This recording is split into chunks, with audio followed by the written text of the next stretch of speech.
Good morning, Danny. I really enjoyed the other night.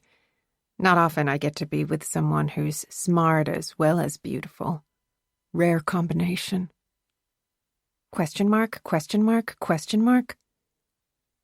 I've got the contact info for the Stanhope campaign if you're still interested in volunteering. Who is this? Funny. I know they're looking for canvassers. Are you still interested in helping? I could pick you up on my way to campaign HQ if you want. I'm sorry, I think you have the wrong person.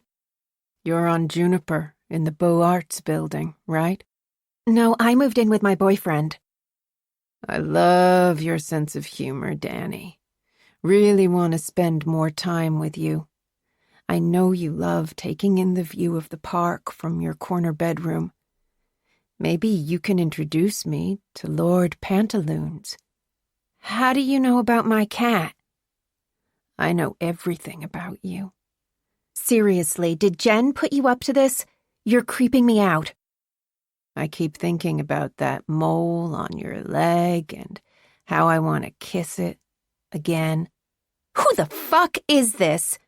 Do you really want to know? This isn't funny. Tell me who the fuck you are. There's a pen and paper in the drawer beside your bed. Make a list of everything that terrifies you. That's me. Prologue. Sarah Linton held the phone to her ear as she watched an intern assess a patient with an open gash on the back of his right arm. The newly minted Dr. Eldon Franklin was not having his best day.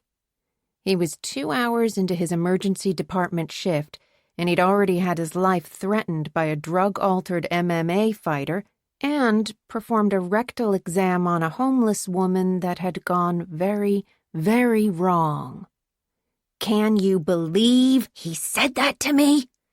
Tessa's outrage crackled through the phone, but Sarah knew her sister didn't require encouragement to complain about her new husband. Instead, she kept her eye on Eldon, wincing as he pulled lidocaine into a syringe like he was Jonas Salk testing the first polio vaccine. He was paying more attention to the vial than he was to his patient. I mean, Tessa continued, he's unbelievable. Sarah made conciliatory noises as she switched the phone to her other ear. She found her tablet and pulled up the chart for Eldon's patient. The gash was a secondary concern. The triage nurse had noted the 31-year-old man was tachycardic with a temperature of 101 and experiencing severe, acute agitation, confusion, and insomnia. She looked up from her tablet. The patient kept scratching his chest and neck as if something was crawling on his skin. His left foot was shaking so hard that the bed shook along with it. To say that the man was in full-on alcohol withdrawal was to say that the sun was going to rise in the east. Eldon was picking up on none of the signs, which was not completely unexpected. Medical school was by design a system that didn't prepare you for the real world. You spent your first year learning how the systems of the body work. Year 2 was devoted to understanding how those systems could go wrong. By year 3, you were allowed to see patients, but only under strict and often needlessly sadistic supervision. Your 4th year brought about the matching system, which was like the worst beauty pageant ever, where you waited to see if your residency was going to be served at a prestigious, major institution or the equivalent of a veterinary clinic in rural East Jesus. Eldon had managed to match at Grady Memorial Hospital, Atlanta's only public hospital and one of the busiest Level 1 trauma centers in the country. He was called an intern because he was still in his first year of his residency. Unfortunately, that didn't stop him from believing that he had seen it all. Sarah could tell his brain had already checked out as he leaned over the patient's arm and began numbing the area. Eldon was likely thinking about dinner, or a girl he was going to call, or maybe compounding the interest on his many student loans, which roughly equaled the cost of a house. Sarah caught the head nurse's eye. Jonah was watching Eldon too, but like every nurse ever, she was going to let the baby doctor learn the hard way. It didn't take long. The patient pitched forward and opened his mouth. "Eldon?" Sarah called, but she was too late. Vomit blasted like a fireman's hose down the back of Eldon's shirt. He staggered, experiencing a moment of shock before starting to dry heave.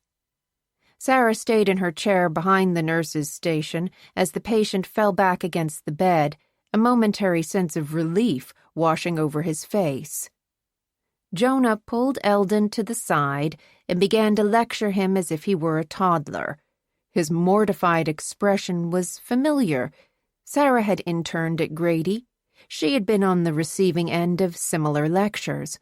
No one warned you in medical school that this was how you learned how to be a real doctor: humiliation and vomit. "Sarah," Tessa said, "are you even listening to me?" "Yes, sorry." Sarah tried to turn her focus back to her sister. "What were you saying?"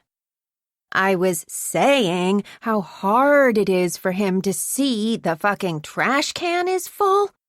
Tessa barely paused for a breath. "I work all day too, but I'm the one who has to come home and clean the house and fold the laundry and cook dinner and take out the trash." Sarah kept her mouth shut. None of Tessa's complaints were new or unpredictable. Lemuel Ward was one of the most self-involved assholes Sarah had ever met, which was saying a lot considering she had spent her adult life working in medicine. "It's like I got secretly signed up for The Handmaid's Tale." "Was that from the show or the book?" Sarah worked to keep the bite out of her tone. "I don't remember a taking out the trash scene." "You can't tell me that's not how it started." "Dr. Linton?" Kiki, one of the porters, wrapped her fingers on the counter. "Curtain 3 is being brought back up from X-ray." Sarah mouthed a thank you as she checked her tablet for the films. The patient from Curtain 3 was a 39-year-old schizophrenic who had signed himself in as Deacon Sledgehammer and presented with a golf ball-sized welt on his neck, a temperature of 102, and uncontrollable chills. He'd freely admitted to a nearly lifelong heroin addiction. Subsequent to the veins in his legs, arms, feet, chest, and belly collapsing, he'd resorted to injecting subcutaneously, or what was called skin popping. Then he'd started injecting directly into his jugular and carotid arteries. X-rays confirmed what Sarah had suspected, but she took no pleasure in being right. "My time is just as valuable as his," Tessa said. "It's fucking ridiculous." Sarah agreed, but she said nothing as she walked through the emergency department. Usually, this time of night, they were covered up in gunshot wounds, stabbings, car accidents, overdoses, and a fair share of heart attacks. Maybe it was the rain or the Braves playing Tampa Bay, but the department was blissfully calm. Most of the beds were empty, the whirs and beeps of machines punctuating occasional conversation. Sarah was technically the attending pediatrician, but she'd offered to cover for another doctor so that he could attend his daughter's science fair. 8 hours into a 12-hour shift, the worst thing that Sarah had seen was Eldon getting splattered. And, to be honest, that had been kind of hilarious. "Obviously, Mom was no help," Tessa continued. "All she said was, 'A bad marriage is still a marriage.' What does that even mean?" Sarah ignored the question as she punched the button to open the doors. "Tessie, you've been married for 6 months. If you're not happy with him now—" I didn't say I'm not happy," Tessa insisted, though every word out of her mouth indicated otherwise. I'm just frustrated. Welcome to marriage. Sarah walked toward the bank of elevators. You'll spend 10 minutes arguing that you already told him something instead of just telling him again. That's your advice? I've been really careful not to offer any, Sarah pointed out. Look, this sounds like a shitty thing to say, but you either find a way to work it out, or you don't. You found a way to work it out with Jeffrey. Reflexively, Sarah pressed her hand to her heart, but time had eased the sharp pain that usually accompanied any reminder of her widowhood. Are you forgetting I divorced him? Are you forgetting I was there when it happened? Tessa paused for a quick breath. You worked it out. You married him again. You were happy. I was, Sarah agreed. But Tessa's problem wasn't an affair or even an overflowing trash can. It was being married to a man who did not respect her. I'm not holding out on you. There's not a universal solution. Every relationship is different. Sure, but... Tessa's voice fell away as the elevator doors slid open. The distant beeps and whirs of machinery faded. Sarah felt an electric current in the air. Special Agent Will Trent was standing at the back of the elevator. He was looking down at his phone, which allowed Sarah the luxury of silently drinking him in. Tall and lean, broad shoulders. Will's charcoal three-piece suit couldn't hide his runner's body. His sandy blonde hair was wet from the rain. A scar zigzagged into his left eyebrow. Another scar traced up from his mouth. Sarah let her mind ponder the exquisite question of what the scar would feel like if it was pressed against her own lips. Will looked up. He smiled at Sarah. She smiled back. Hello, Tessa said. Did you hear what... Sarah ended the call and tucked the phone into her pocket. As Will stepped off the elevator, she silently catalogued all the ways she could have made more of an effort to look presentable for this chance meeting, starting with not twisting her long hair into a granny bun on the top of her head, and ending with doing a better job of wiping off the ketchup that had dribbled down the front of her scrubs at dinner. Will's eyes zeroed in on the stain. Looks like you've got some blood, Sarah said. It's blood. Sure it's not ketchup. She shook her head. I'm a doctor, so... And I'm a detective, so... They were both grinning by the time Sarah noticed that Faith Mitchell, Will's partner, had not only been on the elevator with him, but was standing 2 feet away. Faith gave a heavy sigh before telling Will, I'll go start the thing with the thing. Will's hands went into his pockets as Faith walked toward the patient rooms. He glanced at the floor, then back at Sarah, then down the hallway. The silence dragged out to an uncomfortable level, which was Will's particular gift. He was incredibly awkward. It didn't help matters that Sarah found herself uncharacteristically tongue-tied around him. She made herself speak. It's been a while. 2 months. Sarah was ridiculously delighted that he knew how much time had passed. She waited for him to say more, but of course he didn't. She asked, What brings you here? Are you working on a case? Yes. He seemed relieved to be on familiar ground. Guy chopped off his neighbor's fingers over a lawn mower dispute. Cops rolled up. He jumped into his car and drove straight into a telephone pole. A real criminal mastermind. There was something about his sudden burst of laughter that made Sarah's heart do a weird flip. She tried to keep him talking. That sounds like an Atlanta police problem, not a case for the Georgia Bureau of Investigation. The finger chopper works for a drug dealer we've been trying to take down. We're hoping we can persuade him to talk." "You can chop down his sentence in return for his testimony." There was no thrill of his laughter this time. The joke fell so flat that it could have been a piece of sandpaper. Will shrugged. "That's the plan." Sarah felt a blush working its way up her neck. She desperately tried to find safer ground. "I was waiting for a patient to come up from X-ray. I don't usually hang around elevators." He nodded, but that was all he offered before the awkwardness roared back in.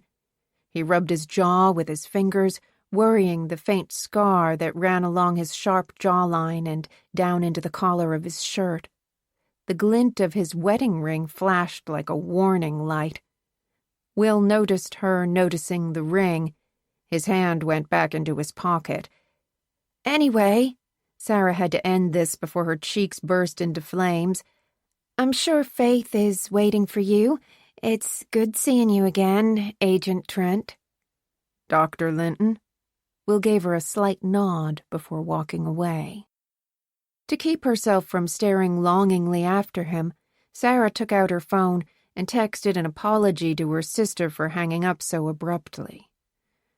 2 months. Will knew how to get in touch with her, but he hadn't gotten in touch. Then again, Sarah knew how to get in touch with Will, but she hadn't either.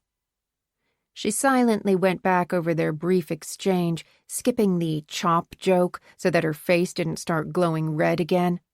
She couldn't tell if Will was flirting, or if he was being polite, or if she was being stupid and desperation had set in. What she did know was that Will Trent was married to a former Atlanta police detective with a reputation for being a raging bitch and a regular habit of disappearing for long stretches of time, and that despite this, he was still wearing his wedding ring. As Sarah's mother would say, a bad marriage is still a marriage. Fortunately, the elevator doors opened before Sarah could spiral any farther down into that rabbit hole. "Hey, Doc." Deacon Sledgehammer was slumped in his wheelchair, but he made an effort to straighten up for Sarah's benefit. He was wearing a hospital gown and black wool socks. The left side of his neck looked painfully red and swollen. Round scars dotted his arms, legs, and forehead from years of skin popping. "Did you find out what's wrong with me?" "I did." Sarah took over from the orderly, pushing Deacon down the hall, fighting the urge to turn back toward Will like Lot's wife. "You've got 12 needles broken off in your neck. Several of them have abscessed. That's why your neck is swollen and you're having such a hard time swallowing. You've got a very serious infection." "Damn." Deacon let out a raspy breath. "That sounds like it could kill me." "It could." Sarah wasn't going to lie to him. "You're going to need surgery to remove the needles. Then you'll need to stay here at least a week for IV antibiotics. Your withdrawal will have to be managed, but none of it's going to be easy." "Shit," he mumbled. "Will you come visit me?" "Absolutely. I'm off tomorrow, but I'm here all day Sunday." Sarah scanned her badge to open the doors. She finally allowed herself to look back at Will. He was at the far end of the hall. She watched until he turned the corner. "He gave me his socks." Sarah turned back to Deacon. "Last week, when I was over by the Capitol." Deacon pointed down to the pair of thick socks he was wearing. "It was cold as hell. Dude took off his socks and gave 'em to me." Sarah's heart did the weird little flip again. That was kind. "Fucking cop probably bugged him." Deacon pressed his finger to his lips to shush her. "Be careful what you say." Understood. Sarah wasn't going to argue with a schizophrenic suffering from a life-threatening infection. The fact that she had auburn hair and was left-handed had already led to a lengthy discussion. She angled the chair toward curtain 3, then helped transfer Deacon into bed. His arms were skeletal, almost like kindling. He was malnourished. Grime and dirt were clumped into his hair. He was missing several teeth. He was nearly 40, but he looked 60 and moved like he was 80. She wasn't sure he would make it through another winter. Either the heroin or the elements or another raging infection would get him. "I know what you're thinking." Deacon leaned back in the bed with an old man's groan. "You want to call my family." Do you want me to call your family? "No. And don't be calling those social services neither." Deacon scratched his arm, his fingernails digging into a round scar. "Listen, I'm a piece of shit, okay?" That hasn't been my experience. "Yeah, well, you got me on a good day." His voice caught on the last word. It was sinking in that he might not see tomorrow. "My mental health being what it is, and my addiction. I mean, fuck. I love dope, but I don't make it easy for people." You were dealt a bad hand. Sarah kept her tone measured. That doesn't make you a bad person. "Sure, but what I put my family through? They disowned me 10 years ago this June, and I don't blame 'em. I gave 'em plenty of reasons, lying, stealing, cheating, beating. I told you, a real piece of shit." Sarah leaned her elbows on the bed railing. "What can I do for you?" "If I don't make it, will you call my mom and let her know? Not so she feels bad or nothing. Being honest, I think it'll be a relief." Sarah took a pen and pad out of her pocket. "Write down her name and number." "Tell her I wasn't scared." He pressed the pen so hard into the paper that Sarah could hear the scratch. Tears seeped from his eyes. "Tell her that I didn't blame her and that... Tell her that I loved her." "I hope it doesn't come to that, but I promise I'll call her if it does." "But not before, okay?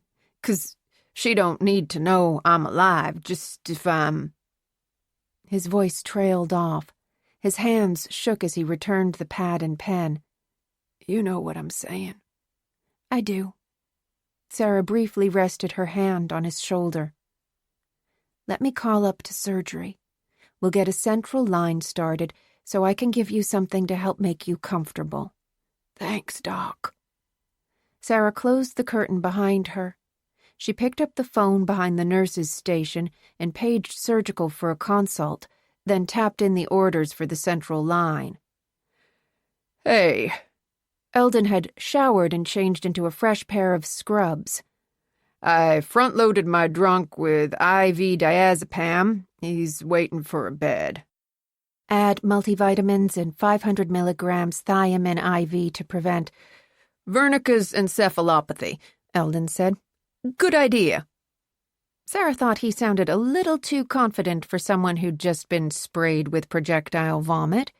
As his supervisor, even if it was only for the night, it was her job to set him straight so that it didn't happen again.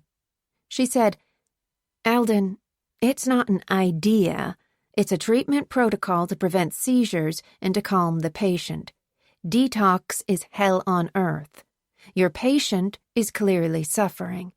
He's not a drunk. He's a 31-year-old man who's struggling with alcohol addiction." Eldon had the decency to look embarrassed. "Okay, you're right." Sarah wasn't finished.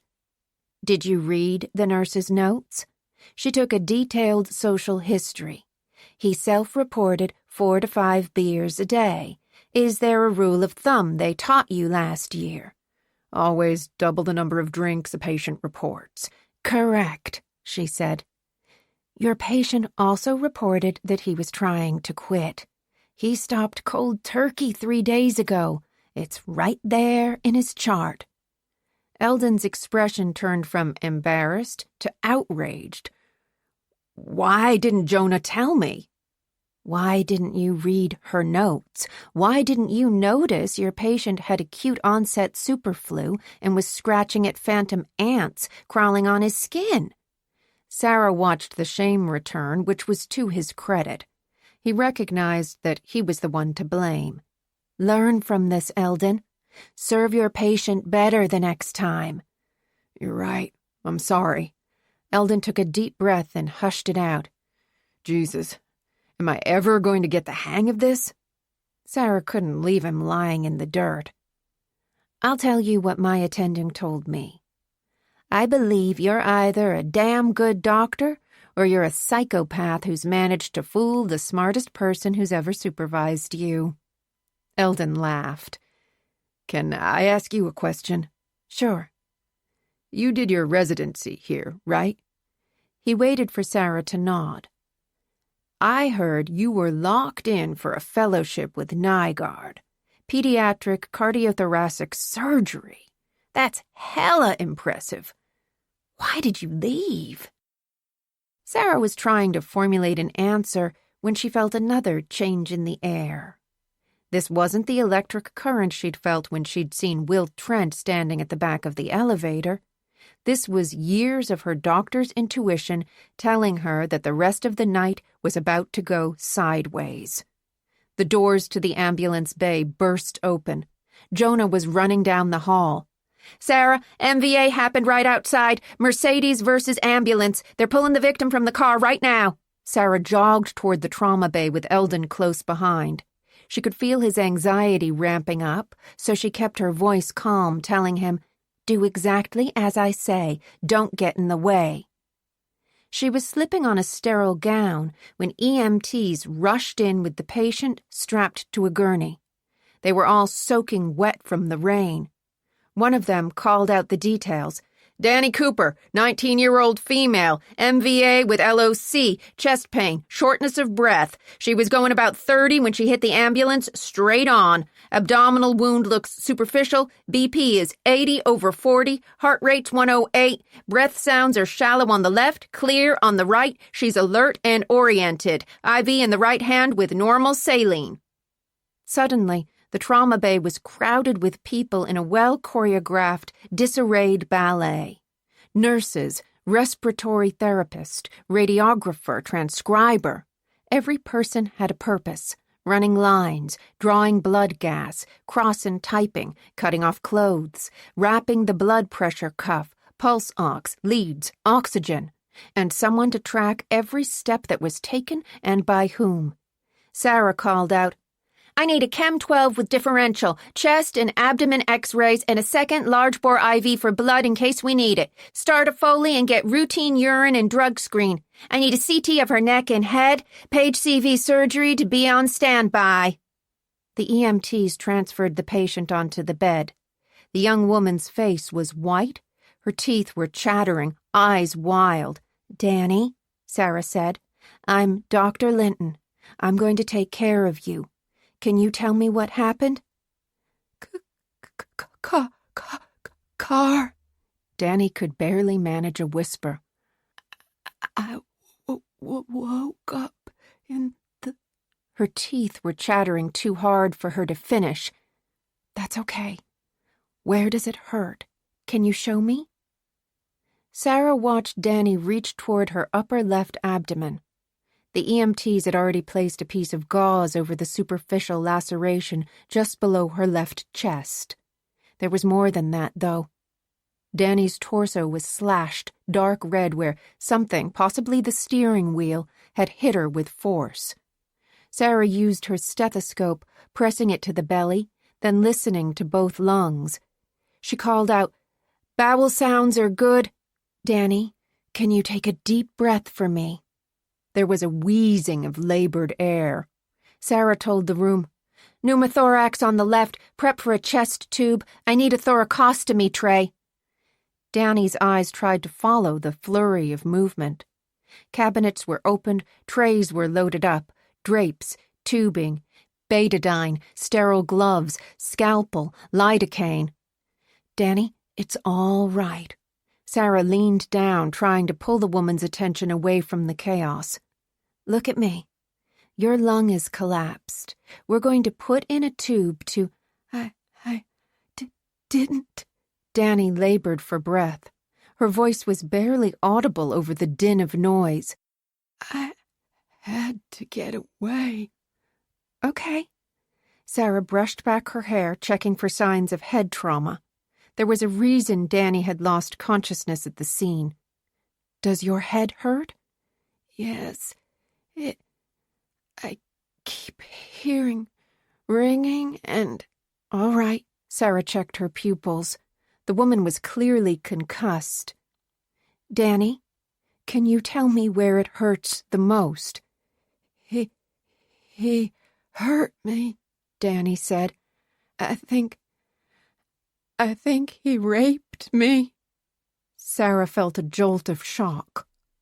The sounds in the room faded so that all she could hear was Danny's strained voice. He drugged my drink. Danny coughed as she tried to swallow. I woke up and he was on top of me. Then I was in the car, but I don't remember how and... Who? Sarah asked. Who raped you? The woman's eyelids started to flutter. Danny, stay with me. Sarah cupped her hand to the woman's face. Her lips were losing color. I need that chest tube now. Stop him, Danny said. Please, stop him. Stop who? Sarah asked. Danny? Danny? Danny's eyes locked onto Sarah's, silently begging her to understand. Danny? Her eyelids started to flutter again, then they stilled. Her head fell to the side. Danny? Sarah pressed her stethoscope to Danny's chest. Nothing. The 19-year-old's life was slipping away. Sarah put her panic in another place, telling the room, "We've lost the heartbeat, starting CPR." The respiratory therapist grabbed the ambu bag and mask to start forcing air into the lungs. Sarah interlaced her fingers and placed her palms over Danny's heart. CPR was a stopgap measure intended to manually push blood into the heart and up to the brain until they could hopefully shock the heart back into a regular rhythm. Sarah pressed down into Danny's chest with her full weight. There was a sickening crack as the ribs gave way. Shit! Sarah felt her emotions threaten to take over. She reined herself back in. She has a flail, chest, CPR is no good. We need to shock her.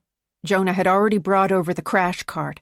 Sarah could hear the defibrillator reaching full charge as the paddles were pressed to Danny's limp body.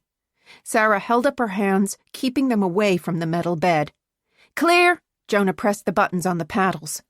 Danny's body lurched from 3,000 volts of electricity aimed directly into her chest. The monitor blipped.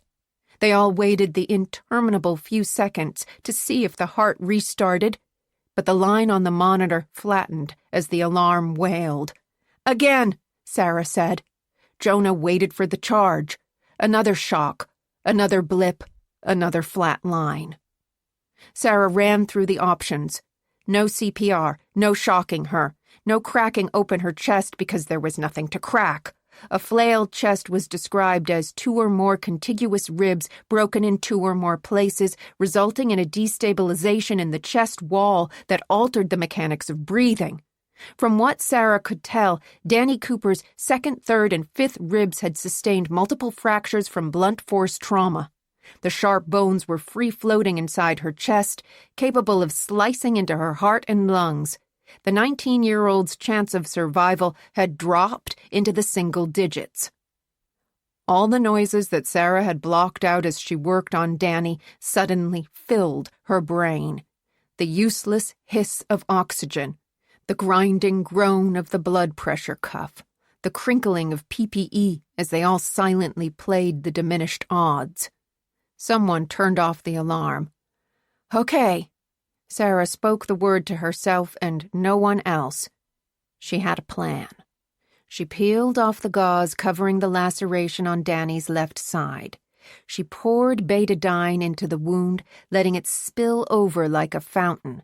"Eldon, tell me about the costal margin." Eldon watched Sarah's hands work as she slipped on a fresh pair of sterile gloves. "The costal margin is composed of the costal cartilage anteriorly around and up to the sternum. The 11th and 12th ribs float. In general, they terminate about the mid-axillary line and within the muscular of the lateral wall, right?" "Right." Sarah picked up a scalpel from the tray. She cut into the laceration, carefully incising the fatty layer down to the abdominal muscle. Then she cut through to the diaphragm to make a hole about the size of her fist. She looked at Jonah. The nurse's lips were parted in surprise, but she nodded. If Danny had any chance of survival, this was it. Sarah reached her hand into the hole. The diaphragm muscle sucked around her wrist. Rib bones traced along the back of her knuckles like the keys of a xylophone. The lung had flattened to an airless balloon. The stomach and spleen were slick and supple. Sarah closed her eyes, concentrating on the anatomy as she reached into Danny's chest. The tips of her fingers brushed against the blood-filled sac of the heart. Carefully, Sarah wrapped her hand around the organ. She looked at the monitor and squeezed. The flat line jumped. She squeezed again. Another jump. Sarah kept pumping blood through the heart, flexing her fingers and thumb, forcing the rhythm into the normal cadence of life. Her eyes closed again as she listened for a beep from the monitor. She could feel the road map of arteries like a topographical drawing.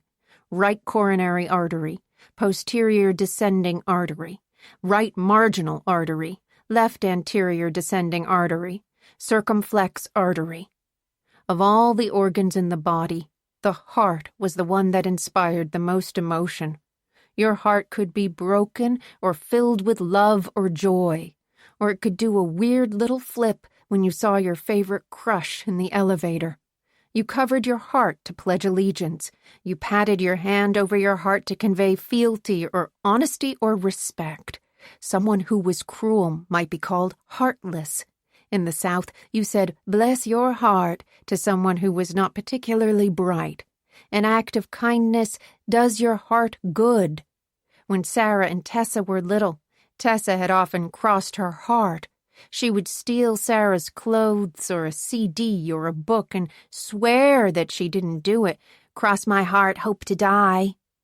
Sarah wasn't sure whether or not Danny Cooper would die, but she made a promise on the woman's heart that she would do everything she could to stop the man who'd raped her. 3 years later. Chapter 1. Dr. Linton. Maritza Aguilar, the attorney for Danny Cooper's family, walked toward the witness stand. "Can you tell us what happened next?" Sarah took a breath before saying, "I rode on the gurney up to the operating room so that I could continue manually pumping Danny's heart. I was scrubbed into the procedure, then the surgeons took over. And after that?" "I watched the surgery."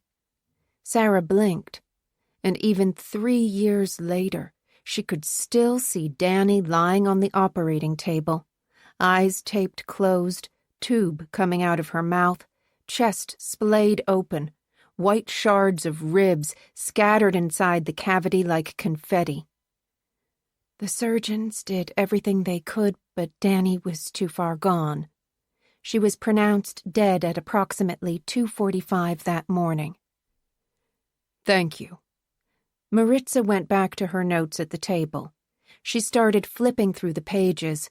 Her associate leaned over to whisper something. "Judge, if I could have a moment?" "Quickly." Judge Elena Tedeschi said. The courtroom went quiet, but for jurors shifting in their chairs and the occasional cough or sneeze from the half-filled gallery. Sarah took another deep breath. She'd already been on the witness stand for 3 hours. They'd just come back from the lunch break, and everyone was tired. Still, she kept her back straight, her head facing forward, eyes on the clock at the back of the room. There was a reporter in the gallery typing on her phone, but Sarah was doing her best to ignore the woman. She could not look at Danny's parents because their grief was almost as crushing as their hope that something, anything, could give them a sense of closure. Nor could she look at the jury.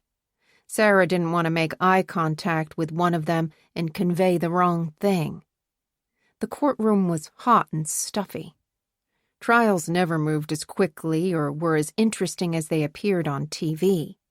The medical facts could be dense and confusing. Sarah needed the jury to focus and listen, not wonder why she had looked at them the wrong way. This lawsuit wasn't about Sarah. It was about keeping the promise she had made to Danny Cooper. The man who had hurt her had to be stopped. She let her gaze glance over Thomas Michael McAllister IV. The 22-year-old was sitting between his high-priced lawyers at the defense table. His parents, Mac and Britt McAllister, were directly behind him in the gallery. Per Judge Tedeschi's instructions, Tommy was being referred to as the respondent rather than the defendant, so that the jury was clear that this was a civil case and not a criminal trial. The stakes were not prison versus freedom, but rather millions of dollars for the wrongful death of Daniela Cooper. Mac and Britt could well afford to pay, but there was something else at risk that even their enormous wealth couldn't guarantee: their son's good reputation. So far, they'd done everything they could to make sure Tommy was protected, from hiring a publicist to shape the media narrative to retaining Douglas Fanning, a lawyer who was known as the Shark for his ability to eviscerate witnesses on the stand. The trial was only 2 days in, and Fanning had already managed to keep out some of what he termed Tommy's youthful indiscretions, as if every youth had been arrested at 11 years old for torturing a neighbor's dog, accused of rape their junior year of high school, and caught with a party-sized supply of MDMA in his backpack an hour before graduation. That's what $2,500 an hour bought you. A predator turned into a choir boy. Tommy was certainly dressed for the part, trading in the bespoke suit he'd been sporting in an about-town gossip column last year for an off-the-rack black suit with a muted light blue tie and a not-too-crisp white Oxford shirt, all likely selected by a jury consultant who for months had focus-grouped the most advantageous key words and strategies, then worked closely with Douglas Fanning to select the best jurors, and was now running a shadow jury somewhere close to the courthouse that was presented with the same evidence to help the defense shape their approach. Even with all that, there was still no hiding the arrogant tilt to Tommy McAllister's chin. He had spent a lifetime in Atlanta's most cloistered spaces. His great-grandfather, a surgeon, had not only pioneered early joint replacement techniques, but had helped start what had become one of Atlanta's major orthopedic hospitals. Tommy's grandfather, a retired 4-star general, had overseen infectious disease research at the Centers for Disease Control. Mac was one of the most respected cardiologists in the country. Britt had trained as an obstetrician. It was no surprise that Tommy was continuing the family business. He was about to enter his first year of medical school at Emory University. He was also the man who had drugged and raped Danny Cooper. At least, that was Sarah's belief. Tommy had known Danny Cooper most of his life. They had both come up in the same private schools, been members at the same country club, hung out in the same social circles, and at the time of Danny's death, they were both enrolled in pre-med courses at the same university.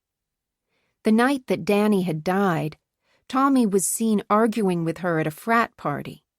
The discussion had been heated. He'd grabbed Danny by the arm. She'd wrenched away from him. No one could say what happened next, but it was Tommy's $150,000 Mercedes Roadster that Danny was driving when she crashed into a parked ambulance outside the hospital. It was his sperm that was found inside her during the autopsy. It was Tommy McAllister who couldn't provide an alibi for the hours between when Danny left the party and when she'd arrived at Grady. It was also Tommy McAllister who knew the intimate details that were included in the threatening texts that Danny had received the week before she died. Unfortunately, the Fulton County prosecutor could only act on evidence, not belief. A criminal trial was decided on guilt beyond a reasonable doubt. Sarah would freely admit that there was doubt in this case. The frat party had been filled with other young men who were close to Danny. No one could contradict Tommy's claim that the argument had been resolved. No one could contradict Tommy's claim that Danny had asked to borrow his Mercedes. No one could contradict his claim that his sperm was inside of Danny because they'd had consensual sex 2 nights before she'd died. No one could definitively say that Tommy left the party with Danny that night. Lots of people at the party had known the intimate details of Danny's life. More importantly, no one could locate the burner phone that had sent the threatening texts. Fortunately, a civil trial was decided on a preponderance of evidence rather than reasonable doubt. The Coopers had a lot of circumstantial evidence on their side. The wrongful death suit they had filed against Tommy McAllister asked for damages in the amount of $20 million. It was a hell of a lot of money, but they were not in it for the cash. Unlike Mac and Britt, getting the case to trial had cost them their life savings. The Coopers had refused all settlement offers because what they wanted, what they needed in order to make sense of their daughter's tragic death, was for someone to be held publicly accountable. Sarah had warned them that they weren't likely to win. Maritza had told them the same thing. They both knew how the system worked, and it rarely favored the people who didn't have money.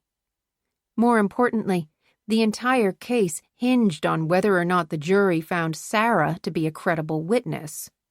The trauma bay had been chaotic the night that Danny Cooper had died.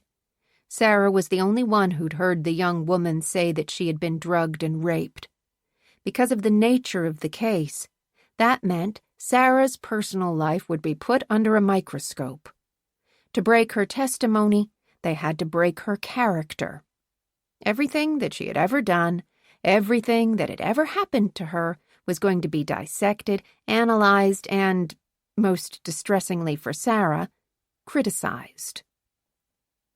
She wasn't sure what terrified her most, having the darkest parts of her life exposed in an open courtroom or breaking her promise to Danny. Dr. Linton? Maritza was finally ready to proceed. She walked back to the stand, holding a sheet of paper between her hands. She didn't offer it to Sarah. She kept it close to her chest, trying to build suspense. The trick worked. Sarah could feel the jury's attention coming into focus when Maritza said, "I'd like to take a step back for a second, if you don't mind. Review something from earlier today." Sarah nodded, then, for the court reporter's benefit, said, "Okay." "Thank you." Maritza turned, walking past the jury box. 5 women, 4 men, a typical Fulton County mixture of white, black, Asian, and Hispanic. Sarah could see their eyes following the lawyer, some studying her face, some trying to scrutinize the sheet of paper.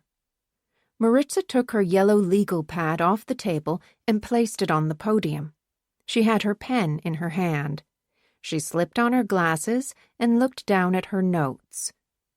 She wasn't Douglas Fanning, but she was damn good at her job. Maritza didn't need a jury consultant to tell her how to dress any more than Sarah did. They were both women who'd come up in male-dominated fields and had both figured out that, for better or worse, their appearance mattered more to a jury than what came out of their mouths. Hair pulled back to show they were no nonsense, light makeup to show they were still making an effort, glasses on to show intelligence, modest skirt and matching blazer to show they were still feminine, heels no more than 2 inches high to show they weren't trying too hard. Show, show, show. Maritza looked up at Sarah, saying, "Before the lunch break, you walked us through your education and credentials, but to remind the jury, you're both a board-certified pediatrician and a board-certified medical examiner, correct?" "Yes." "And the night Danny Cooper was brought into the emergency department, you were employed by the Grady healthcare system as the attending pediatrician, but currently, today, you are employed by the Georgia Bureau of Investigation as a coroner, correct?" "Technically, my title is medical examiner." Sarah allowed herself to look at the jury. They were the only people in the courtroom whose opinions mattered. "In all but 4 of Georgia's counties, the office of coroner is an elected position that doesn't require a medical license. If foul play is suspected, the county coroner will generally refer the death investigation to the GBI's medical examiner's office. That's where my colleagues and I come in."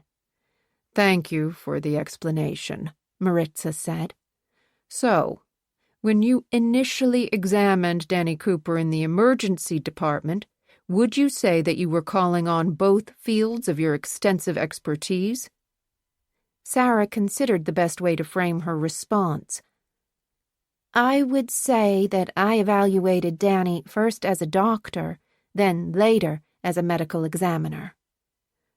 "Have you reviewed the autopsy report on Danny Cooper, already marked as Exhibit 113A? "I have." What, if any, were the toxicology findings on controlled substances? "The blood and urine screens were determined to be inconclusive." Did that surprise you? "No," Sarah said. "At the hospital, Danny was given multiple therapeutics, including Versed, or midazolam, which was used as a pre-surgical muscle relaxer. In a toxicology screening, the drug can chemically mimic Rohypnol." Previously, you explained to us that Rohypnol is a so-called date rape drug, correct? "Yes." As a doctor, or someone working in a medical facility, how easy would it be for you to steal a vial of Rohypnol if you were so inclined? "Rohypnol wouldn't be at a hospital. The drug is not approved by the FDA for use in the United States, and trying to steal a vial of Versed would be incredibly risky. There are multiple internal controls in place to prevent theft and abuse," Sarah said. "On the other hand, Rohypnol is readily available on the streets, so hypothetically, I would find a drug dealer and buy it from them." Can you tell us if any DNA evidence was found during Danny Cooper's autopsy? Sperm was swabbed from Danny's anterior vagina and cervix. The sample was sent to the GBI lab for processing. The lab was able to generate a DNA profile for comparison. Can you tell us the lab's conclusion? The DNA was identified within a scientific certainty as matching the sample collected from Tommy McAllister. Maritza paused again, pretending to review her notes as she gave the jury time to catch up. Sarah let her eyes travel toward Douglas Fanning.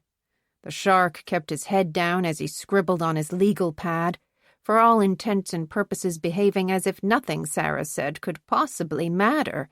He'd done the same thing during her deposition 6 months ago.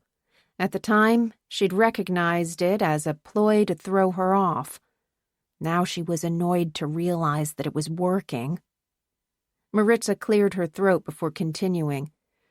Dr. Linton, can you tell me anything else you observed that night that seemed out of the ordinary? I was told Danny was driving the car, but the laceration to her torso was here, on her left side, just below her ribs. Sarah indicated the area on her own body. When you're driving, the seatbelt goes from your left shoulder to your right hip. If the laceration had been caused by a seatbelt, it would have been on Danny's right side, not her left. Maritza didn't push for a conclusion, instead moving on to the next piece of the puzzle. You've viewed Exhibit 108A through F, the security footage from outside the hospital that night. It captured the respondent's Mercedes driving straight into the ambulance, correct? What would be called a head-on collision? Yes. What other impressions did you form while watching the security footage? Maritza saw Fanning begin to stir for an objection and added, Your impressions as someone who has been involved in motor vehicle accident investigations. Fanning settled. Sarah answered, It appeared to me that the car was being driven toward the emergency department parking lot. Then at the last moment, the wheels straightened, the speed decreased, and the car hit one of the ambulances parked in the bays. Okay, on the footage you cannot see the driver through the windshield, correct? Correct. Also on the footage, you can see that Danny was pulled from the driver's side of the Mercedes, correct? Yes. You stated earlier that you read the accident investigation report prepared by Sergeant Shanda London. Do you recall how fast the car was going when it ran into the ambulance? The ECM showed the car was going 23 miles per hour at the moment of impact. We heard about the ECM from Sergeant London yesterday morning, but can you give us a quick refresher? The electronic control module records all data in the seconds around a collision. The easiest way to think of it is like a black box on an airplane, but for your car. And did anything else you read in the ECM data strike you as interesting? 2 things. It confirmed the deceleration I had noted on the security footage. The Mercedes went from 34 to 23 miles per hour, and it also revealed that the car did not brake before impact. Your Honor, Maritza approached the judge with the sheet of paper. If I can refer to Exhibit 129A? Judge Tedeschi nodded. Go ahead. Fanning finally deigned to look up. He slid his reading glasses down the bridge of his nose. The lenses were smudged. If Tommy McAllister was programmed to look like a young but struggling professional, Douglas Fanning was counter-programmed to look like anything but the slick defense attorney to the mega-wealthy that he actually was. His long gray hair was pulled back into a braided ponytail. His suit was wrinkled, his tie stained. He affected a southern drawl that Sarah hadn't heard since her grandmother was alive. He often pretended to fumble for information in order to play down his Duke law degree. Where Sarah and Maritza had made every effort to appear competent and professional, Fanning would be afforded both of those qualities without appearing to give an actual shit. Dr. Linton, Maritza finally placed the sheet of paper on the overhead projector. Do you recognize this exhibit marked 129A? Sarah had turned toward the monitor on the wall along with everyone else. That is a copy of the body diagram I downloaded from the internet so I could make proper anatomical notations of my findings. That's my signature at the bottom of the page, along with the date and time. You downloaded the form from the internet, Maritza repeated. Wouldn't it have been easier to take photographs? As a healthcare professional, any data I collect is subject to HIPAA, which is a federal law governing the storage and dissemination of sensitive healthcare information. My Grady-issued phone didn't have a camera, and I couldn't guarantee the security of my personal phone. All right, thank you. Maritza pointed at the screen. Those X's across the ribs, what do those represent? The bone fractures that contributed to what is called a flail chest. You explained that term to us this morning, so I'll ask. In Danny's case, could the seatbelt be responsible for the flail chest? Not in my opinion. The car wasn't going fast enough to cause that damage. What caused that damage? Fanning stirred again. He was making it clear that Sarah had his attention now. His pen had made a slash mark on the pad. He made noises like he was about to object, but Maritza beat him to it. I'll rephrase. She kept her eyes on Sarah. In your experience as a medical examiner, Dr. Linton, what sorts of traumas can cause a flail chest? I had a case where the decedent fell from the roof of a 2-story office building.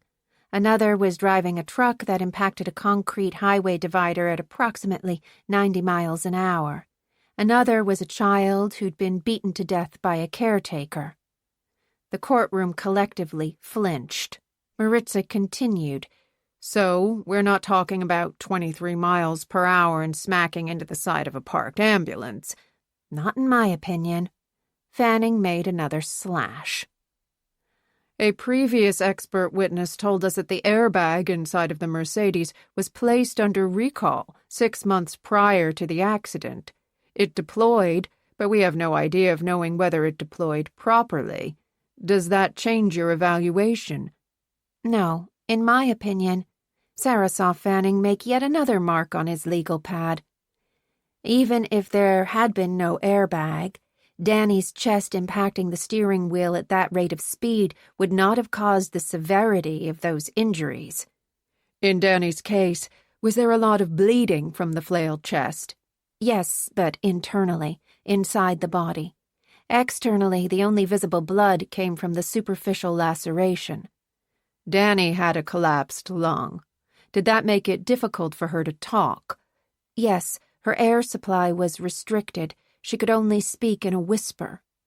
As a doctor, given Danny's dire medical situation, do you attach more significance to her telling you that she had been drugged and raped? Yes, Sarah said. Generally, when I have a patient in significant distress, their focus is on getting out of that distress. Danny's focus was on telling me what had happened to her. Maritza returned to the body diagram on the screen. What's that X mark on the back of Danny's head? It indicates blunt force head trauma. Can you explain to the jury what you mean by blunt force head trauma? Sarah started to answer, but she was suddenly gripped by anxiety. Fanning was openly staring at her, his dark, beady eyes taking in every detail as he clutched the pen in his hand. She dreaded his cross-examination almost as much as he clearly relished the thought of it. Maritza gave her a barely perceptible nod. They both knew what was at stake here. This was for Danny. This was about Sarah keeping her promise. She made her voice steady as she told the jury, A blunt force head trauma refers to a blow to the head that doesn't penetrate the skull and results in either a concussion injury, a contusion, or both. Maritza asked, What did Danny Cooper have? A grade 3 concussion. How did you come to this conclusion? Among other things, I found an edema at the back of her head post-mortem.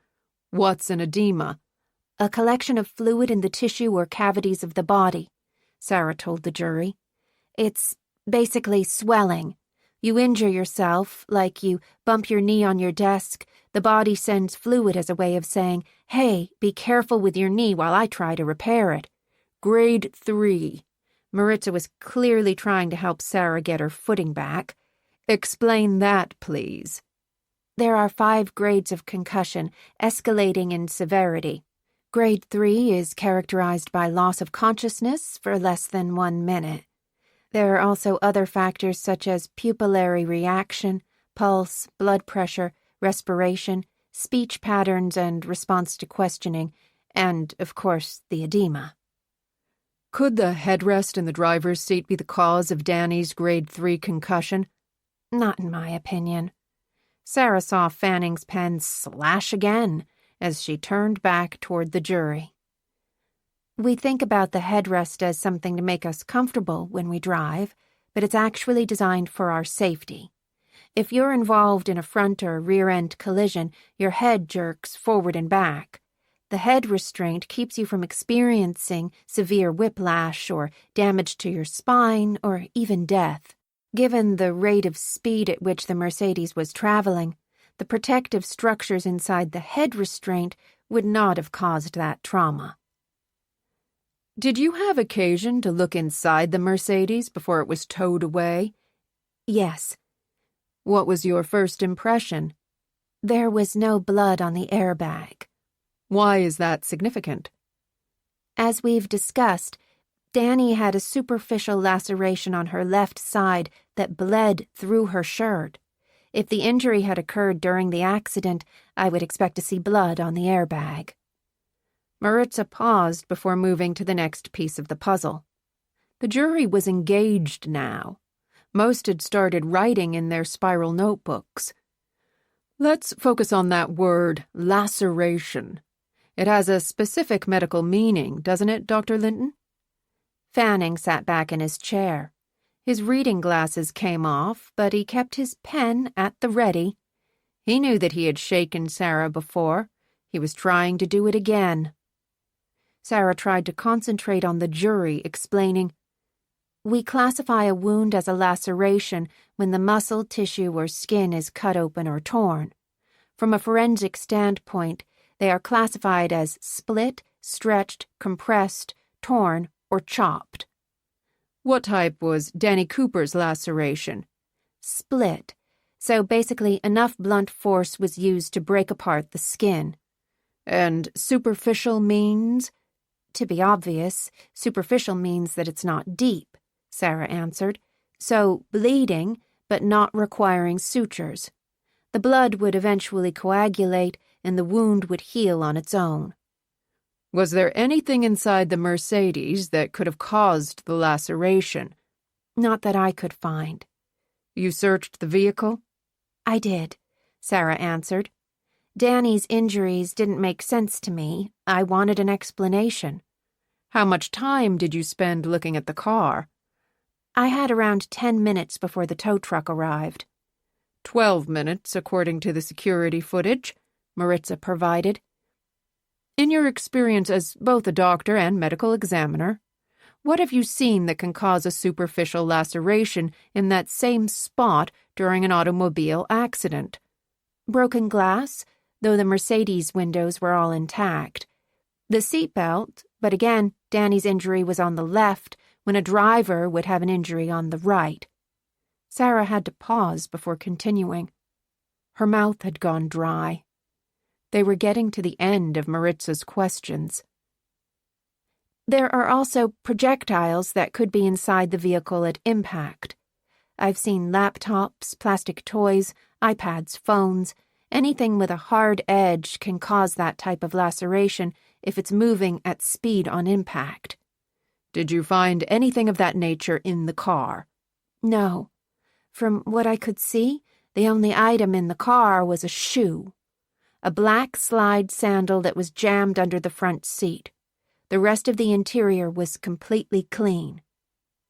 We heard earlier that the car was moved off to the curb so the ambulance bay would be clear. Do you know how long the car sat unattended? I don't know the exact time, but Danny was in surgery for roughly 3 hours. All right, let's go back to your drawing. Maritza pointed toward the screen again.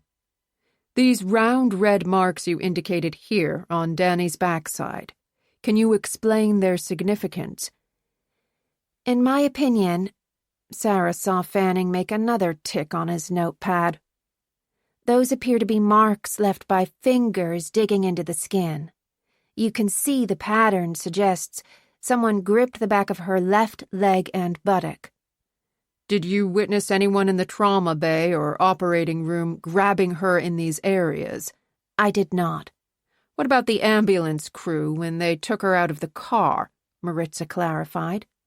I know you weren't present outside when Danny was removed, but could they have caused those marks?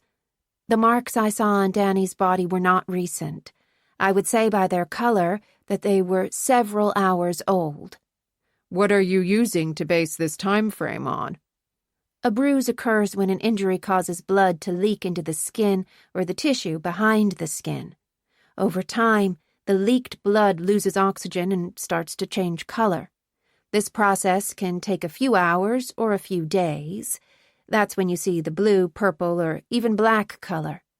Danny's bruises were red in color. In my opinion, Sarah caught Fanning's pen moving yet again. The color indicates the bruises were at least an hour old, possibly more. You base this on your experience as a doctor. As a pediatrician, Sarah said. Children routinely find ways to give themselves lots of bumps and bruises. They're often not the most reliable narrators of their mishaps. One of the jurors gave a knowing nod. She was early 30s, probably a mother with a toddler at home. Sarah had noticed the woman from the outset. She'd thought of her as the note-taker because, of all the jurors, the woman had been taking the most notes. Dr. Linton. Maritza clasped her hands together as she leaned against the podium. Let me get the sequence of events straight, if you don't mind. You were told that Danny Cooper was driving the car. Yes. But the laceration on her side could not have resulted from the impact of the car hitting the ambulance. Not in my opinion. Fanning ticked another mark. And the flail chest, in your opinion, was not caused by the car hitting the ambulance. Not in my opinion, no. Tick. And the blunt force trauma to the back of her head was not caused by the car hitting the ambulance. Not in my opinion. Tick. And the fingerprint marks on Danny Cooper's left thigh and buttock, in your opinion, were not caused either by the accident or how she was handled inside the hospital. Not in my opinion. Tick. So, as a medical examiner who has seen victims from hundreds of vehicle collisions, and a doctor who has treated hundreds of patients who've been involved in vehicle collisions, and as the physician who both treated Danny Cooper and saw the video footage that recorded the car accident, how do you square all of these contradictory findings? They can't be squared, Sarah said. The damage to Danny Cooper's body was not caused by the car accident. Maritza gave the jury another long moment to let that sink in. Dr. Linton, are you saying that someone hurt Danny Cooper before she got behind the wheel of that car? In my professional opinion, Danny was severely beaten with a blunt object. Somehow she managed to get into the Mercedes. She drove to the hospital, but lost consciousness as the car rounded toward the emergency department parking lot. Her body went lax. Her hands dropped from the steering wheel. Her foot released the pedal. The car coasted into the ambulance. Sarah looked directly at the jurors. Danny knew that her injuries were life-threatening. She begged me with her last breath to stop the man who'd hurt her. There was total silence in the courtroom. The jurors stared back at Sarah. The note-taker rested her chin in her hand, clearly mulling over the information. There was only a faint click as the clock on the wall marked the passing of another hour. The silence was broken by Douglas Fanning giving a heavy sigh. He picked up his reading glasses, then noisily flipped through the pages of his legal pad. There had been ample opportunity for him to object during Sarah's testimony, but he'd kept his mouth closed. Sarah wasn't delusional enough to think he'd been silenced by her mastery of the subject matter. Fanning was confident that his cross-examination would be so brutal that the jury would start to doubt every word that had come out of Sarah's mouth. "Thank you, Dr. Linton." Maritza looked at the judge. "Your Honor, no further questions at this time." Tedeschi looked at the clock. Sarah was torn between wanting to get the next part over with and dragging it out another day, but the judge's hand did not reach for the gavel. "Mr. Fanning," Tedeschi said, "we've got about an hour left on the schedule. Would you like to break for the day and resume tomorrow morning?" Douglas Fanning stood, smoothing down his tie over his round belly. "No, thank you, Your Honor. This won't take long." Sarah slowly exhaled as Fanning gathered his things. Her heart was pounding inside her chest. Her hands had turned sweaty. As a doctor, she had learned to compartmentalize her feelings. You couldn't help a patient when you were swallowed up by panic or grief. Now, facing down a man whose only job was to humiliate and embarrass her, she had to work to strengthen her resolve. Fanning drew out the moment. He took a long drink from a glass of water. He was trying to unnerve Sarah again. She was a very good witness, the crux of the Coopers' case. Tommy's jury consultant, the media person, particularly his parent, would have all discussed during strategy sessions that Fanning's main objective was to blow Sarah's credibility into 1,000 pieces. Britt McAllister in particular would have been able to provide ample ammunition. "Dr. Linton," Fanning gripped the sides of the podium with visible exuberance, "do you know how many times in the last 5 minutes you uttered the phrase, 'in my opinion'?" Sarah nodded, because she'd kept track of his tics. "I believe it was 12 times. Fanning pressed his tongue into the side of his cheek, but she could see the flash in his eyes. He wasn't irritated. He was delighted. Blood in the water. He said, "That's right.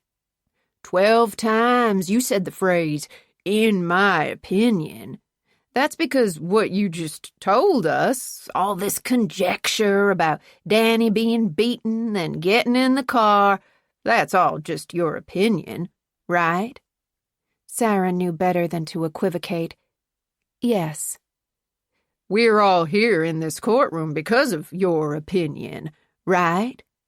She clasped her hands in her lap. "I can only speak for myself. I'm here because I was asked to testify." "The circumstances surrounding Danny's tragic death, you said they just didn't look right based on your opinion." He looked at her over his glasses. "Yes?" "Yes." "You persuaded the Fulton County medical examiner to perform an autopsy on Danny Cooper, right?" "You would have to ask Dr. Malawaki about his thought processes." "But you gave him your opinion, right?" "Yes." "And Sergeant Shanda London, the motor vehicle accident investigator for the Atlanta Police Department, you gave her your opinion, right?" "Yes." Fanning returned to his legal pad. He traced his finger down the side as if he wanted to make sure he hit all the important facts, but this was all just preamble. "At what point did you find out that the Mercedes belonged to Tommy McAllister?" "Sergeant London told me." "Sergeant London testified that you responded, and I quote, 'Shit, I went to school with his father.' Is that right?" "Yes." Sarah let her lips part for a tiny breath of air, steeling herself against what was to come. "Mac and I were at Emory Medical School together. Then we both interned and served our residencies at Grady Hospital." "During that time, Tommy's mother, Dr. Britt McAllister, was also at Grady, right? Yes. Sarah felt the knot of tension draw tight. Britt is older. I believe she was 5 or 6 years ahead of us. Sarah caught Britt stiffening in her seat. Britt had always been sensitive about the age difference, and the fact that she'd locked down Mac during his undergrad by getting pregnant with Tommy. "Are y'all close?" Fanning asked. "You and the McAllisters? Do you socialize with them?" "I haven't seen either of them in 15 years. "Because you left Grady after your residency?" "Yes." Sarah had to stop to swallow. He was circling closer to the target. "I moved home to be with my family." "We'll get back to that." Fanning studied her carefully to see how she responded to the warning. "Don't you worry." Sarah kept her expression passive. She waited for him to ask a question. "In medical terms, what is a fellowship?" "After you fulfill your residency, you can choose to either start practicing general medicine or continue your education in a specialty field. For the latter, you enter into what's called a fellowship, where you receive hands-on advanced training in a particular subspecialty." A specialty being something like pediatric cardiothoracic surgery? "Yes." He said, "Tommy's father, Mac, he was your fiercest competitor during your residency, right?" "Residents are constantly evaluated against each other. We were all each other's fiercest competitors." "Be that as it may, it was you and Mac who were both in contention for a very prestigious fellowship in pediatric cardiothoracic surgery, right? The Nygaard Fellowship?" She fought the urge to clear her throat. "You would have to ask Dr. Nygaard who she was considering." "But Mac got the fellowship, and you, as you said, went home, right? Back to South Georgia, where you worked in a pediatrician's office, right?" Sarah swallowed down the part of her ego that wanted to tell him that she had eventually bought the practice. "Yes, that's right."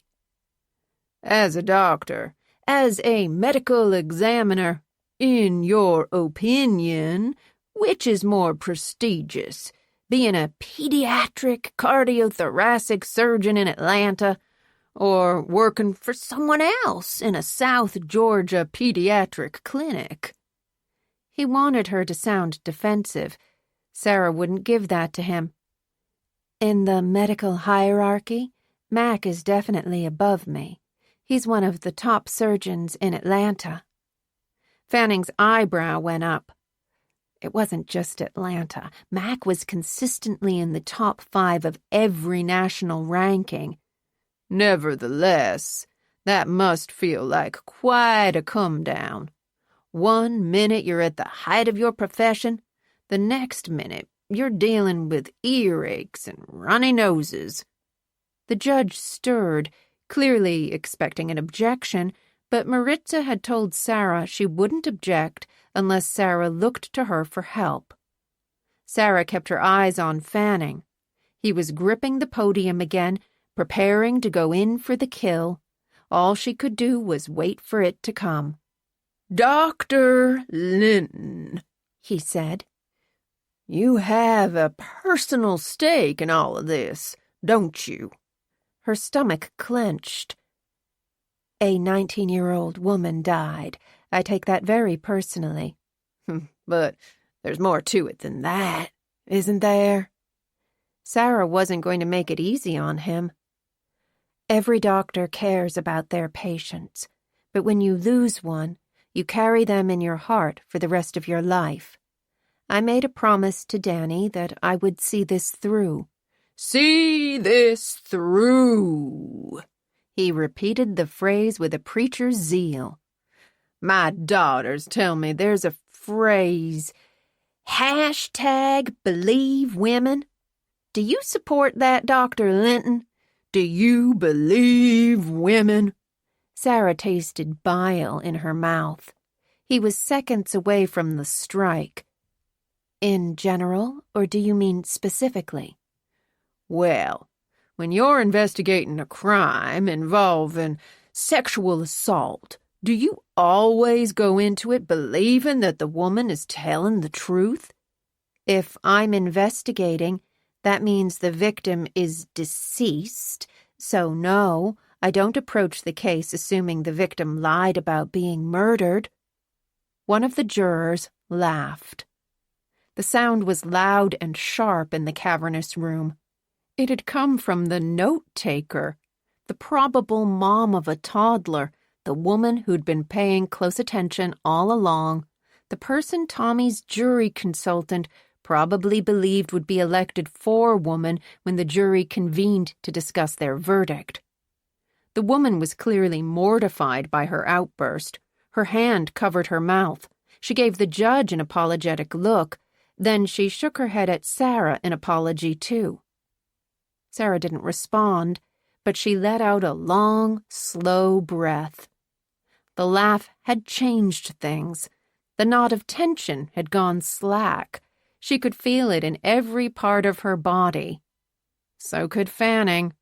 He looked down at his notes. He ran his tongue along his top teeth. He said, "Your Honor, may I have a moment, please?" "Quickly," Tedeschi said.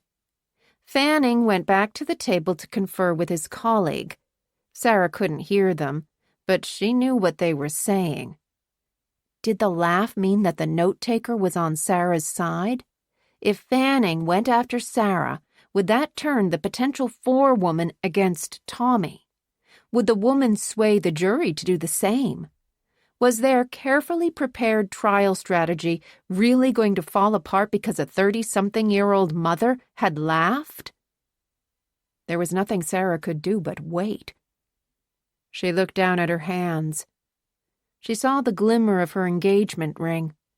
The stone was cheap green glass, scratched on the side. She'd had to replace the original silver band with white gold because it had tarnished on her finger. The only thing that Sarah loved more than the ring was the man who had given it to her. "Dr. Linton," Douglas Fanning returned to the podium. Sarah looked directly into his beady little eyes. She let go of the anxiety and dread. There was literally nothing she could do right now that would influence the next words that came out of his mouth. The only thing Sarah could control was her reaction. The relief that came from acceptance made the corner of her mouth tug up in a smile. She said, "Yes." Fanning had lost his place. He nervously looked back at his colleague, then he flipped through the pages of his notes. "Experts are moving away from the old grading system for concussions, correct?" "It depends on the hospital, but at the time of Danny's death, that was the protocol." "All right." He paused to clear his throat. "Grade 3 concussions. Do those come with memory loss, amnesia?" Her mouth opened, but she was able to take her first full breath. "Sometimes, but it's generally temporary." "What about speech difficulties?" Sarah took another breath. Fanning was the one who was flustered now. She was fine. "Sometimes, but again, they're temporary." The fact that he'd finished the sentence for Sarah was a clear sign of his retreat. He wanted to get this over with. He stuck to the script on his legal pad. "What about hallucinations? Do those come with grade 3 concussions?" "Rarely." Sarah worked to keep the triumph out of her tone. "But it can happen." "Your colleagues, Dr. Eldon Franklin and the head trauma nurse, Jonah Blackman, both testified that they did not hear Danny say anything that night. Are you surprised by that?" "No. As I said earlier, Danny was suffering from a collapsed lung." Sarah took another full, cleansing breath. Also, in the trauma bay, everyone has a clearly defined role. I was in charge, so it was my job to communicate with the patient. Eldon and Jonah had their own tasks. Fanning glanced down at his notepad. Did Danny mention the anonymous text messages on her phone? No. Another glance. Drugging someone, assaulting them, those are serious crimes, correct? Yes. Another glance. Did you report to your colleagues what Danny had said to you? No, Sarah said. There wasn't time. How about up in surgery? Did you tell any of the surgeons or the nurses? No. Sarah felt like she was on autopilot. There wasn't time. The first person you told was over 5 hours later, right? You told Sergeant London about Danny's claims, but only after the sergeant had told you that the car belonged to the son of your old rival, Dr. Mac McAllister, right? Sergeant London was the first person I told. Yes. Tell me. Fanning turned the page to continue down the list of questions. After consensual sex, how long can sperm stay in the vaginal area? Whether the sex is consensual or not.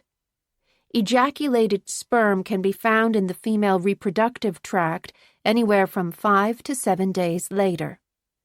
Do you have any proof of the date or time that the sperm was deposited? No. Do you have proof, such as a weapon you can show us, that something was used to hurt Danny that night? No. Do you have proof of what caused the bruises to her left thigh and buttock? No. Do you have proof that Danny didn't freely take recreational drugs that night? No. Do you have proof that she left the party with Tommy McAllister? No. Do you have proof as to how she came to be driving his Mercedes? No. Do you have proof that she passed out behind the wheel before hitting the ambulance? No. Do you have corroborating proof that Danny told you she was drugged and raped that night? No. So, there's really no actual, verifiable proof of all this stuff that you're alleging, is there, Dr. Linton? Fanning grabbed the legal pad off the podium. It's all just your opinion. Sarah watched him walk back toward the table. She waited as he sat in his chair, placed his pad on the table, his pen, smoothed down his tie, straightened his suit jacket, looked up at the judge. Sarah was holding her breath again as Fanning's mouth opened. He told the judge, "I'm finished with this witness, Your Honor." And it was over. 3 years of heartache, 6 months of dread, nearly 4 hours of testimony. It was finally over. Sarah expected to feel elation, but what she felt instead was a dulling of her senses. She heard the judge dismiss her as a witness, but the sound traveled slowly. Sarah could have been moving through water as she stood up, found her purse, and stepped down from the stand. Only then did she look at Maritza, who gave her an approving nod. Danny's mother and father offered pained smiles of encouragement. Sarah could feel the newspaper reporter staring at her, madly typing into her phone. Britt was staring too, but not out of curiosity. She was clutching Mac's arm. Their animosity was like a malevolent presence in the courtroom. The heat of their hatred followed Sarah until the doors closed behind her. The hallway was almost empty. It was late in the day. There was a crowd waiting at the elevators. Sarah couldn't face being around people right now. She walked in the opposite direction, finding the bathroom. She bypassed the sinks and went into the last stall. She sat on the toilet, put her head in her hands, and let herself cry. For Danny. For her parents. And finally, out of the glare of the courtroom, away from the reporter and Douglas Fanning and the jury and Britt fucking McAllister, Sarah cried for herself. She had survived. She had done everything possible to keep her promise to Danny. All the anxiety and fear that had haunted Sarah every time she thought about testifying was slowly ebbing away. She looked down at the ring on her finger, reminding herself that life always found a way to get better. The bathroom door slammed open. The sound was like a shotgun going off. Sarah warily raised her head. She saw a pair of navy Manolo Blahniks stab their way across the tiled floor. They stopped in front of the sinks. The faucet was turned on full blast. There was a moment of nothing but the loud rush of water circling down the drain before the woman let out a low, mournful moan. "Oh, God," she whispered. "Oh, God, oh, God, oh, God." The woman's knees buckled. She sank to the floor. Her $10,000 Hermes Kelly bag dropped alongside her, the contents skittering across the tiles. Makeup, keys, wallet, tampons, chewing gum. Sarah had pulled back her feet as a pair of Cartier sunglasses shot under the stall door and smacked against the base of the toilet. She recognized the glasses. They had been hanging from the pocket of the purse that matched the shoes, that matched the Versace suit that was being worn by Britt McAllister. "God," Britt cried. She doubled over, her head nearly touching the bathroom floor. Sarah kept her feet lifted out of the way. There were countless reasons for her to dislike Britt McAllister, but she could not take pleasure in seeing another woman literally bent over by grief. The moment was too raw, too personal. Sarah wanted nothing more than to disappear. Then she looked down at the sunglasses, and the earlier wariness came rolling back in. She waded through almost a full minute of Britt's tears, hoping, praying, that Britt would abandon the glasses and leave. Britt did not. She sniffed as she sat up, trying to collect herself. She sniffed again. Regardless of the glasses, she would want a tissue to dry her eyes. The lock on the stall door rattled when Britt tried to push it open. Sarah felt physically ill. "Heh," Britt's voice caught. "Hello?" Sarah didn't know what to do but pick up the sunglasses. She stood from the toilet. She opened the door. Britt was still on her knees. She looked up at Sarah. The surprise registered a beat too late. Britt was clearly under the influence of something. She was swaying. Her pupils were pinpricks. Her eyes had a telltale glassiness. Sarah noticed a silver pill case had fallen open under the sink basin. The tiny blue pills had a distinctive V-shape missing from the centers that identified each as 10 milligrams of Valium. There were over a dozen, which was a hell of a lot to keep in your purse. Sarah turned off the faucet. She placed the sunglasses by the sink. Every single molecule in her body wanted to leave. Britt had never been an easy woman to get along with. She was petty and conniving and often vicious, but she was also a mother whose son was on trial. No matter Tommy's guilt, he was still her child. Sarah rolled out some toilet paper. She handed it to Britt, asking, "Do you want me to get Mac for you?" "No, Britt's hand went to her mouth as she tried to hold back her emotions. "Please, Sarah, please tell me it's not too late."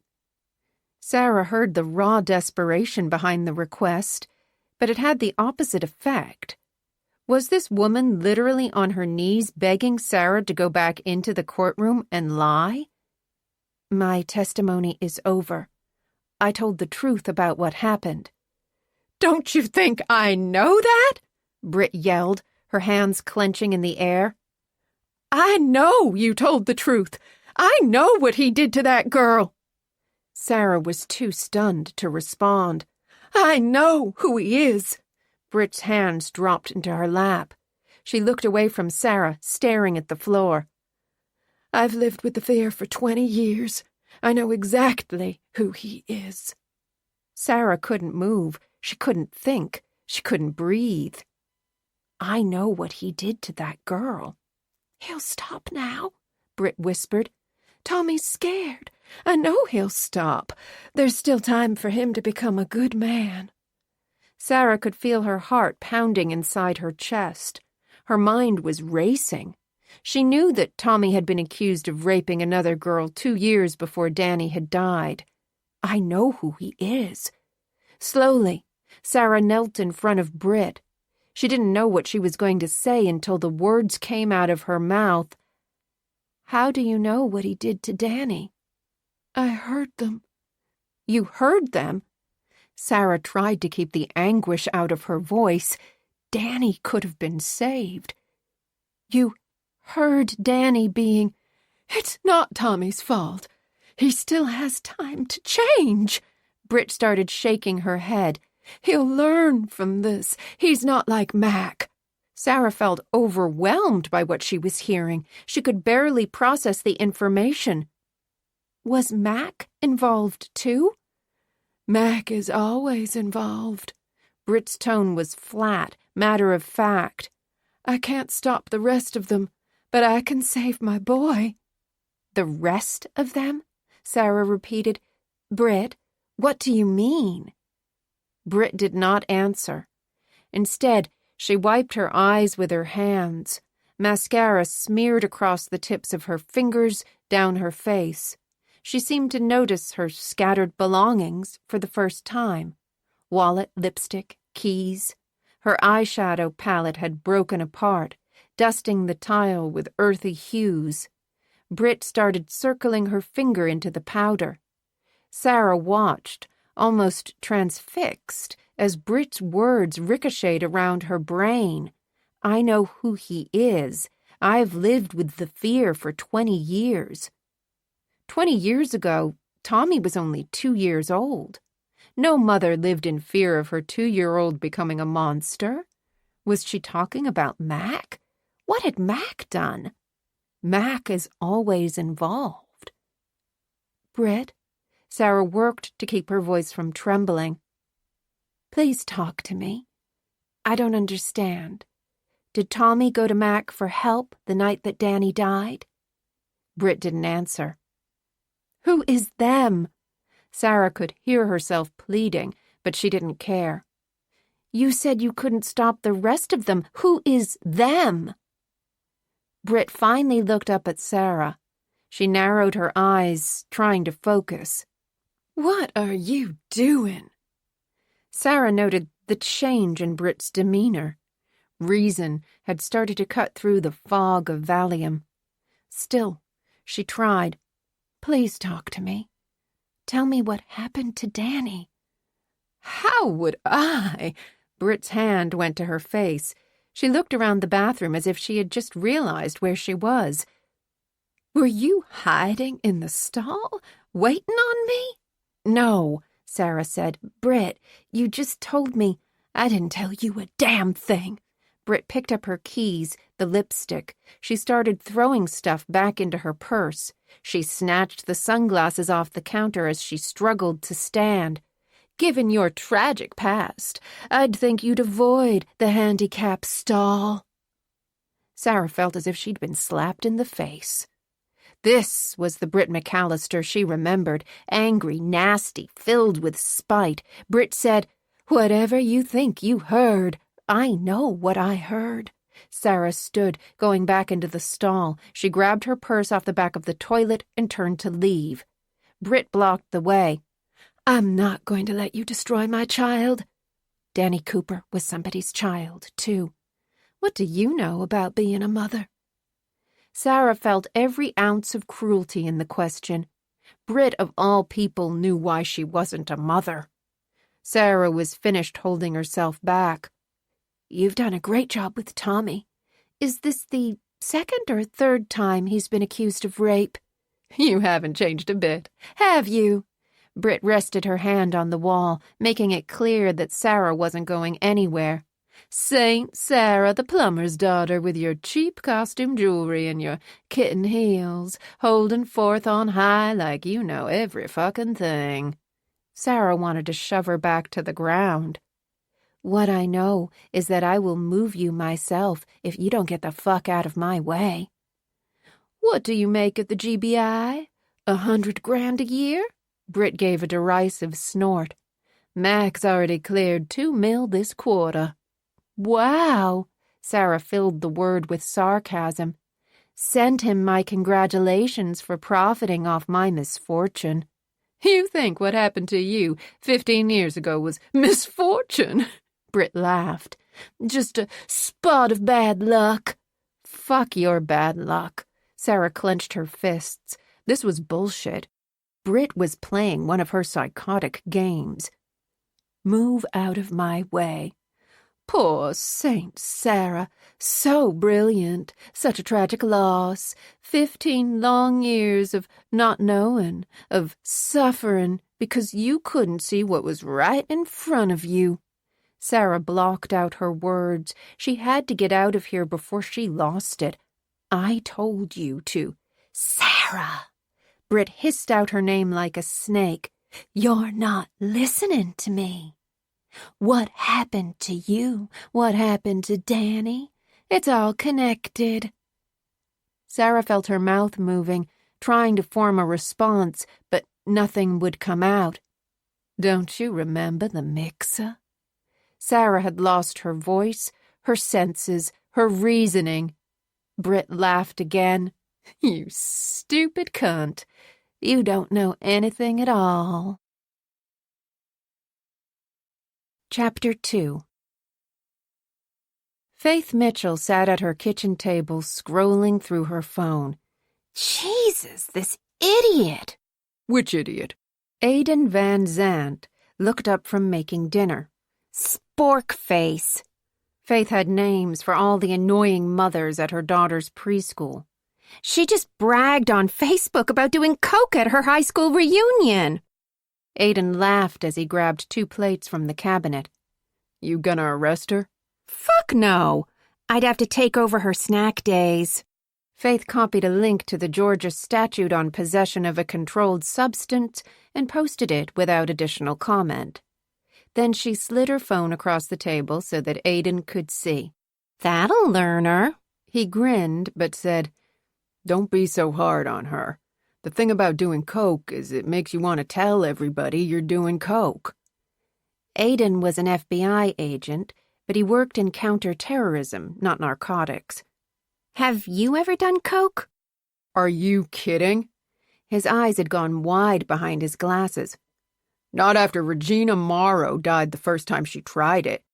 You read the Sweet Valley High books? I was 13. My sister told me there was sex in 'em. He placed dinner on the table. I told you she was mean. Faith looked at the plump ravioli, which he'd made from scratch, with groceries he'd paid for himself and brought to her house. The smell was unbelievable. The sauce looked like it had come from real vegetables instead of a chemical squirting machine. Aiden said, Forgive me for noticing, but I see that you're freaking out. I'm not freaking out, Faith said, freaking out. She didn't like men who wore glasses. She didn't date men who paid for groceries and cooked fresh pasta and had stable jobs with 401k retirement plans and who knew without being told that you were supposed to drink water. She dated cheaters and liars and assholes and rednecks who never had cash to pick up the check and wasted $1,000 on Georgia tickets even though they were 6 months behind on their child support. He said, It's okay to lean on other people sometimes. All right, Dr. Phil. Faith picked up her fork, but Aiden kept staring at her as if he expected something more. I don't know what you've heard, but I'm fine. You're fine, holding down your desk? I'm on desk duty because my partner is on a top-secret undercover assignment. Faith shrugged. I'm not even allowed to know where he is. Aiden cleaned his glasses with the tail of his shirt. You know, I was raised by a single mother who worked as a cop. I saw how hard it is. Really? She asked. Because my son was raised by a single mother who works as a cop, and he still thinks a magical laundry fairy bleaches the streaks out of his undershorts. I'm a little older than Jeremy is. Not by much. Faith watched him laugh, but it was true. She had given birth to Jeremy when she was 15. Then, 3 years ago, despite using nearly every form of birth control, she had given her college-aged son an adorable baby sister.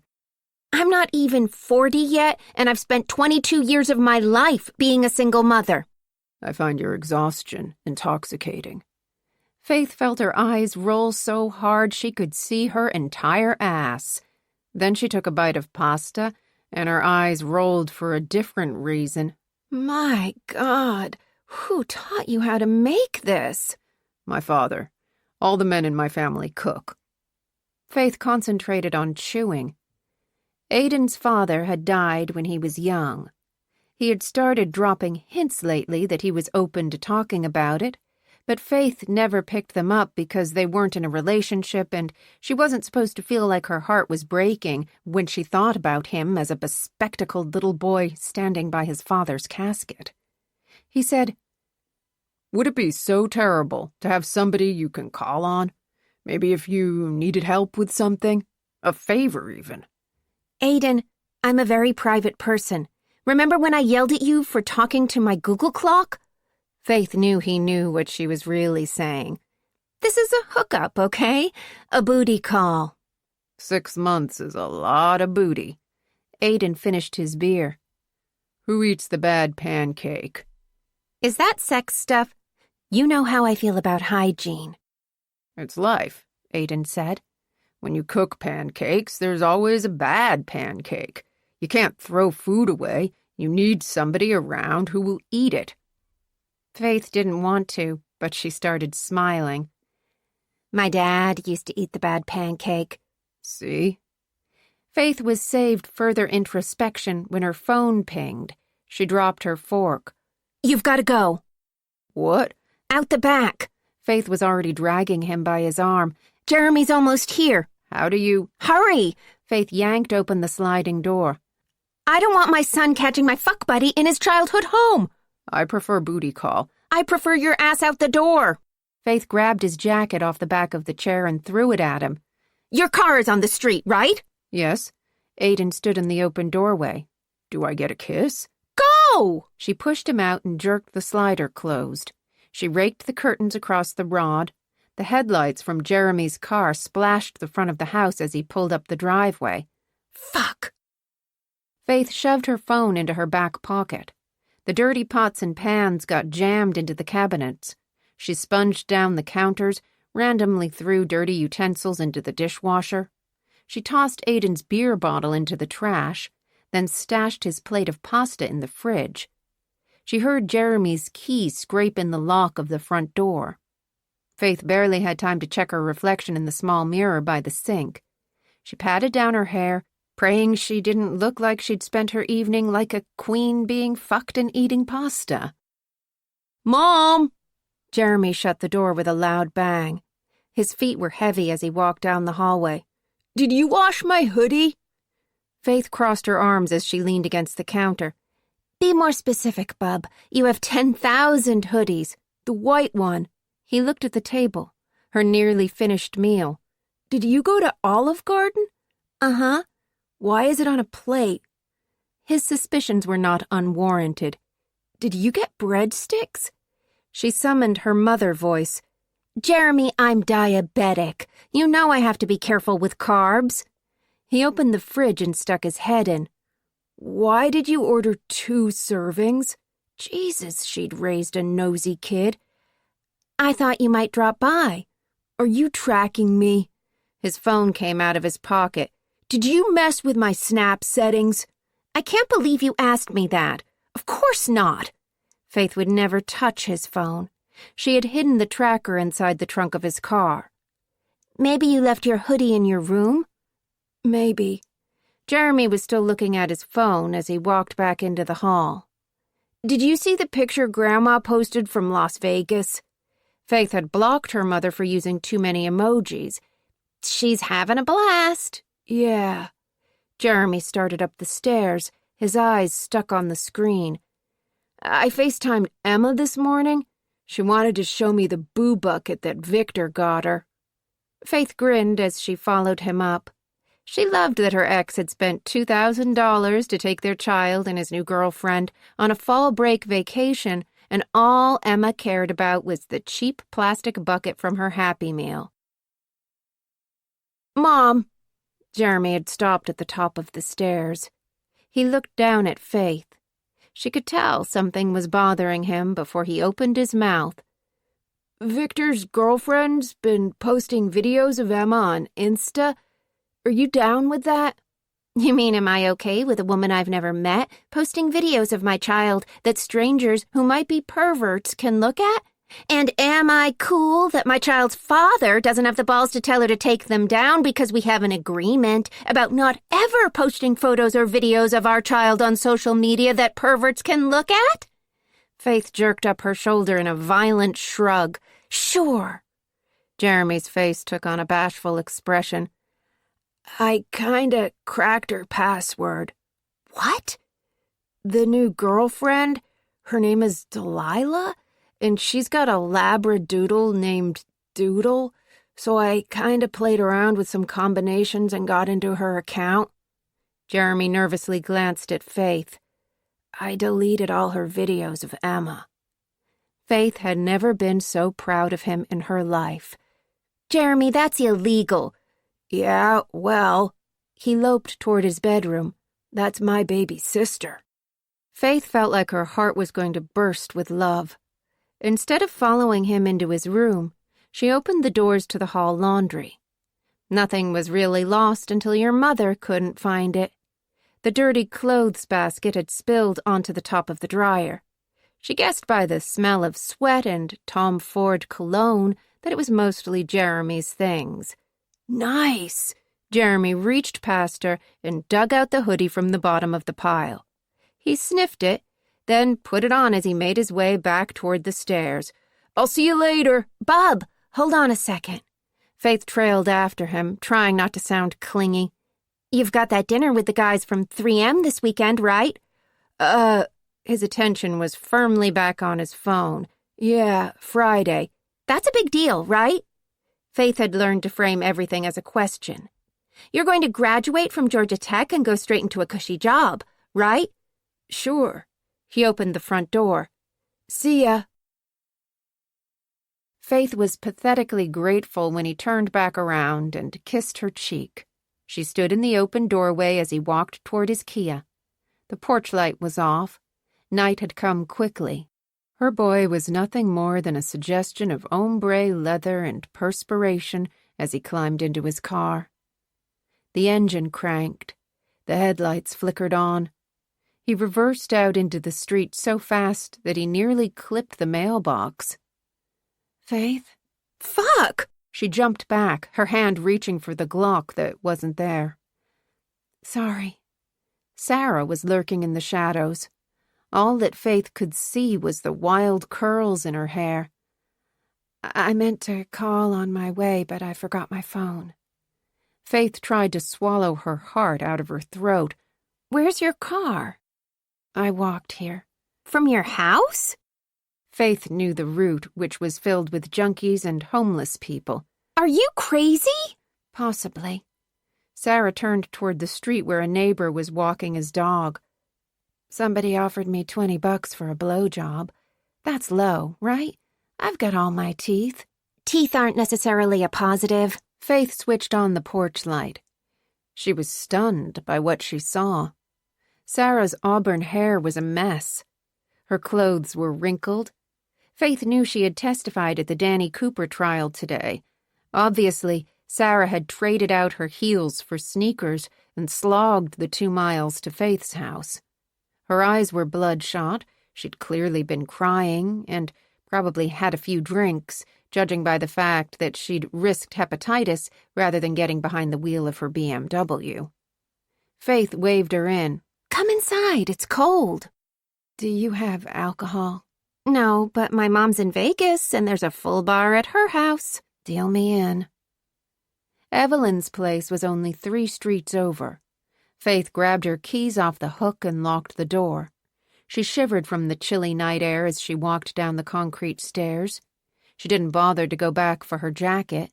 There was something bracing about the cold. Sarah was waiting for her on the sidewalk. She'd clearly come here to talk, but she kept silent as they walked down the road. Faith tilted back her head and looked up at the night sky.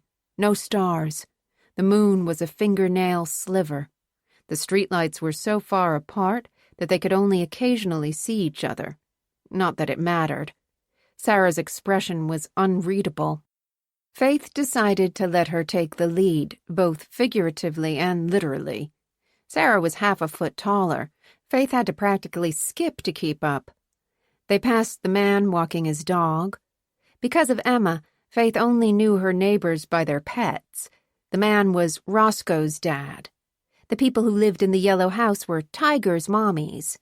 The ancient asshole who never brought in his trash can from the curb was Duffer's grandpa. Sarah didn't speak until they'd rounded the corner. Have you talked to Will? No, Faith said. Do you know where he is? West of Biloxi. He told me he'd be home around 1 tomorrow morning. Faith looked at her watch. That was another 6 hours. Sarah sniffed. She pulled a tissue from her skirt pocket and wiped her nose. Faith could count on one hand the number of times she'd seen Sarah cry. I guess the Danny Cooper trial's not going well? I don't know. The verdict, I mean, I don't know which way it'll go. Maybe if the jury feels sorry for Danny's parents. But then the McAllisters will appeal, which means more money, more waiting. Sarah didn't sound hopeful. I don't know. I'm sorry. Faith felt the need to apologize, though there was nothing more she could have done. Sarah had asked her to review Danny Cooper's file. For once, Faith had agreed with a prosecutor who didn't want to indict. The evidence was thin. The GPS on Tommy's Mercedes had not been activated, so there was no way to track the car.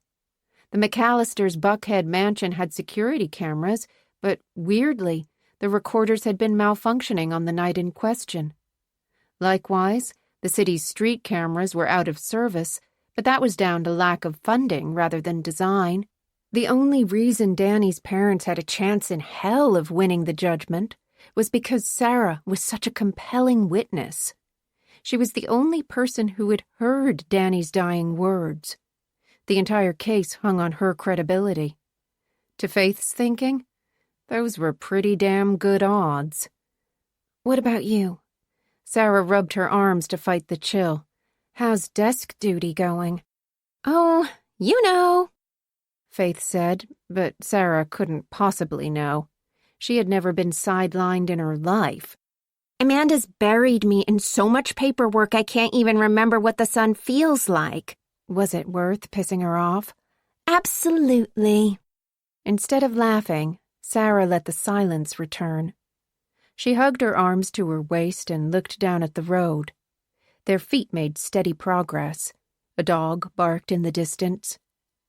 Faith took a deep, cleansing breath of cold air. She tried to let go of some of the stress in her body. No one knew where Faith was right now. No one was asking her to talk about their relationship, or flooding her inbox with smiley emojis, or wailing at her because their Totoro blankie was in the washer, or casually confessing that they had violated Section 1030 of the Federal Criminal Code, aka the 1986 Computer Fraud and Abuse Act. They turned another corner at the house where Poppy's mommy and daddy lived. Up ahead, Faith could see the soft glow of her mother's porch light. Evelyn stocked a very good bar. Faith could use a drink right now. She would have to check her insulin pump. Fortunately, she had a doctor 2 feet away from her. She was about to ask Sarah what to do, but she didn't have time to get the question out of her mouth. Sarah said, "I was raped." Faith stumbled, catching herself at the last minute. She felt as if she'd been punched in the face. What? Sarah didn't repeat herself. She was watching Faith closely, gauging her reaction. I'm sorry. Faith could feel tears in her eyes. Sarah was one of her closest friends. Next month, Faith was going to be Will's best man at their wedding. This felt like a physical blow. She desperately searched for the right response, but could only come up with, When? 15 years ago, at Grady. I'm sorry I never told you. It's okay. Faith tried to control her tears. The worst thing she could do right now was make Sarah feel like she had to comfort her. Does Will know? It was one of the first things I told him. We weren't even dating yet. I just blurted it out. Sarah started walking again, but slower this time. It tore apart my first marriage, keeping it a secret. Jeffrey saw me a certain way. He thought I was so strong. I didn't want him to see me as a victim. Please don't see me as a victim. I won't. I don't. Faith wiped her nose with the back of her sleeve. She couldn't think of what to say other than, I'm sorry. Don't be, Sarah said. I despise having that asterisk by my name. Not Sarah the doctor or the medical examiner or the daughter or the sister or the friend or the colleague. Sarah the rape victim. Faith understood the anger in her voice. This was about the trial, Sarah's testimony. Defense attorneys were not known for their discretion. Faith could only imagine how gleefully Douglas Fanning had torn into her. No wonder she needed a drink. Sarah said, I don't want to be defined by one of the worst things that ever happened to me, you know? Faith could feel Sarah staring at her again. She was so wary of how Faith might or might not respond. Faith decided to own it. I'm not sure what to say other than I'm sorry, and telling you I'm sorry is so fucking useless. Sarah gave a dry laugh. Most people want to know if he was caught. Faith took it as a sign of her own shock that she hadn't. Was he? Yes. He was the head janitor in the emergency department. There was a trial. You can find the transcript on Pacer. It would be easier for me if you read it instead of me telling you the gory details. I don't have to. You can, though, Sarah insisted. I don't mind because it's you. He was sentenced to 8 years. He got out and raped 2 more women. I wasn't allowed to testify at their trial. The judge said it would be prejudicial. Still, he got 5 more years. He's out now, but he's on parole for some other violations. Faith was glad the asshole was being monitored, but she couldn't help but read between the lines. The man wouldn't have been working at Grady if he'd had an arrest record. 8 years was a hell of a long sentence for a first offense. Usually they pleaded down to a lesser charge and got parole, which meant that what had happened to Sarah must have been particularly bad. I'm not ashamed of it, Sarah said. It wasn't my fault. Faith knew how useless it would be to tell her she was right. The thing is, it's so fraught, you know? No one blames you if your car is broken into or you get robbed or your grandfather was shot by a burglar, but with rape, there's a way that people expect you to act or talk about it or... I don't know. Sarah shook her head like it was a mystery she had spent the last 15 years trying to solve. Should I sound outraged or matter-of-fact or emotional or devoid of emotion? Faith didn't have an answer. People always have an idea of how a rape survivor should and shouldn't exist in the world. They judge you based on how they think they would act if it happened to them, or how they think you should act, and there's no possible way to satisfy all of them. So you just say to yourself, why? Why am I having to convince someone, usually a stranger, that I didn't deserve this traumatic, life-altering assault that happened to me? Or worse, why do I have to convince them that I'm not making it up for what? For attention? Or Oh, God, if they feel sorry for you and elevate you to some kind of sainthood, like you're a better person because you suffered? And should I call myself a victim or a survivor? Because sometimes, even 15 years later, I feel like a victim, and other times I feel like, fuck, yes, I'm a survivor. I'm still here, aren't I? But the words are so politicized, and it stops being about how you feel, and it becomes about how everyone else feels.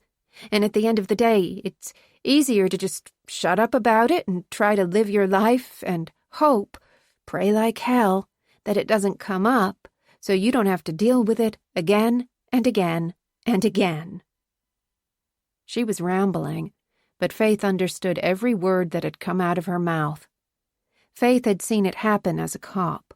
She had seen it happen as a woman who lived in the world. She felt it in her soul right now because what she really felt was so fucking useless. She wanted to do something, which wouldn't help Sarah a damn bit. She asked, "How do you feel about it?" Back then, I was completely broken. I couldn't concentrate at work. I stopped taking care of myself. The guy I was living with couldn't handle it, and fair enough. He didn't sign up for that. Sarah hugged her arms to her waist again, but this time it seemed more for protection. My parents eventually drove up to Atlanta and took me home. That's when it got really bad. I would panic if my mother left the room. My sister came home from college to help take care of me. My father slept on the floor with a shotgun because that was the only way I could sleep. God. It was such a horrific time for them. I still feel so guilty for putting them through it. Faith had no doubt that she would gladly wield a shotgun against anyone who threatened her family. "How do you feel about it now?" "I try not to think about it," Sarah said, "because if I do, what I feel is angry. So fucking angry." They were under a streetlight. Faith could see the emotion on her face. "I got pregnant from it." Faith's heart felt as if it had been pierced. She had always wondered why Sarah had never had kids. "I was 7 weeks. It was an ectopic pregnancy, and I knew the signs. Of course I knew the signs. But I ignored the pain, and I let it get worse. Maybe part of me felt like I deserved it." Faith watched Sarah take out the tissue again and blow her nose. "My tube ruptured before my aunt could get me to the hospital. Uterine atony led to uncontrolled bleeding, and that's why I can't have children. They had to remove my uterus." Sarah shrugged as if it was nothing, but Faith had seen how much she adored children. It was everything. "The fact that I was raped? I was resigned to that getting out during my testimony at Danny's trial. It's part of the public record. It's bound to come out eventually. But the pregnancy and what I lost because of it, that's my private stuff. It wasn't brought up in the original trial against the man who assaulted me. I refused to testify against him unless it was kept out. But I've come to terms with the loss. I had to. And it's a tragedy.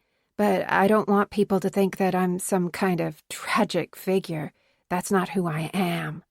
She was looking at Faith, almost daring her to argue. Faith asked, "How would Douglas Fanning be able to legally access your medical information?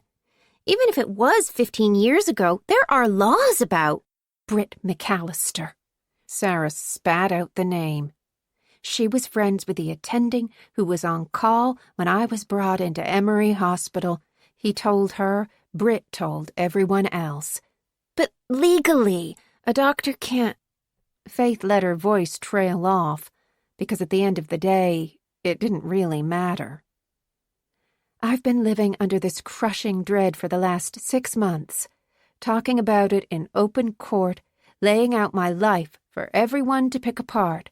I kept going over it in my head. How should I act? What should I say? How do I even describe it? As a woman, As a doctor? Sarah's voice was filled with anguish.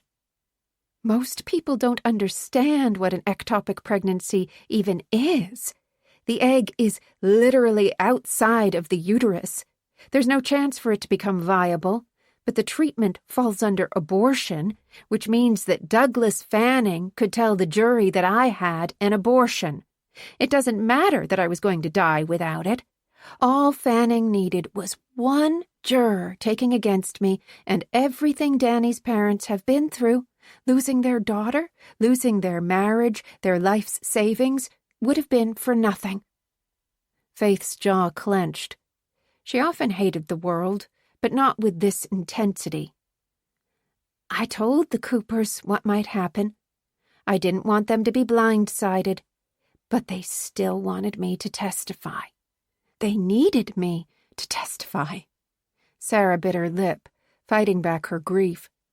I'm the only person who heard Danny. It was entirely on me to tell her story. And Fanning, the fucking shark, all he had to do was make me seem like a bitter, barren, hysterical baby killer who screams rape wherever she goes. Faith had never met a defense attorney who didn't go for the jugular. She silently cursed herself for not taking time off work to be at the trial today. How did he bring it up? He didn't. Sarah's tone was filled with surprise, like she still couldn't believe it. 6 months of fighting off panic attacks, and he didn't mention it. Faith felt her eyebrows knit. Why? Maybe the focus groups and jury consultants got into his head? I'm an articulate, college-educated, straight white woman with a medical degree on her wall and an engagement ring on her finger. That probably counted for way more than it should. Faith had seen how Sarah's intelligence and confidence could intimidate lesser men. She knew there was more to the story. That's good, right? The jury liked you, so they'll believe you're being honest about what Danny told you. Maybe, Sarah allowed. Fanning still drew some blood. He made it seem like I'm holding a grudge against Mac McAllister for winning the fellowship. I was offered it. Did you know that? Faith shook her head. She had no idea what fellowship Sarah was talking about. The day before I was attacked, Dr. Nygaard called me. She was going to make the official announcement the next morning.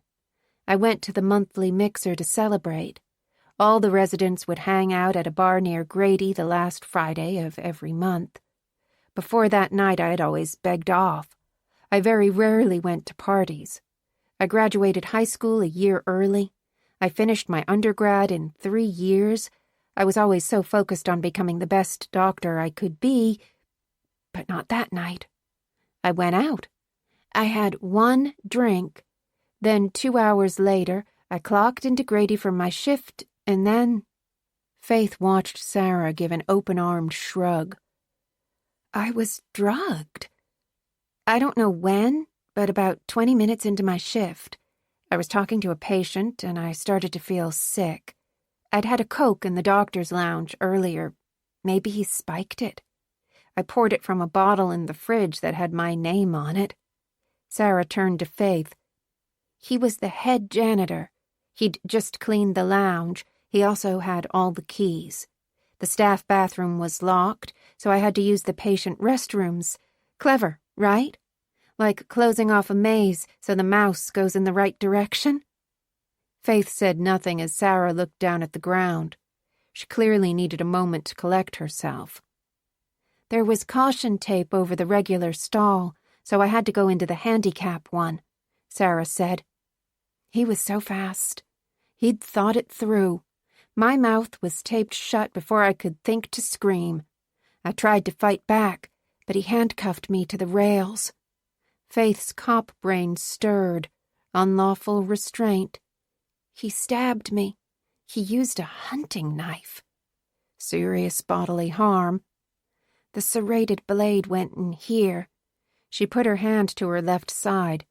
The same place Danny had a superficial laceration, almost exact. Faith knew the spot. She had seen the photos from Danny Cooper's autopsy.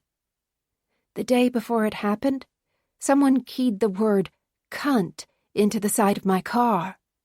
Faith flinched at the disgusting word. I thought it was Brit. She despised any woman who worked with Mac. She thought we were all trying to steal her husband. I wouldn't put it past her to trash my car. Faith had met that kind of woman at every stage of her life, but that wasn't the point of what Sarah was telling her. You see a pattern. I see a connection. Sarah put a weird emphasis on the word. Danny was sent threatening messages. I was sent a threatening message.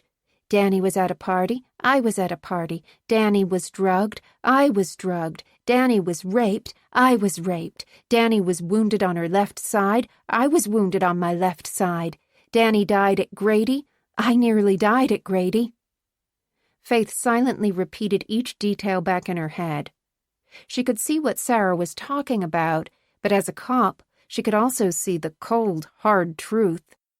Sarah, I'm not taking away from anything you're saying, but a lot of women are drugged and raped.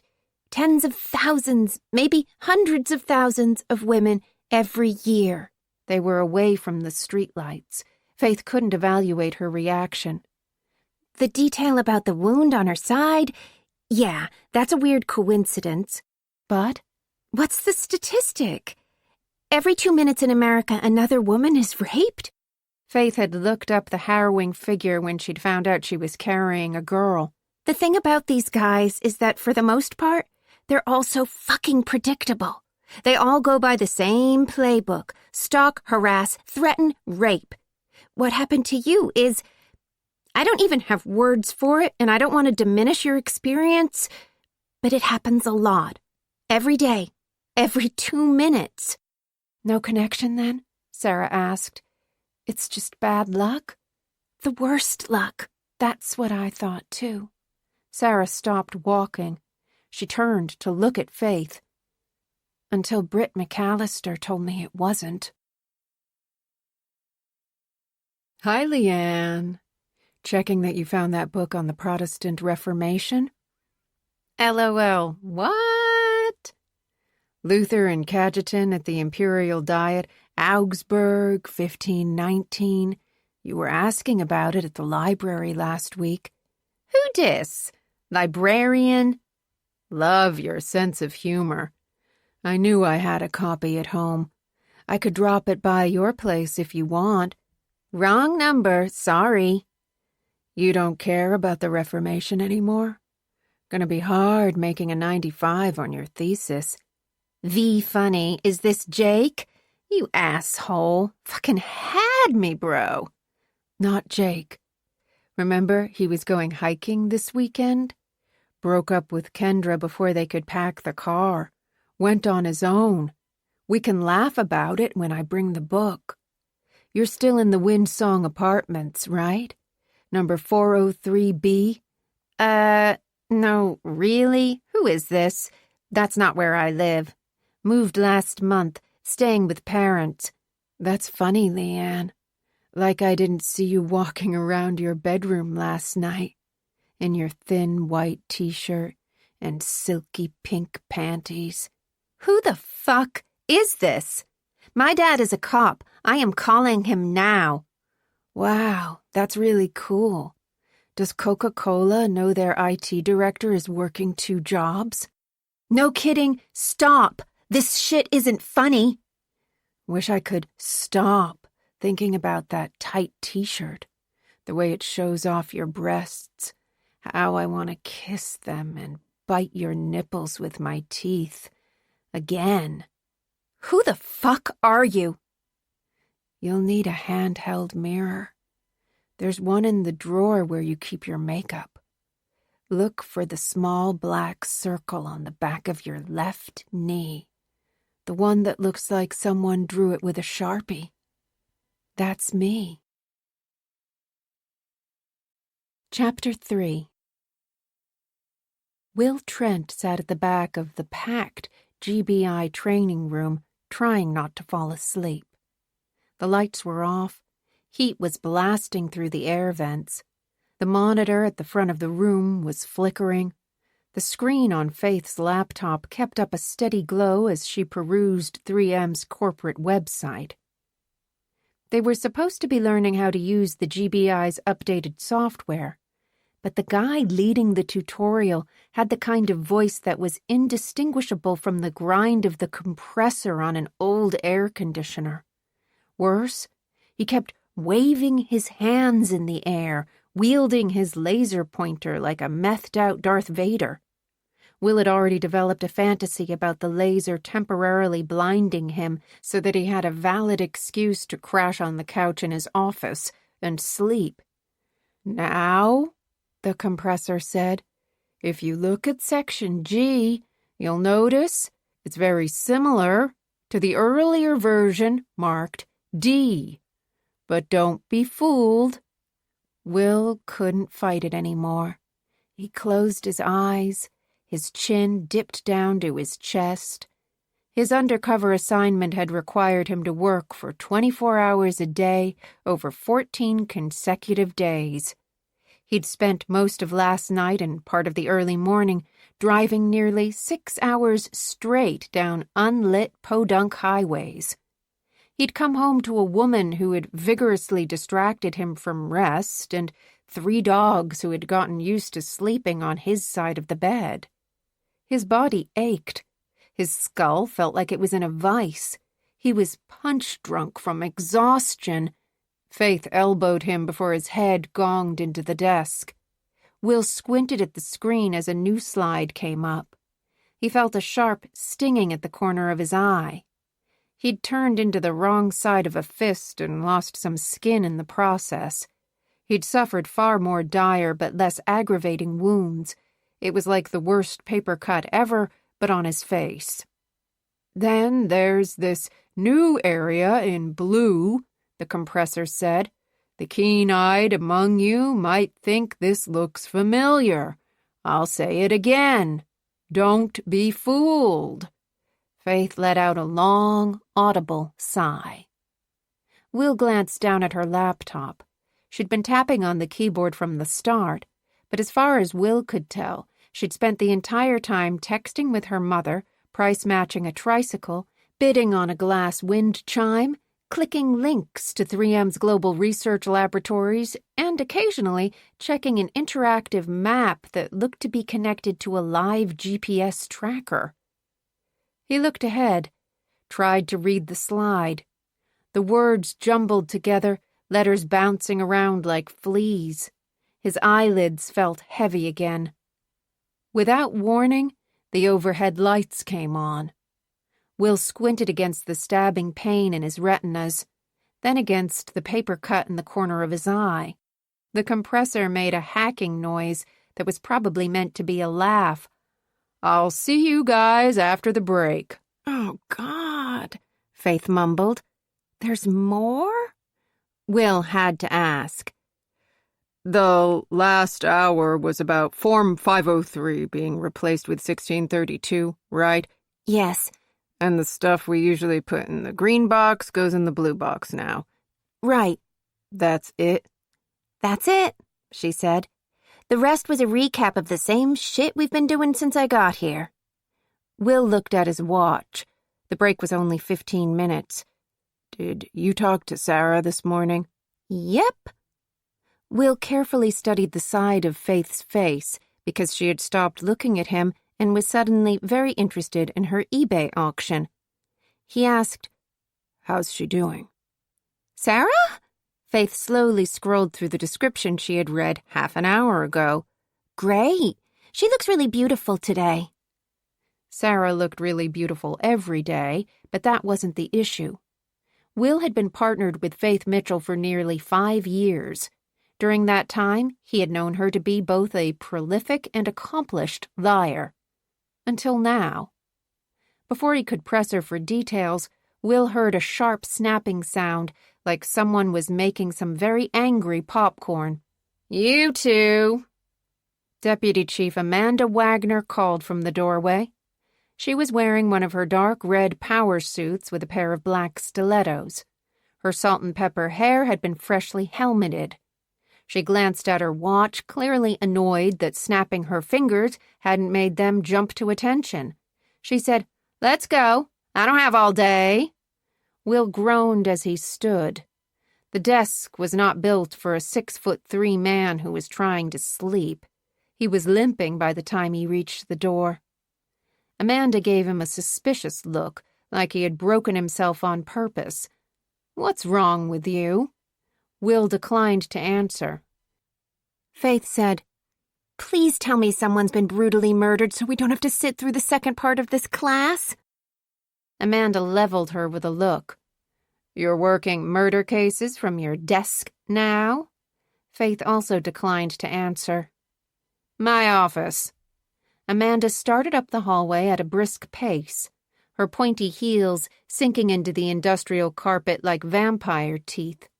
She had her phone in her hand because she couldn't take more than a few steps without alerting the rest of her coven. Will let Faith go ahead of him because Amanda got annoyed when he cast her in shadow. They all matched Amanda's quick steps to the end of the hall, then went single file down the flight of stairs. He watched the tops of their heads bob in front of him, one salty, one blonde. He should have been at least curious about why Amanda was taking them to her office, but Will was gripped by the sudden need to talk to Sarah. Something had felt off last night, and this morning. She was gone by the time he'd gotten out of the shower. No kiss, no note. Definitely not like her. Will had chalked it up to re-entry pains after being apart for 2 weeks. Now, Faith's uncharacteristic lack of believable duplicity had him concerned. Amanda had stopped at the door. Will reached forward and held it open. Then he followed them down the next hallway. Last night, Sarah had told him that the trial had gone as well as could be expected. Douglas Fanning had gotten in some hits, but her private life and the intimate details of her loss had not been opened up for dissection. Now that Will silently rewound the conversation, he realized that Sarah hadn't sounded relieved. She hadn't acted relieved either, which was odd. Sarah had worried about the trial for months. She had lost sleep, was up at weird times reading or going for a run or staring out the window. Sometimes she'd needed distractions. Other times she'd asked to be alone. Will hadn't begrudged her any of it. He knew her dread, had lived it most of his life. There were details about his childhood that he didn't want people picking apart either. A guy who had grown up in an orphanage wasn't generally the type of guy who liked to talk about why he'd grown up in an orphanage. "Faith." Amanda was still typing on her phone as she walked into her office. "When will those reports be completed?" Faith gave Will an eye roll. "I've made my way through half of—" "Email them all to me by the end of the day." Amanda dropped her phone on the desk. She crossed her arms. "Bernice's daughter had her baby." Faith made the soft noises women make when they hear about babies. Will waited for the noises to turn into a curse. Bernice Hodges was in charge of the GBI's anti-fraud unit. They worked in concert with the federal government to prosecute able-bodied people who were illegally collecting disability payments. Someone would need to cover for Bernice while she helped take care of her daughter. Fuck! Faith had finally gamed out the baby news. "You want us to sneak around with a camera trying to catch some criming jackass doing CrossFit?" "That's exactly what I want you to do," Amanda said. "Do you have a problem with that?" "Hell yes, I have a—" Faith put her fist to her mouth to physically shut herself up. She took a breath before continuing. "Ma'am, don't you feel like our skills would be better suited working more pressing cases?" The GBI's anti-fraud unit helped save the state of Georgia $90 million last year. I'd call that very pressing. Amanda's desk phone started ringing. She took off her gold hoop earring and lifted the receiver. She listened for a second, then told Will and Faith, "Step out into the hall." Faith dragged her feet all the way out the door. She looked up at Will. "It's not just me, right? This is bullshit." Will didn't disagree, but there were more important things on his mind. "Did you talk to Sarah while I was gone?" Faith was suddenly very interested in her phone. "Yeah, why?" "Did she say anything to you about the trial?" "Just that she was glad it was over." Faith kept looking at her phone. She had opened an email, but she didn't seem to be reading it, or typing a response, or commenting on how stupid it was.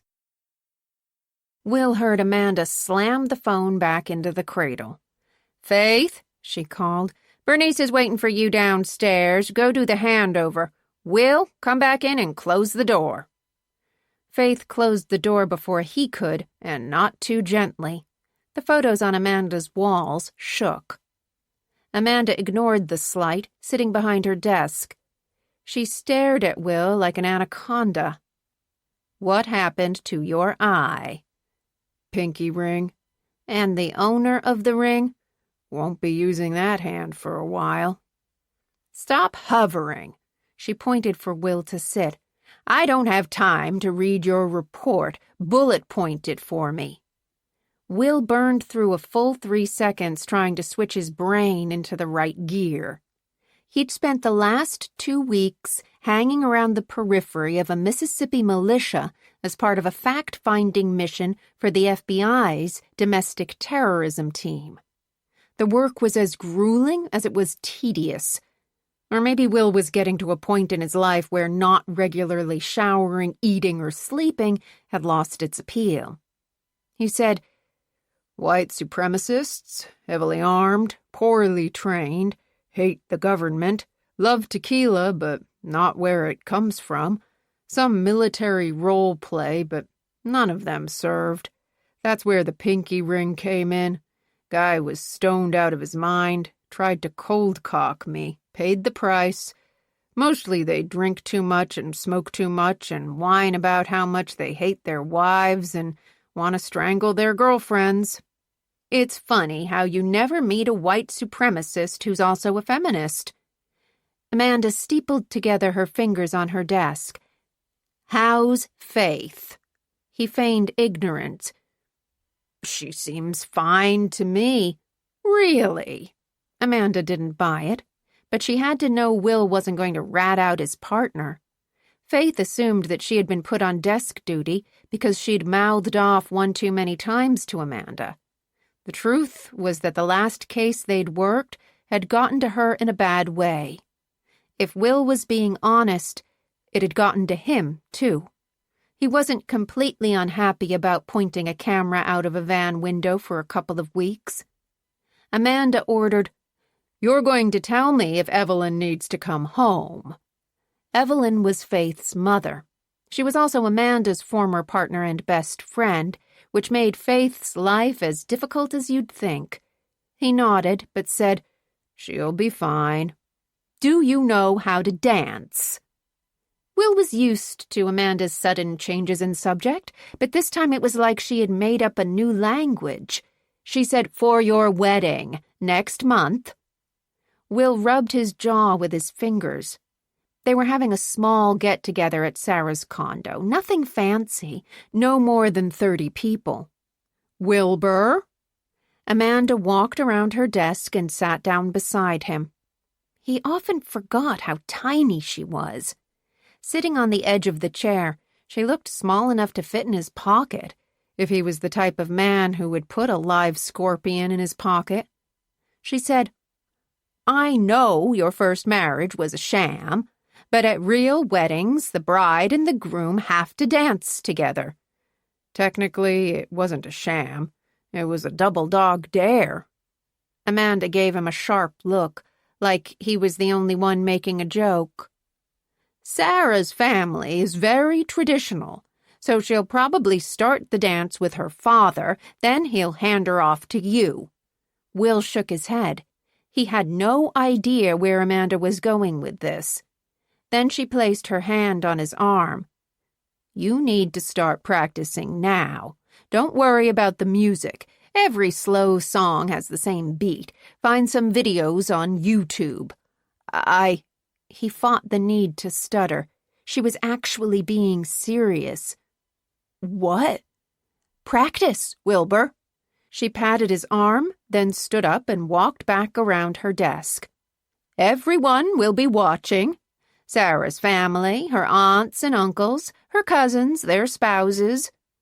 Will had a vague recollection of Sarah explaining that this person was her great-uncle on her dad's side, and that person was a second cousin of her mother's, and then the Hawks had started a 12-point comeback, and his attention had turned away from what he now realized was a very important conversation. Amanda said, "You could always take lessons." Will was not going to say what again. Lessons? Give a man a parachute, he flies one time. Push a man out of an airplane, he flies for the rest of his life. She picked up her desk phone, started punching numbers. Why are you still here? Will stood up. He left her office. He pulled the door closed behind him. He walked to the end of the hall.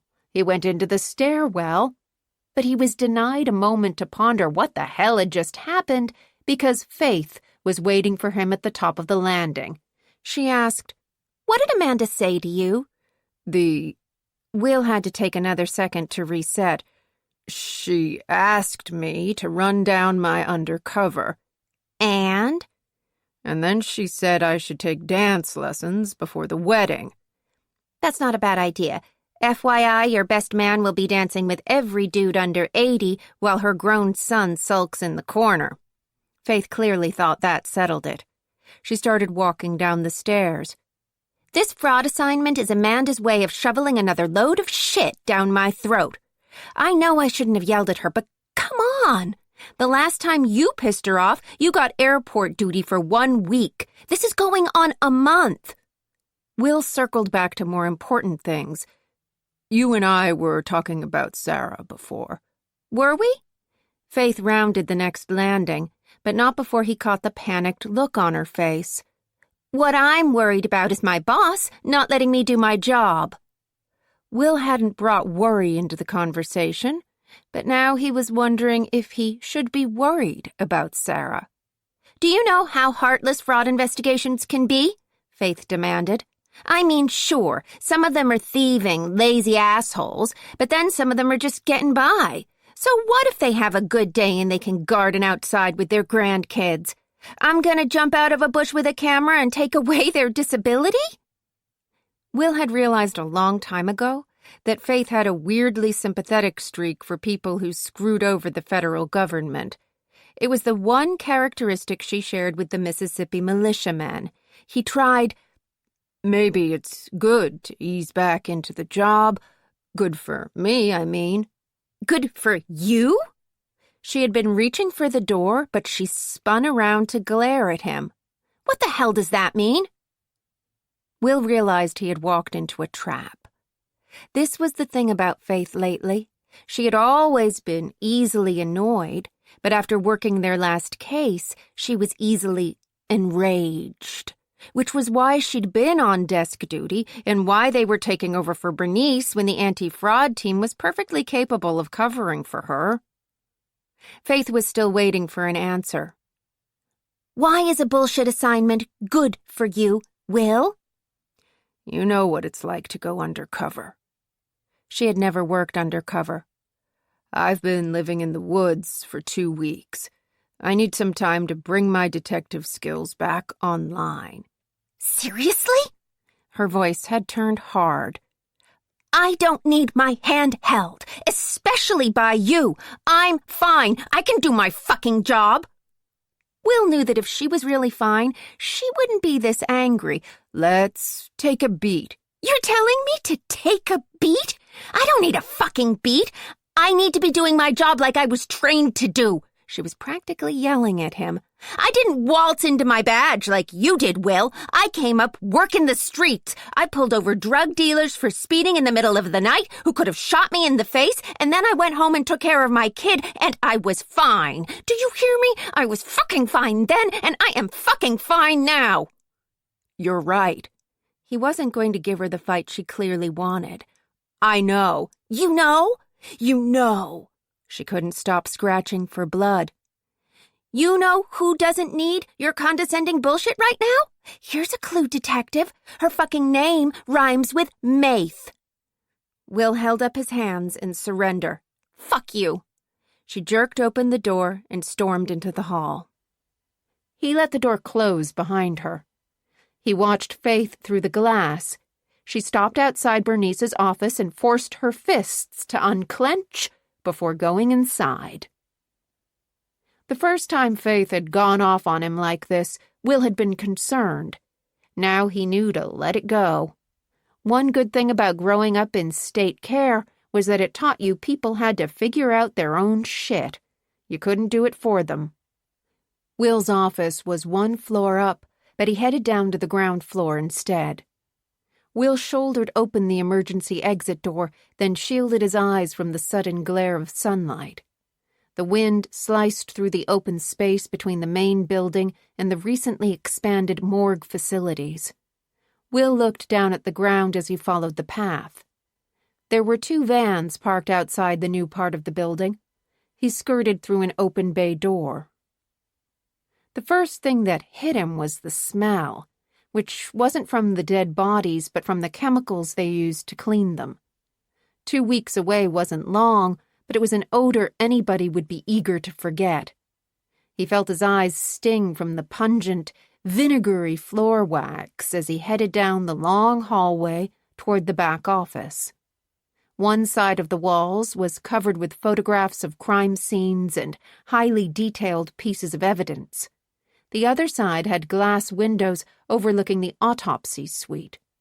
A junior medical examiner was suiting up beside a body, male, gunshot wound to the head. The skull had split open. Will heard Sarah's voice before he saw her. She was clearly on the phone. Her office was inside the main building, but she usually transcribed her autopsy notes inside a former storage closet. A desk and office chair had been wedged against the wall. A folding chair was crammed into the corner beside it. He stood in the doorway, but Sarah had no idea that he was there. Her GBI phone was peeking out beneath scattered pages of notes. He counted at least 3 pens, probably because she had a habit of misplacing them. Her personal phone was stuck between her shoulder and ear while she typed on her laptop. Correct, but the picture you sent me looks like she's using a quadruped grasp. Sarah ran her finger down her handwritten notes, double-checking herself against the form on her laptop. No, I wouldn't worry. It's less efficient, but she's basically a genius, so who cares? Will assumed that Sarah was talking to her sister. Tessa and her daughter had moved into Sarah's building last month, but they still spoke on the phone at least once, sometimes twice a day, often about their mother, who Sarah usually talked to every other day, and Will had been told that all of this was perfectly normal. He knocked on the open door. Sarah turned, smiling when she saw him. She reached out to hold his hand. Tessie, I have to go. Will waited for her to end the call before he leaned down and kissed her cheek. She smelled a hell of a lot better than the rest of the building. Sarah pointed to her laptop. Can you give me a second?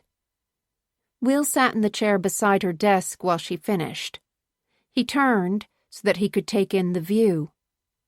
Faith had been sort of truthful about one thing at least. Sarah didn't just look beautiful today. She looked fucking hot. Her hair was down around her shoulders. Her makeup was darker than usual. Instead of her usual scrubs, she was wearing a nicely fitted green dress that showed off her legs and a pair of shoes that had cost more than 2 of Will's monthly paychecks, which she only knew because he'd accidentally seen the receipt and felt like an electric cattle prod was pressed against his testicles. Okay. Sarah closed the laptop and turned to Will. That was Tessa on the phone. She's worried about the way Isabel is gripping her pencil. Tessa's daughter was a little older than Faith's. Is that a thing? Yes, but also no. Tessa's deflecting. Lem's being an asshole about the divorce. She took off her glasses. Aren't you supposed to be in software training right now? Will was exactly where he was supposed to be. Are we going to dance together at our wedding? Sarah's face lit up with a smile. Don't you want to? He guessed that he did now. What rhymes with Maith? Sarah's brow furrowed. Context? Something Faith said to me. Her name rhymes with Maith. Faith rhymes with Maith. Your dyslexia doesn't like that kind of wordplay. Sarah was smiling again, but she started twisting her engagement ring around her finger. Orthographic processing allows you to visualize letter symbols in your mind's eye, which helps you decipher that particular type of rhyme. Your brain uses a different area for language processing. Will figured he should use his brain to process what was going on right in front of him. Something was clearly wrong with Sarah. She was fidgeting. She never fidgeted. Did you tell Tessa about Danny's trial yet? The smile faltered. Sarah shook her head. She hadn't told her family anything about Danny Cooper, which was very unlike her and, in retrospect, had been a giant red flag that Will had missed. She said, "Maybe it will help you better contextualize a rhyme if I show you how your brain processes the information." Tessa was good at deflecting, but Sarah was a master. He watched her flip over a sheet of paper and start drawing what he guessed was supposed to be his brain. Her engagement ring stood in sharp contrast to her pricey clothes. One of the few items that Will had left of his mother was her collection of costume jewelry. She'd been a teenager when she'd died, working as a prostitute on the Atlanta streets. Her tastes had not been sophisticated. For some reason, Will had thought it was a good idea to propose to Sarah with one of his mother's rings. He'd chosen the green glass because it matched her eyes. Sarah treated it like it was a diamond. "This area," she tapped the drawing with her pen, "that's where a typical brain—" Will covered her hand with his. He used his foot to ease the door closed. "Tell me about last night." "What about it?" "Things got a little rough." "Isn't that what I asked for?" She had raised her eyebrow. A challenge, but also another deflection. Sarah was fiercely intelligent, sometimes to her own detriment. Will remembered the abject terror that had kept him from asking her out the first time they'd met. And the second time, and the fifth and sixth time, he'd kept retreating into his familiar place, what Sarah called his awkward silence. Now he used the silence strategically. Sarah didn't last long. "Are you saying you didn't enjoy it?" Her smile had lost its tease. "All I have to do is sneeze really hard to prove you wrong." Will smiled, too, but he kept pressing. "What happened at the trial yesterday?" "I told you." Sarah slipped away her hand. She sat back in her chair. Suddenly, there was a lot of space between them. "I nailed my testimony. Douglas Fanning lost his nerve. Court is in recess tomorrow. The judge wants the lawyers to talk about a settlement, which won't happen because the Coopers don't want money. They want the world to know that Tommy McAllister is the reason that she died." Will studied her expression. There was no crack in her armor. She was putting on that side of herself that was completely in control. He said, "I was thinking about the last case we worked together." Sarah pressed together her lips. The last case was the same case that was causing Faith to show every symptom of post-traumatic stress disorder. Will said, "One of the victims, she told you that after it happened, after she was raped, that she couldn't be with a man unless he was hurting her. Do you remember?" Sarah's lips parted for air, but she didn't look away. "The woman asked you if you ever felt that way, too," Will said. "You told her that you did." "Sometimes," Sarah corrected. I told her I felt that way sometimes. Was last night one of those times? You would never hurt me. Did you want me to? Sarah took another shallow breath. She looked up at the ceiling. She shook her head, but not to disagree with him. He had seen her do this before. She was hardening her defenses, forcing down her feelings, which was a great trick in a lot of situations, but not this one. He said, "This superwoman version of Sarah that you're showing right now, you can do that for yourself, but you don't ever have to do it for me." Sarah finally broke, but not by much. Tears welled in her eyes. She used the tips of her fingers to try to hold them back. I didn't tell you last night because I was afraid that you would make me do the right thing. Will shook his head, but not only because he would never try to make Sarah do anything she didn't want to do. In the years that he had known her, she had always been driven to do the right thing. I don't want to do it, Will. I don't want to sacrifice my sanity, my sense of self. I don't want to go back to that dark place. I don't want to put my family through it, to put you through it. She leaned forward, her hands clasped between her knees. I'm not sure I'll survive it. Will felt her anxiety like a metal strap tightening around his chest. What happened? Sarah placed her hand over her heart as if she needed to protect it. I had this, I don't know what to call it, altercation with Britt yesterday. We were in the bathroom. I'd just finished testifying. She came in and... Sarah tried to wipe her eyes again. There was no holding back her tears now. Will reached into his pocket and offered his handkerchief. Sarah held onto his fingers for a moment. Then she took a deep breath like she was about to dive to the bottom of the ocean. Britt admitted that she knows Tommy is responsible for Danny Cooper's death. Will's surprise was only momentary. He understood the implications. Sarah had been devastated when the criminal case against Tommy McAllister had fallen apart. Britt had handed Sarah the prosecution on a silver platter. Is she willing to go on the record? How does she know? No, she won't go on the record. She was stoned out of her mind when she told me, and then she realized she'd said too much and turned into an absolute bitch again. Will kept Sarah's original fear at the front of his mind. She was worried that he would make her do the right thing. So far, there was nothing wrong that she had done. What else did Britt say? That she hoped the trial would stop Tommy, that there was still a chance for him to be a good man. Will doubted that. He knew from the private investigator's report that Tommy had been accused of rape before.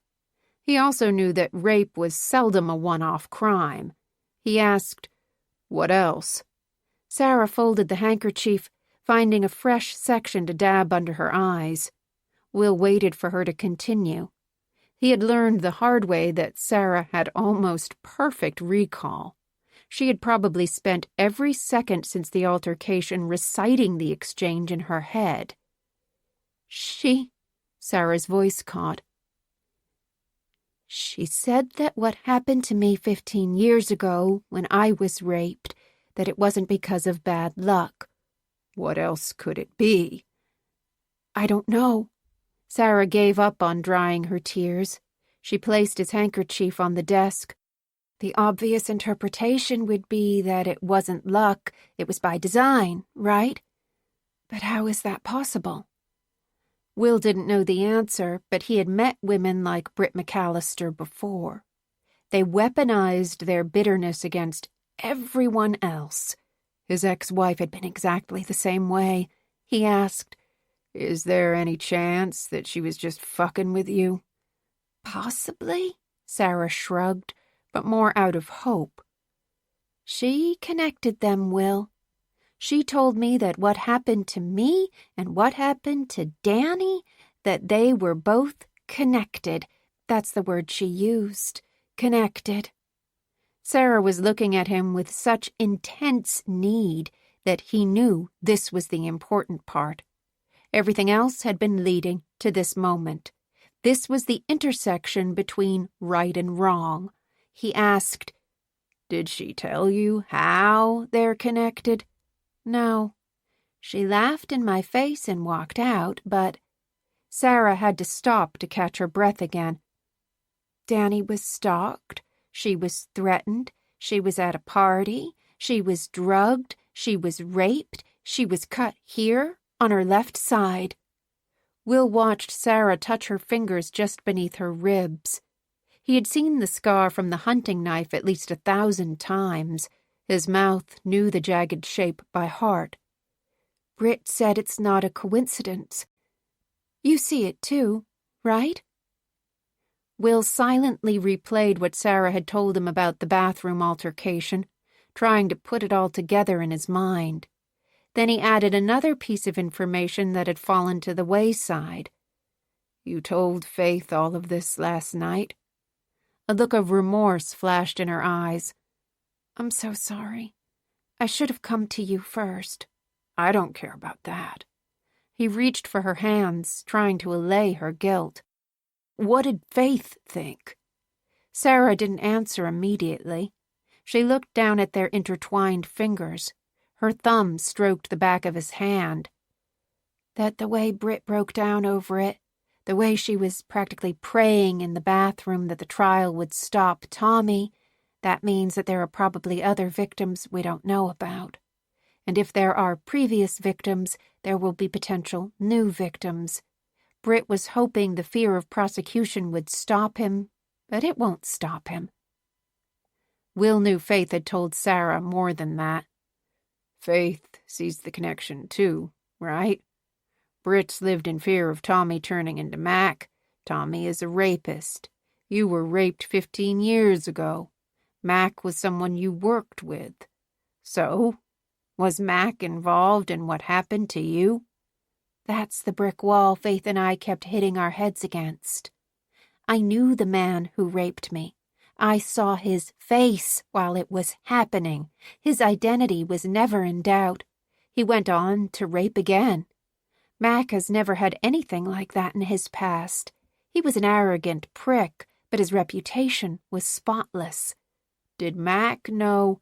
They didn't know each other. Sarah would never say her rapist's name, nor did she ever want to hear it. Mac's the kind of asshole who snaps his fingers at waiters. There's no way he would be friends with a hospital janitor. And even if they were, you're talking about a level of collusion that would require a tremendous amount of trust. The man who raped me served 8 years hard time. His lawyer was a public defender. He's still on parole. "Say the crazy part out loud," Will told her. "What are the chances that Mac bribed the janitor to rape you so that he would get that fellowship you were both up for? Or maybe Britt bribed him herself." "He's a serial rapist. He doesn't need cash to compel him." "I said it's crazy," Will reminded her. "What are the chances?" "Where's the money?" Sarah asked, and it was a good question. Britt and Mac are multimillionaires. The janitor still lives in poverty. His parole officer told me he's living in a halfway house off Lawrenceville Highway. If he did it for money before, it's impossible to think that he wouldn't blackmail Mac or Britt for more money now. They could give him enough cash to leave the country. He might be a sadistic rapist, but he's not stupid. Will knew what she was saying was true. He was also a cop. He could only see one path forward, the path that Faith would have seen last night, the path that Sarah clearly wanted to avoid. When two things are connected, you investigate both things. So, in order to look at what Tommy's been up to, we'd have to look into what happened to you. And if we're good at our jobs and find the connection that Britt is talking about, that means there's a criminal prosecution. And if there's a criminal prosecution, I would have to testify in open court about everything that happened to me 15 years ago. Sarah's tears were falling in earnest now. She looked afraid, which was the hardest part for Will to see. She had spent more than a decade trying to work through what had happened to her at Grady. She still carried the scars from that day. He had seen them on display as recently as last night. Sometimes the world could make you feel so numb that the only emotion that could cut through was pain. He got down on his knees in front of her. He cupped her face between his hands. He looked her in the eye. There's no right or wrong here. There's only what you can live with. All you have to know is that I've got you either way. I know you do. She took another deep, bottom-of-the-ocean breath. She had made her decision. I promised Danny I would do everything I could to stop Tommy. If that means exposing my life to strangers, then that's what I'll have to do. I couldn't live with myself if I let her down.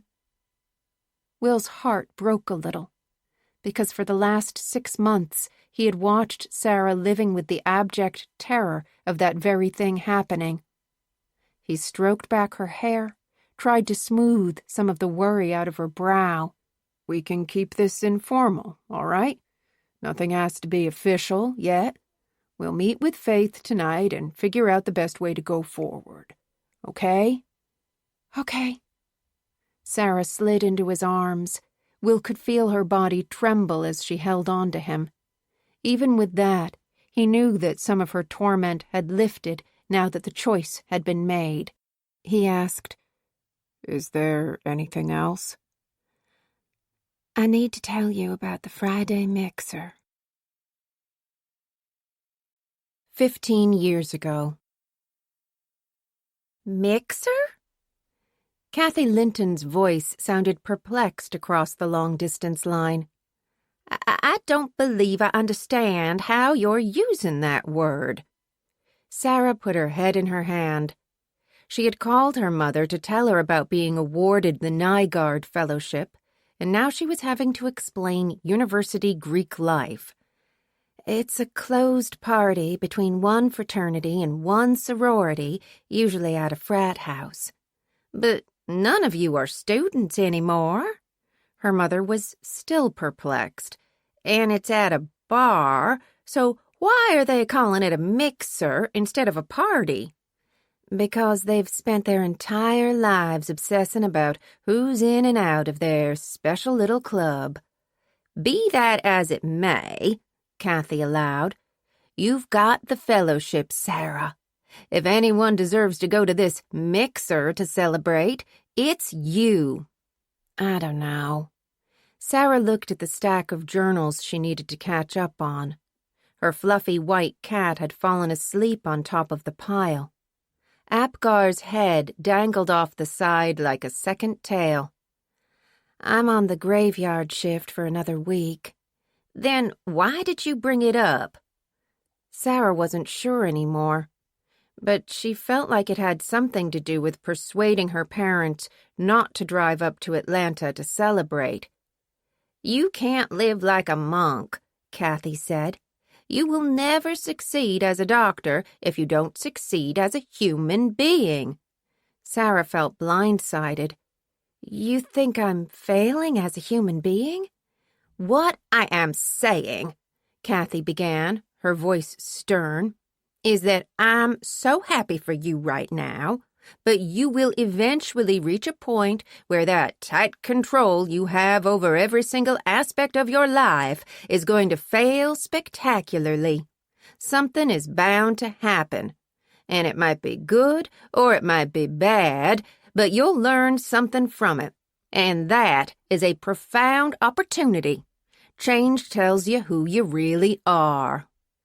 You're right, Sarah said, though she vehemently disagreed. If anything, now was the time to exert even more control. Sarah was going to be the best surgeon that Dr. Nygaard had ever trained.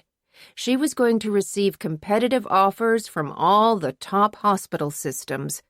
She was going to establish a thriving practice. She was going to get married and have 2 children before she turned 35. Hopefully they would both be girls. Tessa would have at least 3 of her own by then. They would raise their kids together and live close by, and everything would be perfect.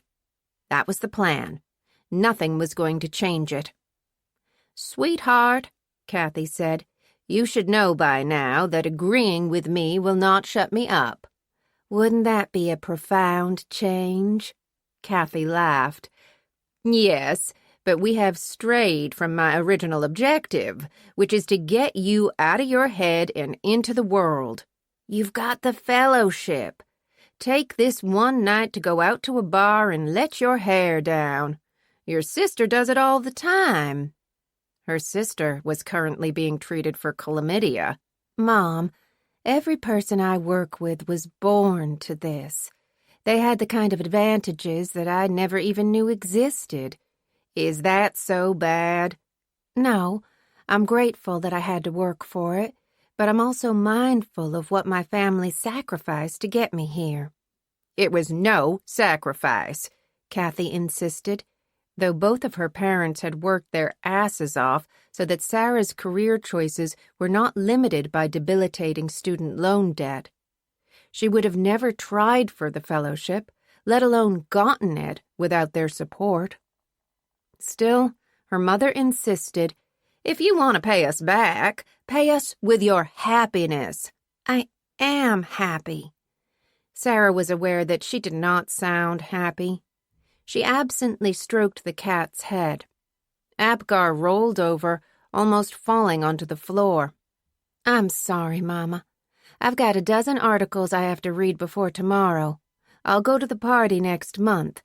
Mixer, whatever they call it. All right?" "No, it's not all right. But I've made my wishes clear, as have you. Discussing it further would be a waste of our time." Kathy's tone said that was the end of it. "Hold on. Daddy's out of the shower. He wants to congratulate you." Sarah picked up Apgar and held him in her arms. She could hear the phone cord being stretched from the kitchen into the living room. She could picture her father getting settled in his chair, strapping a heating pad on his back and ice around his knee because he'd spent his life shimmying through tight crawl spaces and fixing clogged toilets so that his oldest daughter could become a pediatric cardiothoracic fellow and his youngest daughter could become a regular patient at the Bryn Mawr Free Clinic. "Sweet pea," Eddie boomed. "I was singing in the shower and got some soap in my mouth, so it turned into a real soap opera." Sarah rolled her eyes, but she also laughed. "Daddy, that's awful." "I can come up with a better one," he warned, but spared her the attempt. "You got the fellowship, huh?" Sarah felt a stupid grin on her face. "Yeah, Dad, I got it." "I never doubted it for a minute," he said. "Did you?" "Never," Sarah lied. Mac McAllister had been in close contention. He had the skills, but more importantly, he had the confidence. Sarah had been so stressed out about meeting Dr. Nygaard that she'd thrown up before the interview. "Baby, I'm so damn proud of you," Eddie said. "I know how hard you've been working, but I want you to do a little something for me, okay?" "Okay." "Listen to your mother and go to that fucking party." The phone crackled again as the cord moved. He'd handed the receiver back to Kathy. Sarah knew what was coming, but she waited for it anyway. Her parents often disagreed, but they were always aligned. They had both hung up on her. Sarah put the phone back on the hook. She carried Apgar around her tiny one-bedroom apartment, which she could only afford because it was over her Aunt Bella's garage. Her eyes found the kitchen clock. She had 5 hours before her shift started. The window was closing fast if she wanted to go to the mixer. A glass of wine would take around 3 hours to metabolize.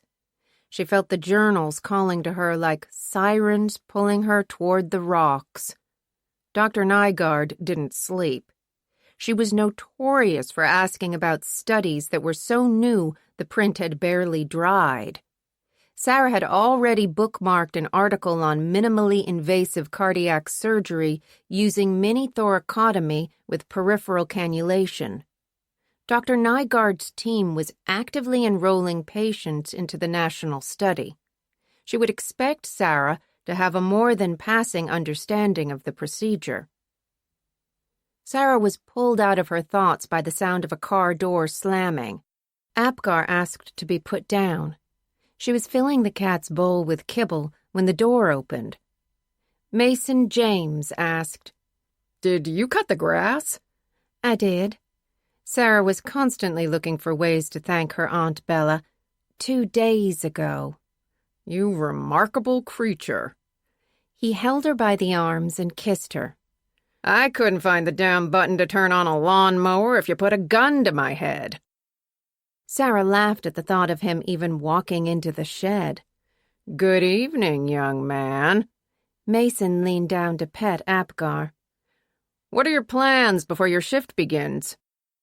Sarah took a moment to realize he wasn't asking the cat. "My mother told me to go to the mixer, but—" "Your sainted mother is right. I'd be delighted to have my gal on my arm." He kissed her again. "Let me grab a quick shower. The gang will be shocked to see you finally turn up, and in something other than scrubs." Sarah watched him go into the bedroom. The shower turned on. The gang. He pronounced the phrase like a character from Gatsby, which he sort of was. There was a reason her sister referred to him as Sarah's fancy man. Mason James was New England born and bred. His waspy mother exuded the warmth of dry ice. His emotionally unavailable father had started a chain of urgent care centers, then run off with his mistress. Not that Mason had spent that much time with his parents. He'd attended a boarding school in Connecticut and done his undergrad at NYU. He'd chosen Emory Medical School because he'd heard the winters were easier in Atlanta. In fact, everything about Mason's life seemed to be in the pursuit of ease. He was exactly who Sarah was talking about when she told her mother that the people around her were born to it. He was a good doctor. Sarah couldn't be with him otherwise. But he was the very definition of a front-runner. Mason was never going to work any harder than it took to stay at the front of the pack, which was the sort of man Sarah needed right now. He didn't pout if she did better than him or get jealous if she was singled out. He was very easy to be around. The sex was good. He was never going to make any demands on her, and she was never going to marry him. Sarah could never give her heart to a man who didn't know how to crank a lawnmower. She went to the closet and raked through her clothes. There wasn't much to choose from. Mason was right about the scrubs. Sarah wasn't going to waste money on dresses when she could spend it on books and cat food. Fortunately, the gang tended to dress down. She settled on black leggings and a soft blue sweater from Mason's side of the closet. Sarah stood in front of the mirror. The sweater was nice, but the collar was frayed. She could see a small hole in the elbow of one of the sleeves. She would blend in perfectly with the gang. One thing she had learned about shitifyingly rich people was that they could live in squalor and walk around with holes in their clothes because all that mattered was that they were shitifyingly rich. Mason walked into the room, naked, hair still damp. He gave Sarah an admiring once-over. "I would like to propose an alteration to the evening's schedule." Sarah took the time to admire his body, too. She'd been working overnight shifts. He'd lucked into a long series of day shifts. They hadn't had sex in nearly 3 weeks. "What did you have in mind?" "Beautiful lovemaking, then the mixer, then more beautiful lovemaking." Then you go to work, and Apgar and I enjoy a boys' night of single malt and The Mentalist." That didn't sound like a lot of time for beautiful lovemaking, and Sarah was too distracted for a quick fuck to get her over the line. "My shift starts at 11. If I'm going to have a drink tonight, it needs to be within the next hour." "I'll tell Apgar to set the DVR." He pulled random clothes from the closet and started to dress. "Nygaard's announcing her decision tomorrow. That have anything to do with your first foray into the Friday mixer?" Sarah pressed together her lips. "Unless you've already heard something?" He'd been in the middle of buttoning his jeans, but he stopped. "Have you?" This was another reason Mason was not a long-term prospect. She didn't trust him to keep a secret. Losing the fellowship was not news that Mac McAllister deserved to hear shouted at him across a noisy bar. She asked, "Do you think I would keep it a secret?" "I do indeed." He seemed untroubled by the fact. He threw on a ratty old button-down shirt over his jeans and ran his fingers through his hair. "How do I look? Presentable?" Sarah thought he looked good enough to reconsider the schedule. But her mother was right about getting out more, and her father had told her to go. And it might be nice to have a drink surrounded by adults instead of sitting at a table with her head bent over the American Journal of Neonatal and Pediatric Cardiology. The phone rang. Mason was closest to the bedside table. He answered, "Yes?" Sarah watched him pump his fist in the air. A huge grin spread across his face. "Excellent, old chum. We're heading out the door." He dropped the phone back into the cradle. He looked very excited. "You'll never guess who's coming tonight." Chapter 4. Will could hear the strain in Sarah's voice as she told them about the phone call. "Mason said that Sloane Bauer was going to be at the mixer." "Bauer?" Faith looked up from writing in her spiral notebook. "Could you spell that?" Sarah started to spell the name. Will put his hands in his pockets as he leaned against the counter. They were in Faith's kitchen. The metal wind chimes off her back porch were giving a low moan. It was cold and dark outside. The sliding glass doors reflected the two women sitting at the table. Faith was doing the questioning. Will was letting her take the lead because this was how they did interviews. His job was to observe and evaluate. With Sarah, his only observation was that she was back in superwoman mode. Her only tell was the way she kept absently twisting her engagement ring around her finger. Faith asked, "Why was it a big deal for Mason that Sloane was going to be there?" "He liked her a lot. They were both from the same part of the country, they knew the same people, they talked the same language." Sarah shrugged. "She was more his friend than mine, but I liked her too." "She wasn't living in Atlanta?" "No. Sloane matched at Columbia after she graduated med school. She was only in town for a week, I think." Sarah shook her head, almost apologetic.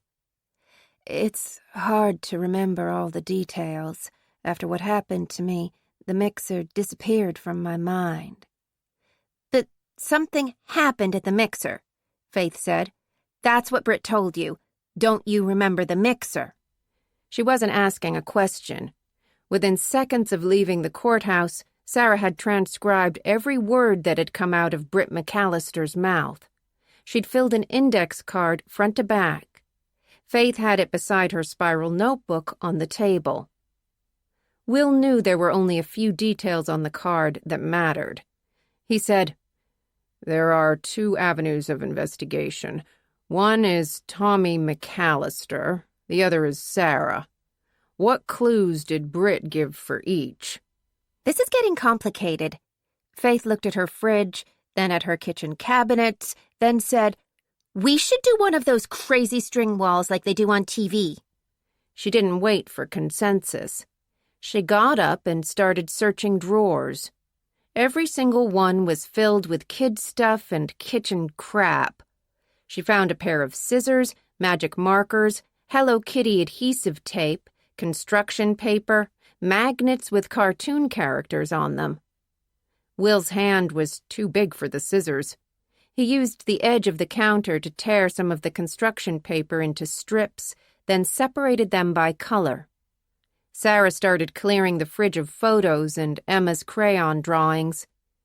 Faith uncapped a marker. "Sarah?" Sarah looked reluctant, but she picked up the index card. Will could see her eyes scan back and forth as she searched for the relevant information. She read aloud, "The first one is, I know what he did to that girl. I know who he is."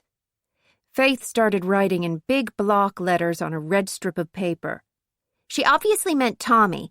Put it on the left side. Mac can be on the right. Let me do some headers so we can keep this straight." They waited for Faith to finish writing.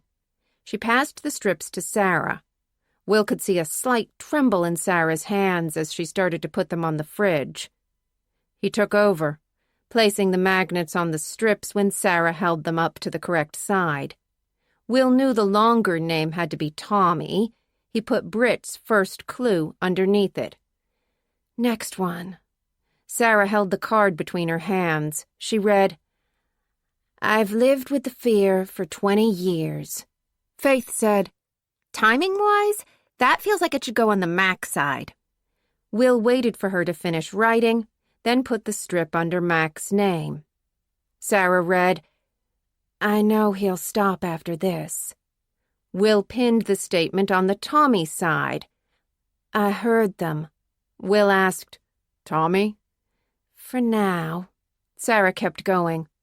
"Two more. Mac is always involved. Then, I can't stop the rest of them, but I can save my boy." Faith asked, "Is that the same them? I heard them. I can't stop the rest of them." Sarah shrugged again. "Either way could tie back to Mac." Will put the last two strips on the Mac side. He waited for Sarah to read the next one. She said, "That's it for Tommy and Mac. The rest was about me." Will told Faith, "We need another column. Call it the connection." "Tape it on the cabinet." Faith chose pink paper, then wrote out the header. She passed it to Will. He used the Hello Kitty adhesive tape to affix it to the painted metal cabinet beside the fridge. Then he looked at Sarah. She took a quick breath before reading, 15 years of not knowing, of suffering, because you couldn't see what was right in front of you." "Definitely part of the connection," Faith said, handing Will the paper. "This has to point back to the mixer, right?" "Yes," Sarah agreed. Will got to work with the tape as Sarah read the next line. "What happened to you, what happened to Danny, it's all connected." Will waited for Faith to record the sentences.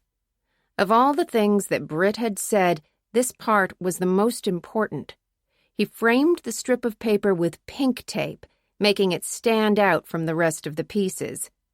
Sarah continued, "There's only one more clue. Before she walked out the door, Britt said, 'Don't you remember the mixer?'" Faith and Will did their parts while Sarah stood back, her gaze taking in the various pieces of information. Will could see her out of the corner of his eye. The superwoman facade was dropping. The tremble had not left her hands. Faith was more interested in the crazy wall. Her passion was synthesizing data. "If Sarah's ID on the janitor was shaky, I would say the wrong man got convicted." "It's not shaky," Sarah said. "I saw his face. I knew him. There's no question." "The mixer," Will said. "Everything definitely points to that. According to Britt, something happened that night that's directly connected to your assault, and your assault is connected to Danny Cooper's." Faith asked, "So what are we saying? Mac told Tommy what happened to Sarah, and Tommy got off on it and did the same thing to Danny? Sarah was shaking her head. I can't imagine that's the kind of thing they talked about at the family dinner table. Once I was gone, I doubt they ever gave me another thought. Britt did, Faith reminded her. She had a lot to say in the bathroom. She knows what you went through, why you can't have... Faith had the sense to stop herself, but Sarah didn't need to hear the words. She was pretending to study the crazy wall. Will could see the overhead light catching tears in her eyes. He said, "We could silo these as two different cases. Tommy is the current threat. He's raped once, maybe twice before. Britt's wrong about the trial stopping him. He got away with it. All that's left is his parents writing a check. Tommy could already be looking for new victims. He should be our focus." Faith pivoted along with Will, telling Sarah, "Refresh my memory about Tommy's previous accuser in high school. I read the report from the Cooper's private investigator, but why did it turn into a dead end?" Mac and Britt paid for it to go away, Sarah answered. The police report listed the victim as Jane Doe. The school records are inaccessible. The girl signed an NDA as part of the settlement. The detective could barely remember the case. He didn't even get a chance to interview the victim. The family stopped cooperating. We only know there was a settlement because it appeared on the docket. Everything is sealed. "Great," Faith mumbled. "Your justice system at work." Sarah crossed her arms. She was looking at the column of pink construction paper. I can't believe I let Britt walk out of the bathroom. If I'd had the presence of mind... It was a lot, Will said. You did what you could do. "The crazy string wall isn't making anything clearer," Faith said. "We could talk to Britt. That's the obvious solution." She won't talk again. Sarah was studying the notes, trying to see the solution. She pointed to the Mac side of the fridge, saying, "Who is them?" Faith suggested, 2 people? A group of people? "I was attacked by one person," Sarah said. None of the autopsy findings on Danny Cooper indicated that she was gang raped. Will knew they had hit this same brick wall last night. They needed more information. He told Sarah, "Talk about the mixer. What do you remember?" Sarah closed her eyes like she was trying to imagine the scene. It was Friday, so the bar was packed. Our group was around 15 or 20 people. There was a core gang of regulars who attended the mixer every single month. That's what they were called, the gang. The rest were called the hangers-on, and then there was me. I'd never been to the mixer before, but Mason talked about how wild things would get. Sometimes he would straggle in at 4 a.m. They would close the place down, then go to another bar afterward. He was much more social than I was. "Wait a minute," Faith said. "Tommy was how old when his parents were hanging out at a bar until 4 a.m? Around 6 or 7, Sarah answered. They hired a sitter.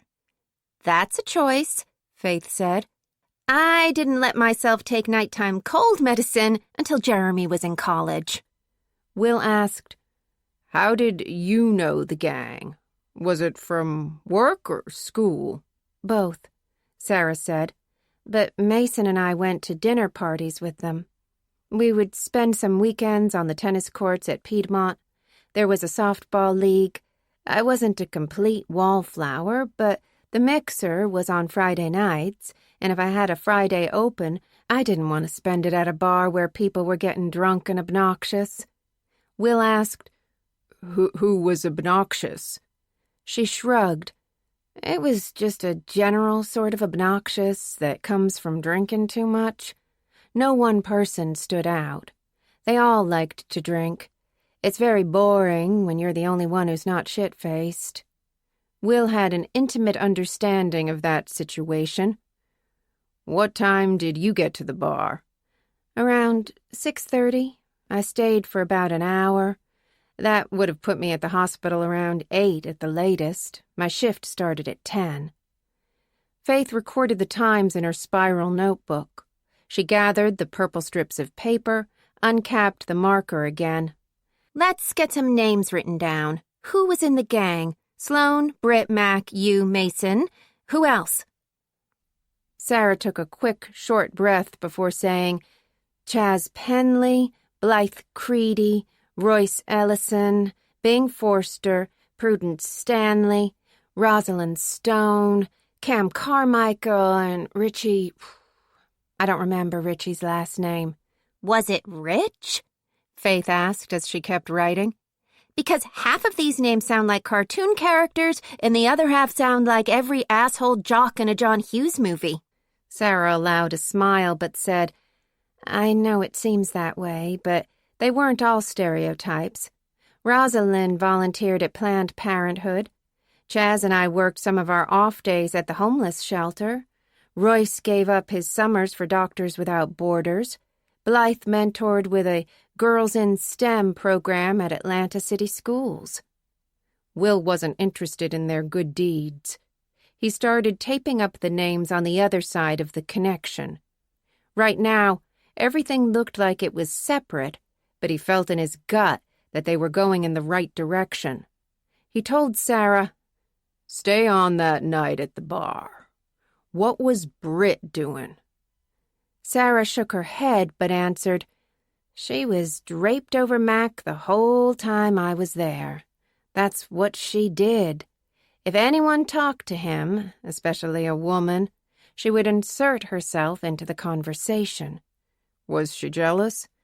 That's part of it. But Britt's one of those women who defines herself by her husband's success. Her whole identity was tied up in him, which was strange because she was already an accomplished, practicing doctor.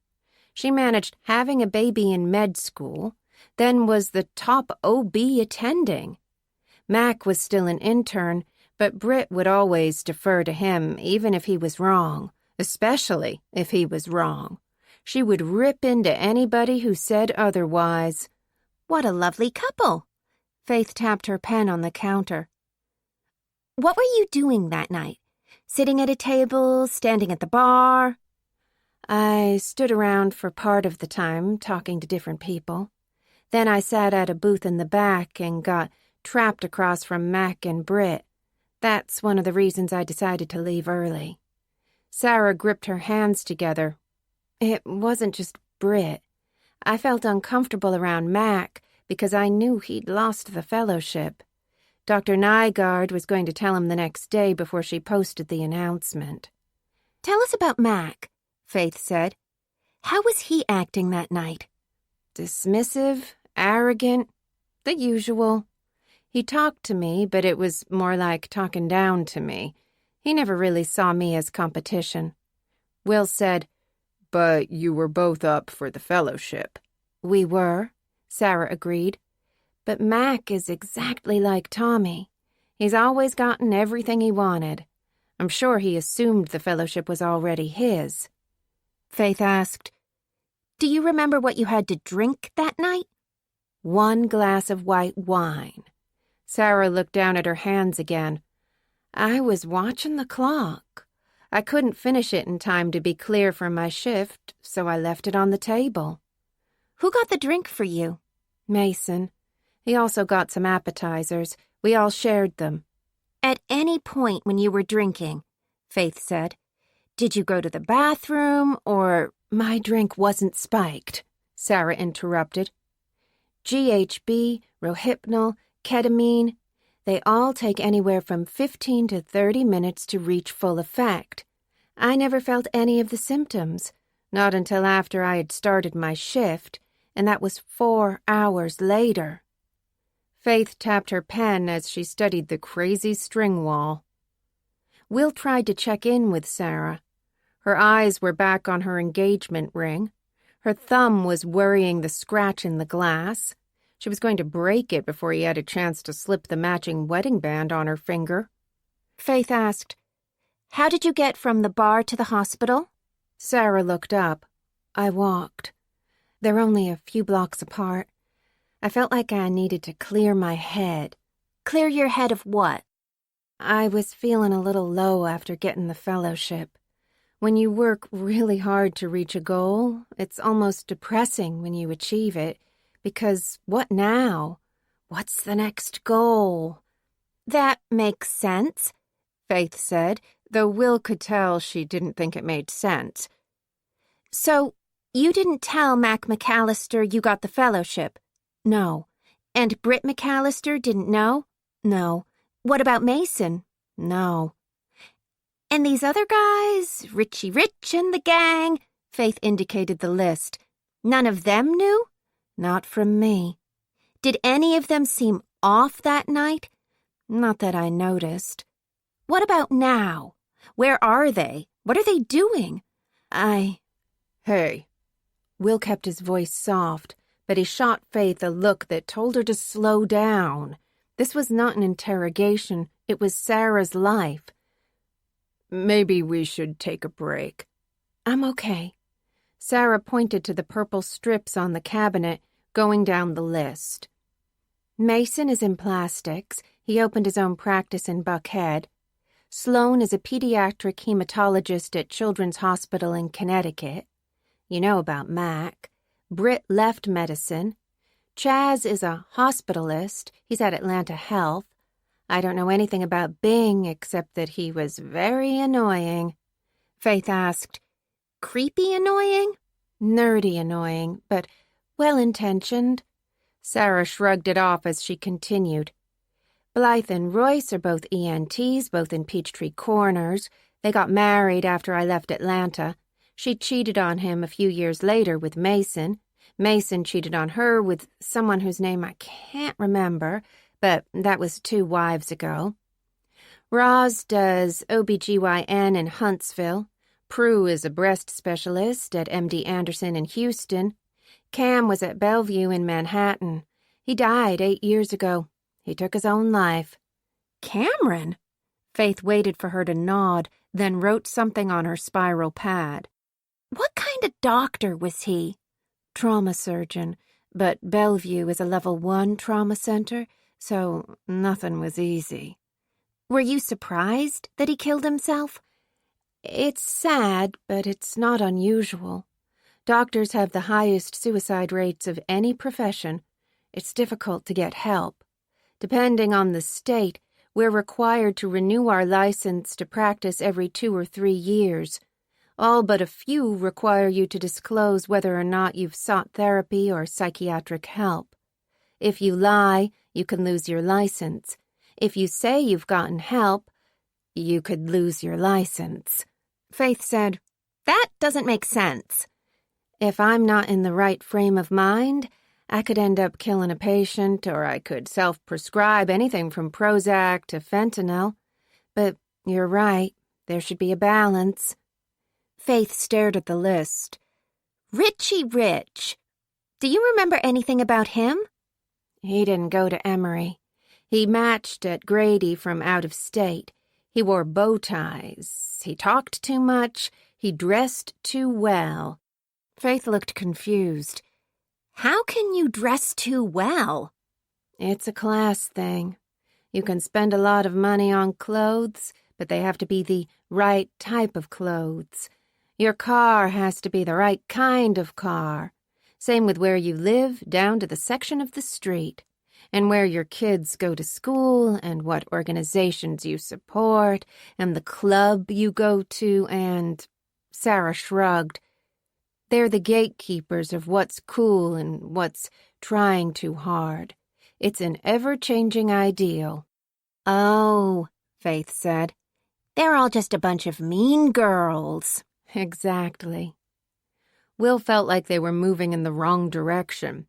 "You walked from the bar to the hospital. Could you have been followed?" "By whom?" Sarah asked. "The janitor?" "Even if he did, so what? I know now that he was stalking me." Will could hear the edge in her voice, but he had to keep pressing. "You could have seen him do something at the bar, pick out another victim, drug a victim even. It doesn't matter if you saw it. What matters is maybe he thought you saw it." Sarah shook her head, but he couldn't tell if she was saying that she didn't know or that she couldn't bring herself to talk it through. Faith asked, "What about Mason? Would it be worth looking him up?" "No," Sarah said. "I can't ask him to relive that night, and I'm not sure he would. Mason doesn't like when things get messy." Will's bad opinion of Mason James got worse. "Talk to me about Britt," Faith said. "What kind of bitch is she? What's her M.O.? "Exactly what happened in the bathroom," Sarah said. "Brutal, vicious honesty. She'd announced that Prue had been humiliated during rounds, or Blythe had fucked up a surgery, or that Cam had lost a patient." "How did she hurt you back then?" "By constantly reminding everyone that I grew up poor." Will caught Faith's stunned reaction. So did Sarah. Her face turned crimson. "I'm sorry. I should have said poor by their standards. Obviously not poor by any reasonable stretch. My parents provided a very good life for me and Tess. We are, incredibly lucky." Will intervened. "Stay on that night. You said that you walked from the bar to the hospital?" "Yes." "It was late." Will had a theory about why Mason was okay with her walking through downtown Atlanta alone in the dark, but now wasn't the time to share it. "Did you see anybody in the street?" "Nothing remarkable. And when I got to the hospital, I don't remember seeing anyone or hearing anything unusual. I got on the elevator. I went down to level 2. There's a lounge with beds and a television. No one was there. I read some journals, then got some sleep before my shift." "We need a map for the wall." Faith opened her laptop. "The area around Grady has changed in the last 15 years. Is the bar still in the same spot?" "They knocked it down a while ago. The whole block is upscale apartments with a high-end market on the ground floor." Sarah sat down across from Faith. The bar was owned by a Morehouse grad. I can't remember the name, but he was a hepatologist. That's liver, gallbladder, pancreas, bile ducts. Anyway, everybody called it Livers. For some reason, Faith gave a surprised laugh. Sarah looked at Will. She smiled at him. He smiled back.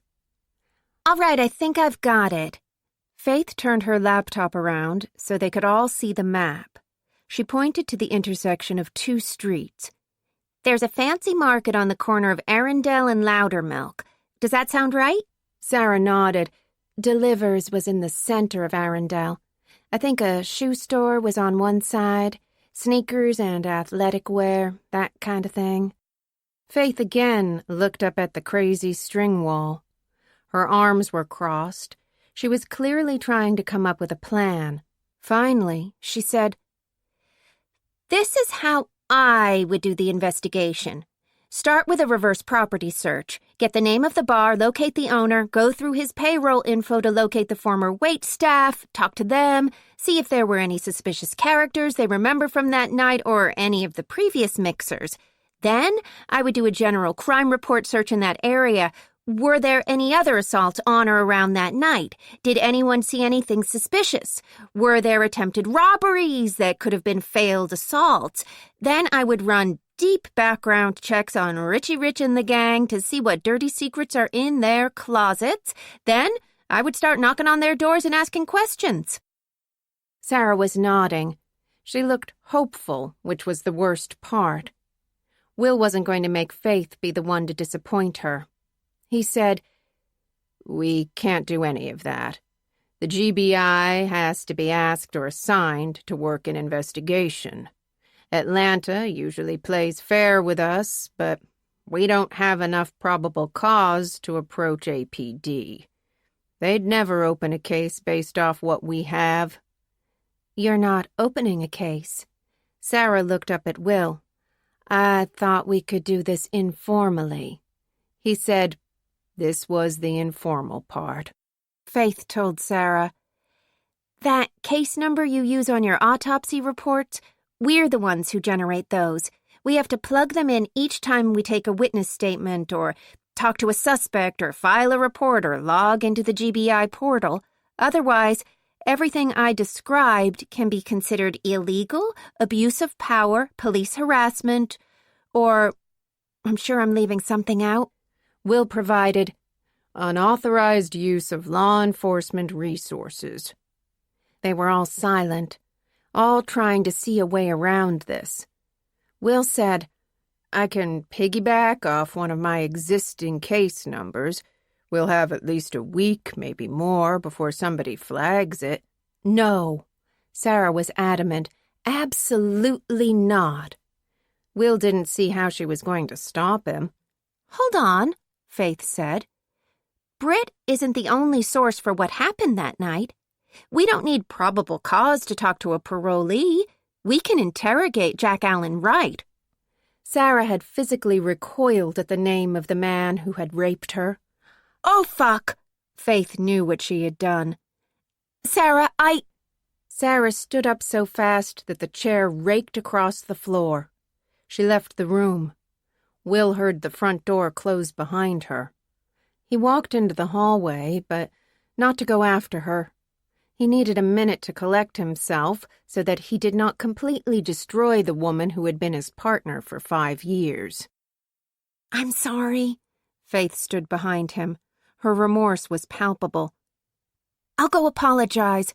"Wait until she comes back." "I should check on her," Faith said. "Or you should.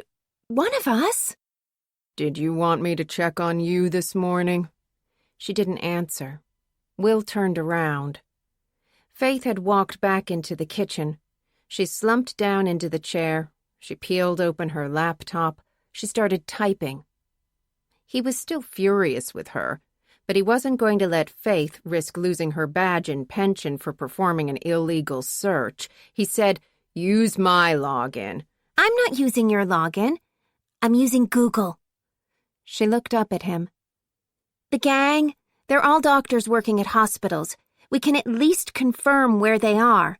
Give me one from the list." Will didn't need to look at the cabinets. He recited from memory.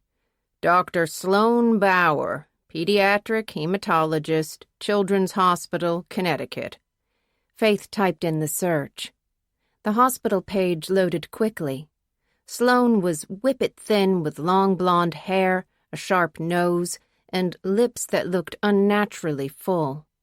Her gold-rimmed glasses were too large for her face, but he guessed that was part of her look. Faith said, "Mason was screwing Sloan Bauer behind Sarah's back, right?" "Yep."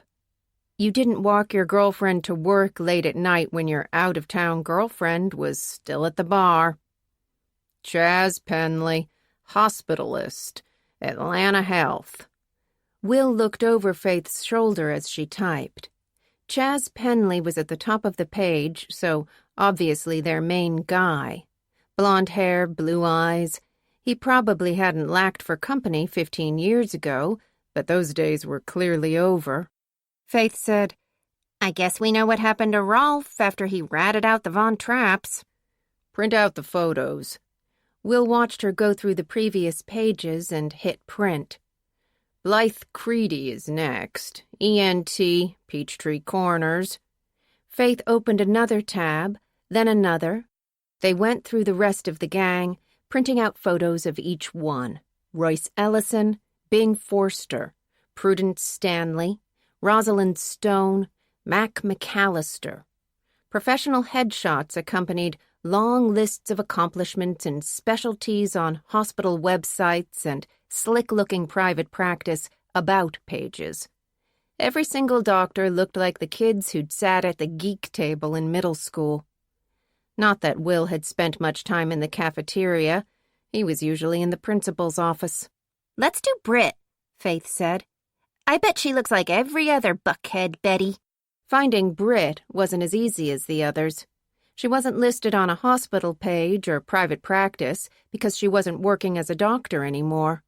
Instagram, TikTok, and Facebook were all a bust, but they found her on Twitter. Britt's profile photo showed Mac with his arm around Tommy, who was wearing a cap and gown. The background banner was the sun setting over a lake with mountains in the distance. Faith said, Add a couple of bathtubs and it could be an ad for erectile dysfunction. She scrolled too quickly for Will to make anything out, but she provided, She retweets a lot of medical stuff, articles, advisories, other doctors, mom shit. She doesn't do much original content. Probably had her account professionally scrubbed before Tommy's trial. Probably. Faith skipped past an ad that tried to autoplay. Day 1 of the trial, Britt tweeted, So proud of my Tommy for being strong. I can't wait to get back to our regular lives. He will be an amazing doctor one day, just like DH. Who? DH. It's mommy blog code for my idiot husband. Faith kept reading. Day 2. I can't believe how stoic my Tommy is. These so-called experts have no idea what they're talking about. Wait until we get our turn. What about yesterday when Sarah testified? A lot of lies are being told today. Perjury is illegal the last time I checked. My Tommy should not even be here, but we will fight this as a family. Oh, hold on, a new one just came through. Faith clicked to see Britt's most recent tweet. Court in recess tomorrow, then we get our turn. Bliss. Going to hit some balls in the AM, then cook dinner for my 2 amazing guys. You hit balls on a tennis court, Will said. Try the Atlanta Women's Racket Association. Damn, you're right. She's gotta be in AWRA. Faith was already pulling up the website. All those former power moms are hyper-competitive. Tennis is the only thing that keeps them from driving their Range Rovers off a cliff. Will recognized the bright green logo with a pink tennis racket in the center. Atlanta was a tennis town. The badge was ubiquitous around the city. Faith navigated to a map of the metro area and chose the Buckhead team.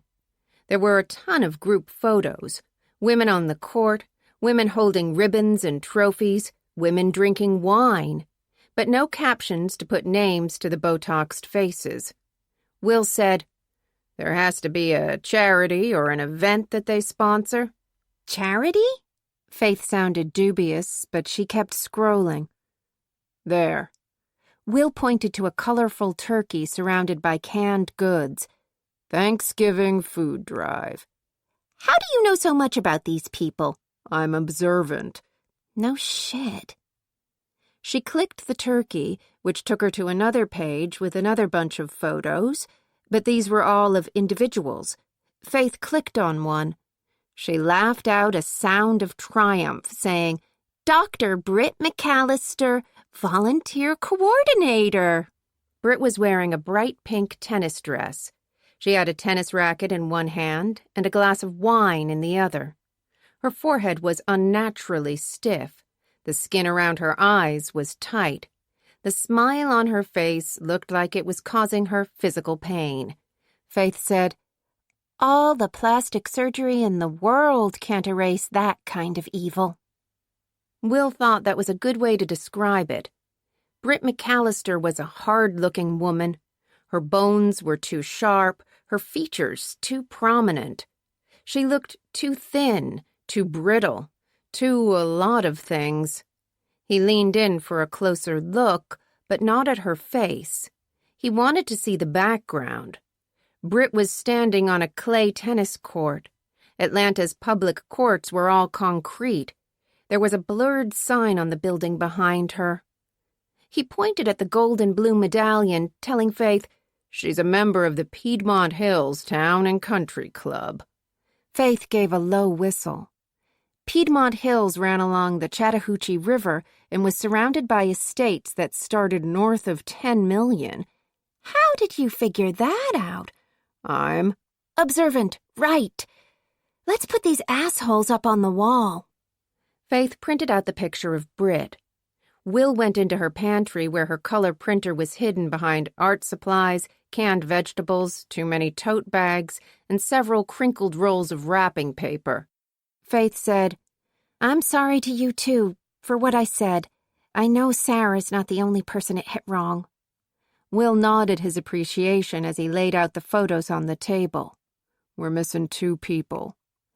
Mason James is in plastics in Buckhead. Faith opened another search on her laptop. She gasped when the photo loaded. Fuck me! Will rubbed his jaw with his fingers.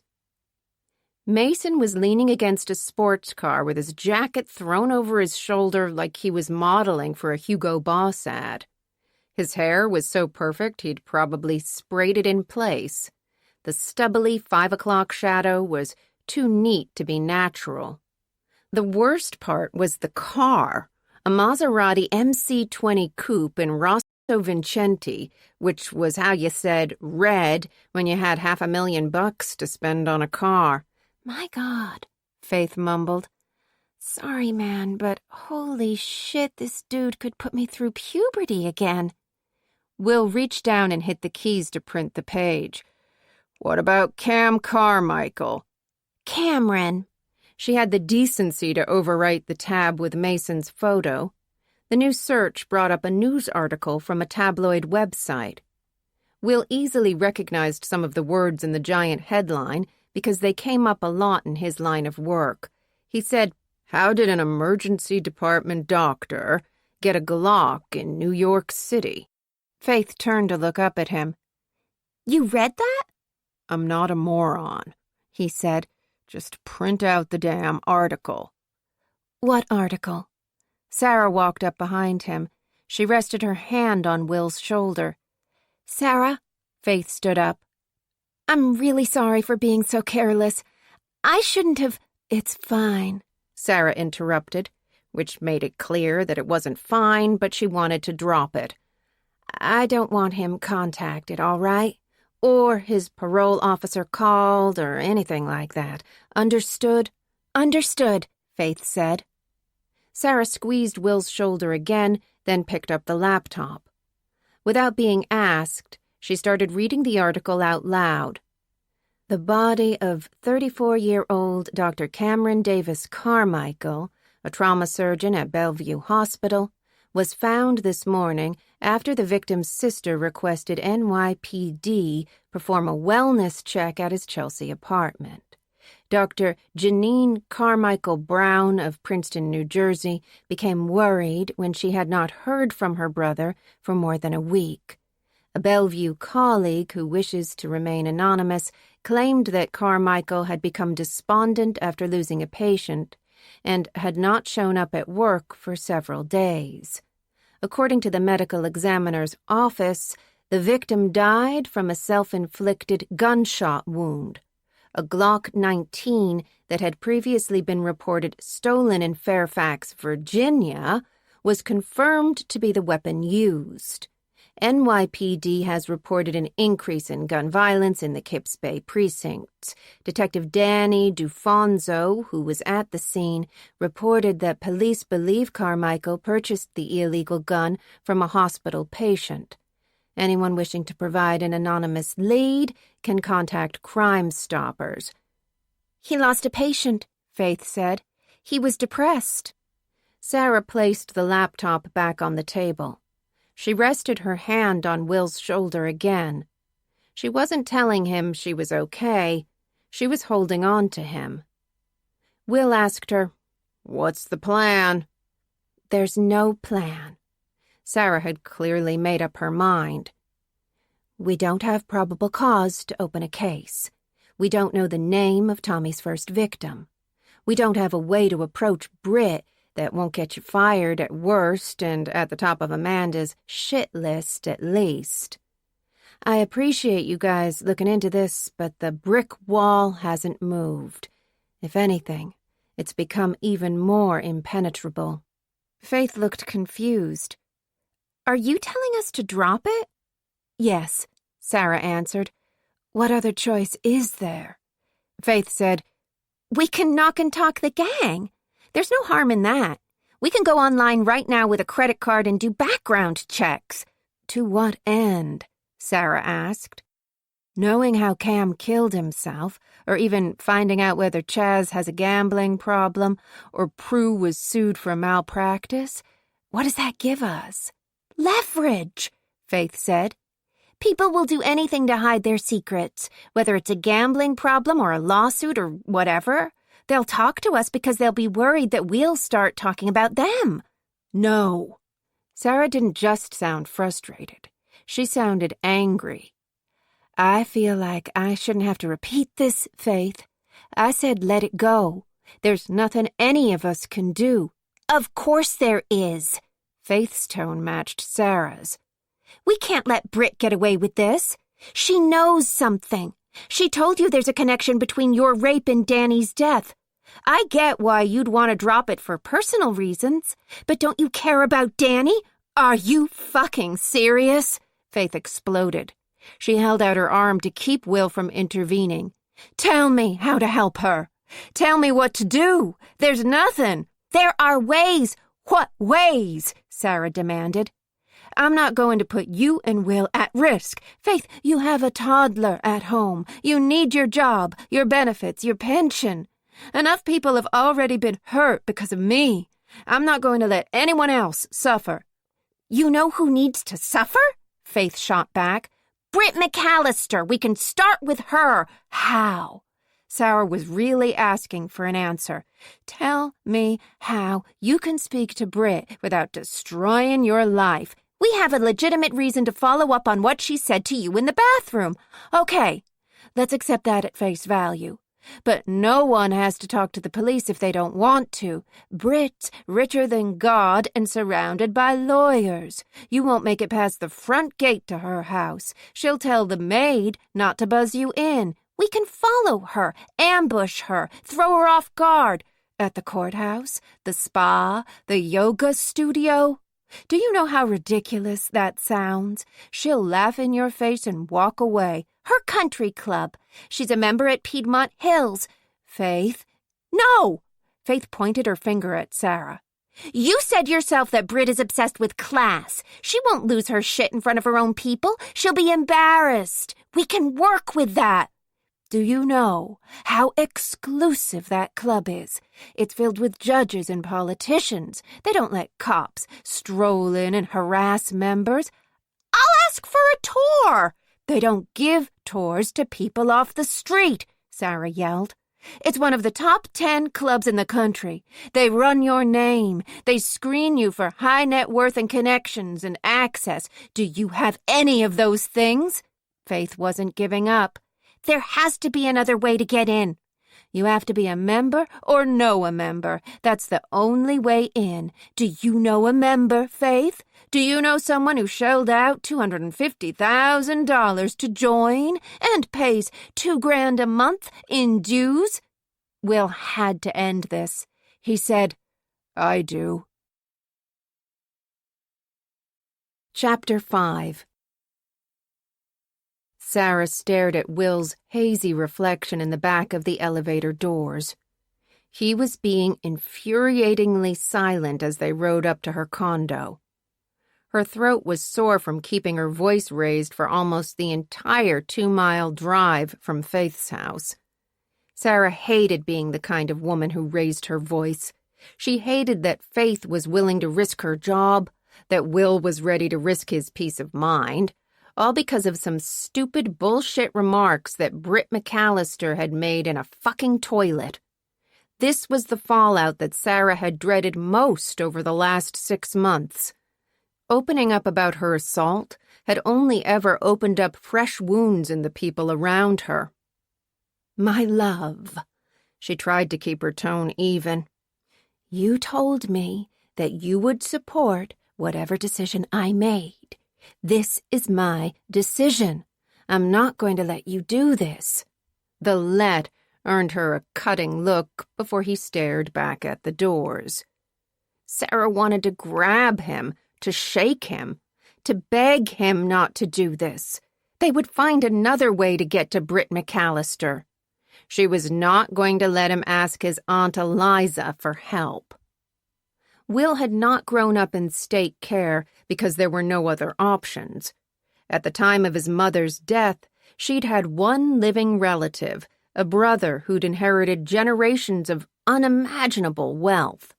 The man could have easily arranged for Will's private adoption or hired nannies or paid boarding school fees without ever even seeing his face. But instead, he and his wife Eliza had left Will to rot in state care. As far as Sarah was concerned, the only decent thing Will's uncle had ever done was die of a massive stroke 3 years ago.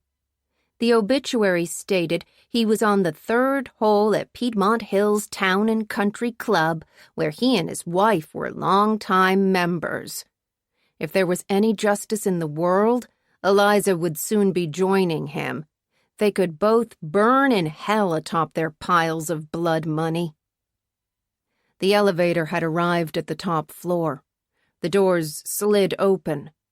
Will stepped back so that Sarah could go first. Instead of getting off, she turned, looking at him. "Will, please. It's not worth the trouble. Britt isn't going to magically open up again. The only reason she did the first time was because she was stoned and upset and—" The doors started to close. Will reached out to stop them so that Sarah wouldn't take the hit, but he still didn't speak. She knew he would stand there for the rest of the night if she didn't move. He was so damn intractable. Sarah had no choice but to walk down the hallway toward her condo. She expected to hear the dogs on the other side of the door, but when her key slid into the lock, there was only silence. "Hey, y'all!" Tessa was standing at the sink washing dishes. She had the baby monitor on the counter in case her daughter woke up. "I was going to walk the dogs, but—" Will grabbed the leashes off the hook. Billy and Bob, Sarah's 2 greyhounds, started to amble over. They waited patiently for the leashes to be clipped to their collars. Will pulled the trash bag out of the can, cinched the top. He finally spoke, but not to Sarah. "Betty." The small dog stayed perched on her satin pillow. Will had to walk to the couch to pick her up. Betty cuddled into his chest and licked his neck, which somewhat diminished his stoic silence. He gave Sarah a rueful look as he grabbed the bag of trash. The Chihuahua was a stray he hadn't had the heart to leave at the pound. Tessa waited for the door to close behind him. That was frosty. Sarah wasn't going to pull her sister into this mess. "What are you doing? We have a dishwasher. It's better to do them by hand." Sarah didn't know who it was better for, but she reached for a towel to help dry. "I've got it," Tessa said. "Keep me company." Sarah reluctantly sat down. Since Tessa had moved into the building, they had fallen back into a familiar pattern of Tessa doing more than she should. When you were on the road to becoming a highly successful man, your wife ran the essential domestic parts of your life. When you were a woman on the road to success, you either lived in squalor or relied on your family. Sarah tried again. "Tess, you don't have to clean up after me. You're helping me with rent for selfish reasons." Sarah picked up the baby monitor. She could hear soft breathing. "How's my little niece?" "Your precious Isabel stuck a piece of bread up her nose because she said she wanted to see how it tasted." Sarah smiled. "She's right. The epiglottis—" "I don't consent to an anatomy lesson." Sarah put down the monitor. She saw her engagement ring and felt all the anxiety well back up into her chest. The hardest part, the part that Sarah did not want to admit, was that she wanted Faith and Will to get in Britt's face. She wanted the woman to feel cornered, to be scared and helpless, the same way that Sarah had felt in the bathroom. But exploiting Will to make that happen forcing him to establish a connection with a woman who had discarded him like trash, felt like the height of selfishness. Sarah couldn't do it. "What's going on?" Tessa asked. "You've been very mysterious lately." "Just tired." Sarah changed the subject. "What about you? Why are you up here washing my dishes in the dark of night?" Tessa easily relented. "Lem called." "Oh." Sarah didn't have to issue a formal invitation. Tessa launched into a detailed report on the most recent conversation with her ex. None of the information was new or unexpected. Sarah sat back on the bar stool and tried to listen, but her thoughts kept getting pulled into the past. 15 years ago, once the news had gotten out that Sarah had been raped, her colleagues at the hospital had scattered, some quitting, others asking to be moved to different departments. Mason had reverted to his baser instincts. Sarah's Aunt Bella had started sleeping with a loaded revolver beside her bed. Her other aunts and uncles and cousins had all turned either clingy or distant or too inquisitive or not inquisitive at all. Her father had never looked at her the same way again. Her mother was hypervigilant to this day. Tessa had never fully recovered. She had been different after watching Sarah struggle to find herself again. Tessa had always thought of her big sister as invincible, the person who would protect her no matter what. Everyone had felt more vulnerable and raw because of their connection to Sarah. That was why she hadn't told her family about Danny Cooper. That was why she would not give Eliza the opportunity to hurt Will.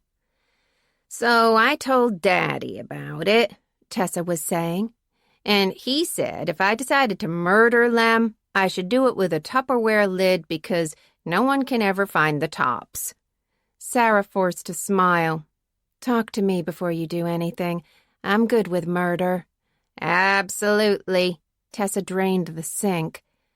"Okay, now you can tell me about the tension between you and Will. Is it cold feet?" Sarah shook her head, because that was the one thing she didn't have to worry about. "For what it's worth, I think he's good for you," Tessa said. "He's different."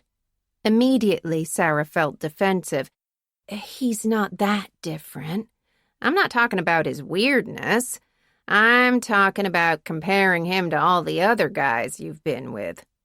"All the other guys?" Sarah repeated, because, barring a few bad one-night stands, they both knew that Sarah was serially monogamous. "That's a short list." "Exactly my point." Tessa started folding the kitchen towel. "Steve was boring as hell." "Every boy in high school is boring." "Not the boys I knew, or the girls." Tessa dropped the towel on the counter. "Mason was louche and flashy. Your life would have been the same with or without him." Sarah silently agreed. Mason was the equivalent of mayonnaise, except she would miss mayonnaise if it wasn't around. "Can you skip ahead to your point?" "Will knows who you are. You're more yourself with him than any other man I've seen you with." Sarah's eyelids were already chapped from so much crying. She looked over Tessa's shoulder at the photos on the fridge. "He's a good man." "He's a mighty good man," Tessa said. "I mean, shit. This is what Salt and Pepper were talking about. He takes out the trash without being asked. He listens to you." Sarah laughed, because he sure as hell wasn't listening to her right now. "I should go." Tessa walked around the counter. "You'll tell me what's really been bothering you when you're ready." Sarah nodded. "Okay." Tessa clipped the baby monitor on her jeans. When she opened the door to leave, Will was reaching for the doorknob. They did a quick dance as Tessa navigated around the greyhounds. Sarah heard them speak softly to one another. Will shut the door. He gently placed Betty back on her pillow. She watched him walk across the room. His jaw wasn't as tight. The time outside had done him good, but she knew he hadn't changed his mind. Will placed his phone on the counter in front of her. The screen lit up. The wallpaper showed a photo of Sarah on his couch with all 3 dogs stretched out around her. She remembered the day the picture had been taken. The Falcons were on TV. They'd eaten way too much for lunch. They'd had the kind of slow, sensual day that makes you realize that what you're really doing is falling in love. Sarah tried a different approach. "Why do you have Eliza's number?" He paused before answering. "Amanda made me put it in my contacts. She said I might have questions one day." "Have you ever had questions?" "You don't ask a liar for the truth."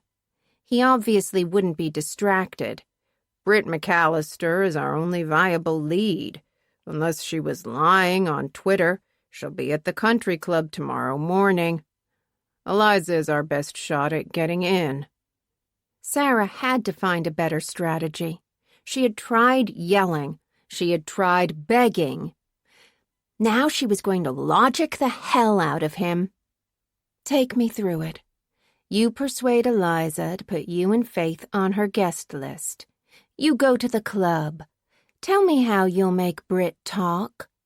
"Faith and I will get her alone, then—" "That kind of club has separate spaces for men and women.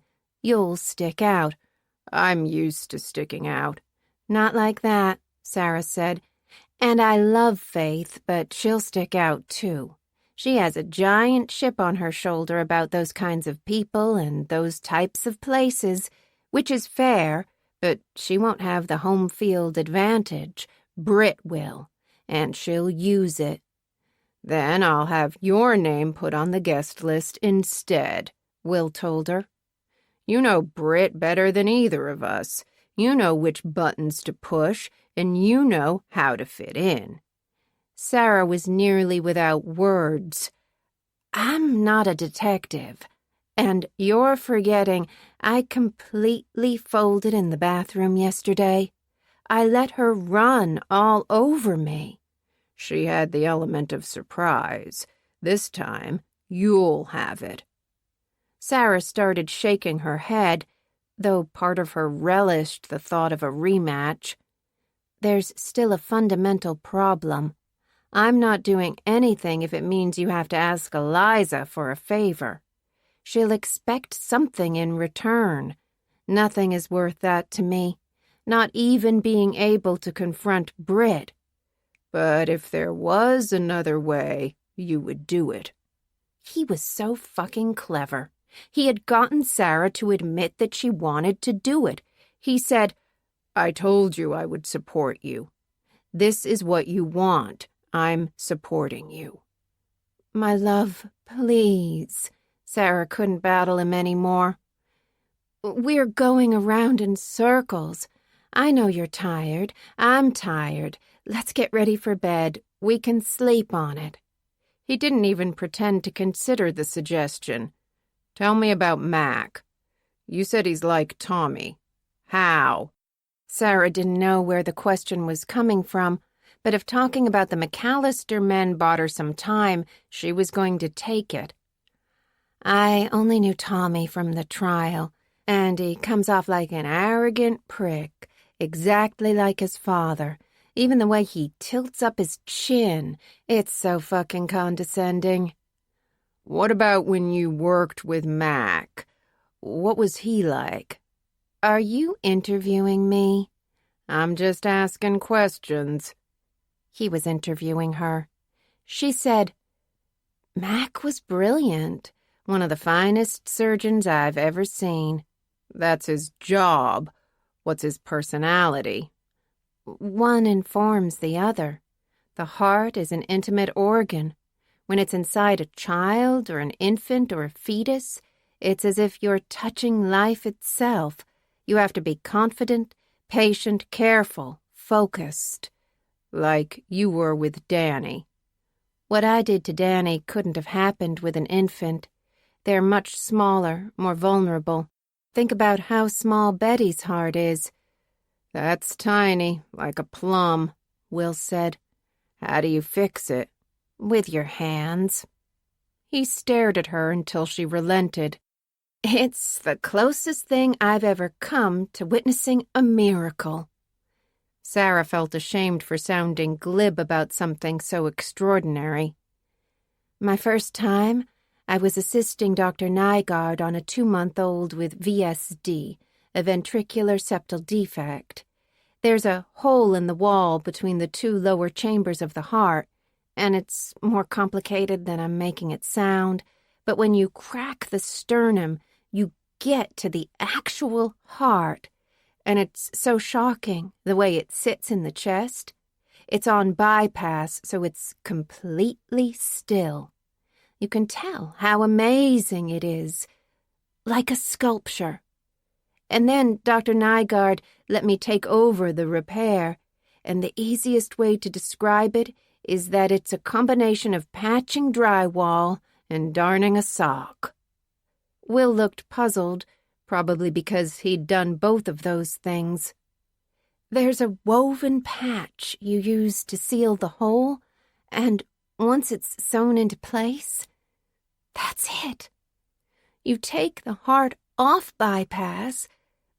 Sometimes you have to give it a little squeeze to coax it into rhythm again, almost like a pinch of encouragement, and that's it. You've given that child the rest of their life. Will offered her his handkerchief.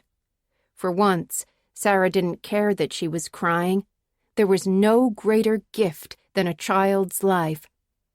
After the heart heals, they can run and play and have fun and grow up and get married and maybe have children of their own.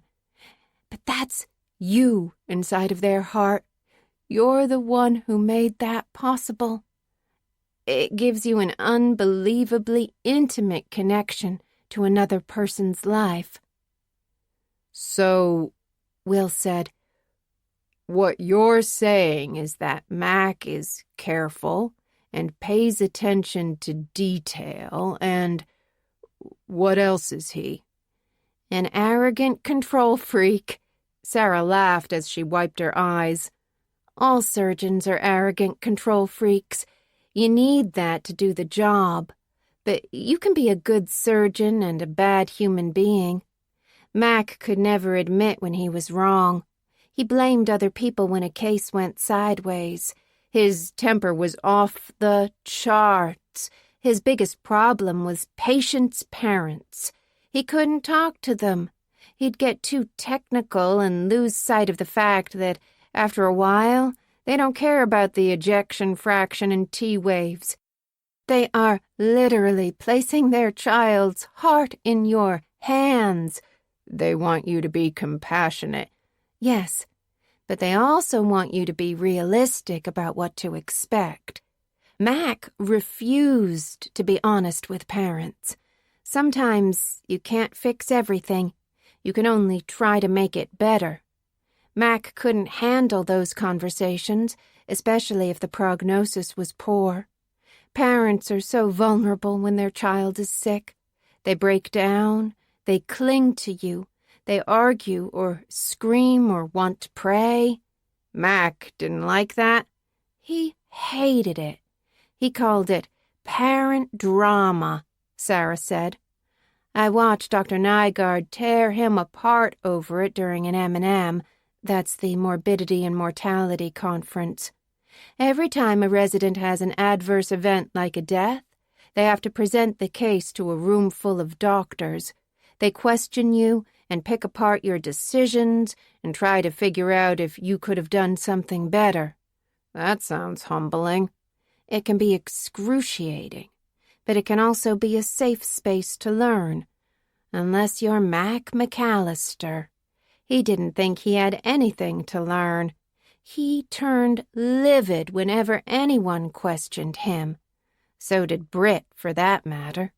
She had a pathological need to believe in him, and Mac had a pathological need to be worshipped. Is that why you got the fellowship instead of him? Sarah would only say this to Will. Dr. Nygaard offered me the fellowship because I was the better surgeon. He grinned. You're better at most things. Sarah didn't feel particularly good at anything right now. She reached up to Will's face and gently touched the scar that zigzagged through his eyebrow. The thin scar tracing up from his lips was bright pink against his skin. She thought about the first time she had kissed him. Her knees had literally gone weak. She'd felt dizzy from his taste. She'd only learned afterward that the scars on his face, the scars on his body, were because his aunt and uncle had lacked the basic decency to shelter a defenseless child. You're trying to protect me, Will said. Stop it. You're trying to protect me, Sarah said. What's the difference?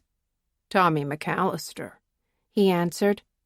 All those things you told me about Mac, that he's arrogant and selfish and a liar and blame shifter, and he doesn't care who gets hurt in the process. Tommy is exactly like his father. He got away with hurting a girl in high school, and 2 years later, Danny ended up dead. He's gonna skate on hurting Danny, too. Even if he loses the lawsuit, Tommy won't be writing the check. Do you think Britt was right? Do you think the kid will learn his lesson? Or do you think he'll do it again? Sarah let her hands drop into her lap. Deep down, Britt knew the truth. So did Sarah. Tommy would do it again. Another girl would be hurt, maybe end up dead. Another family could be shattered. Friends, lovers, colleagues, classmates, teachers, all of them would be caught up in the horror of a single violent act. Okay, Sarah relented. Get me into the club. The Down Low. The pop-up dance club was so loud that Leanne could barely hear herself think. The bass boomed inside her ribcage. She kept getting jostled around. People had their hands in the air, their faces turned up, as the music machine gunned around the cavernous space. "Let's go!" Jake screamed into her ear. When she didn't move, he dragged Leanne into the pulsing mob that had overtaken the dance floor. The Down Low popped up once a month in various warehouses around the city. No one knew when or where until a text came on their phone. The news of tonight's party had spread around campus faster than syphilis. The warehouse was packed tight with sweaty, grabby strangers, but Leanne wasn't going to let fear stop her from having fun. 4 days had passed since she'd gotten any sinister texts from the dude she was calling the Creeper. Leanne was sick of sleeping on Jake's couch. She couldn't hide away for the rest of her life. She wasn't going to let the Creeper win. "This way!" Jake danced like a baby chimp, his arms hanging in the air, his knees bouncing, a goofy grin on his face. Leanne mirrored him, pushing off from the floor like she was on a trampoline. She looked up at the lights. There was a disco ball throwing off color.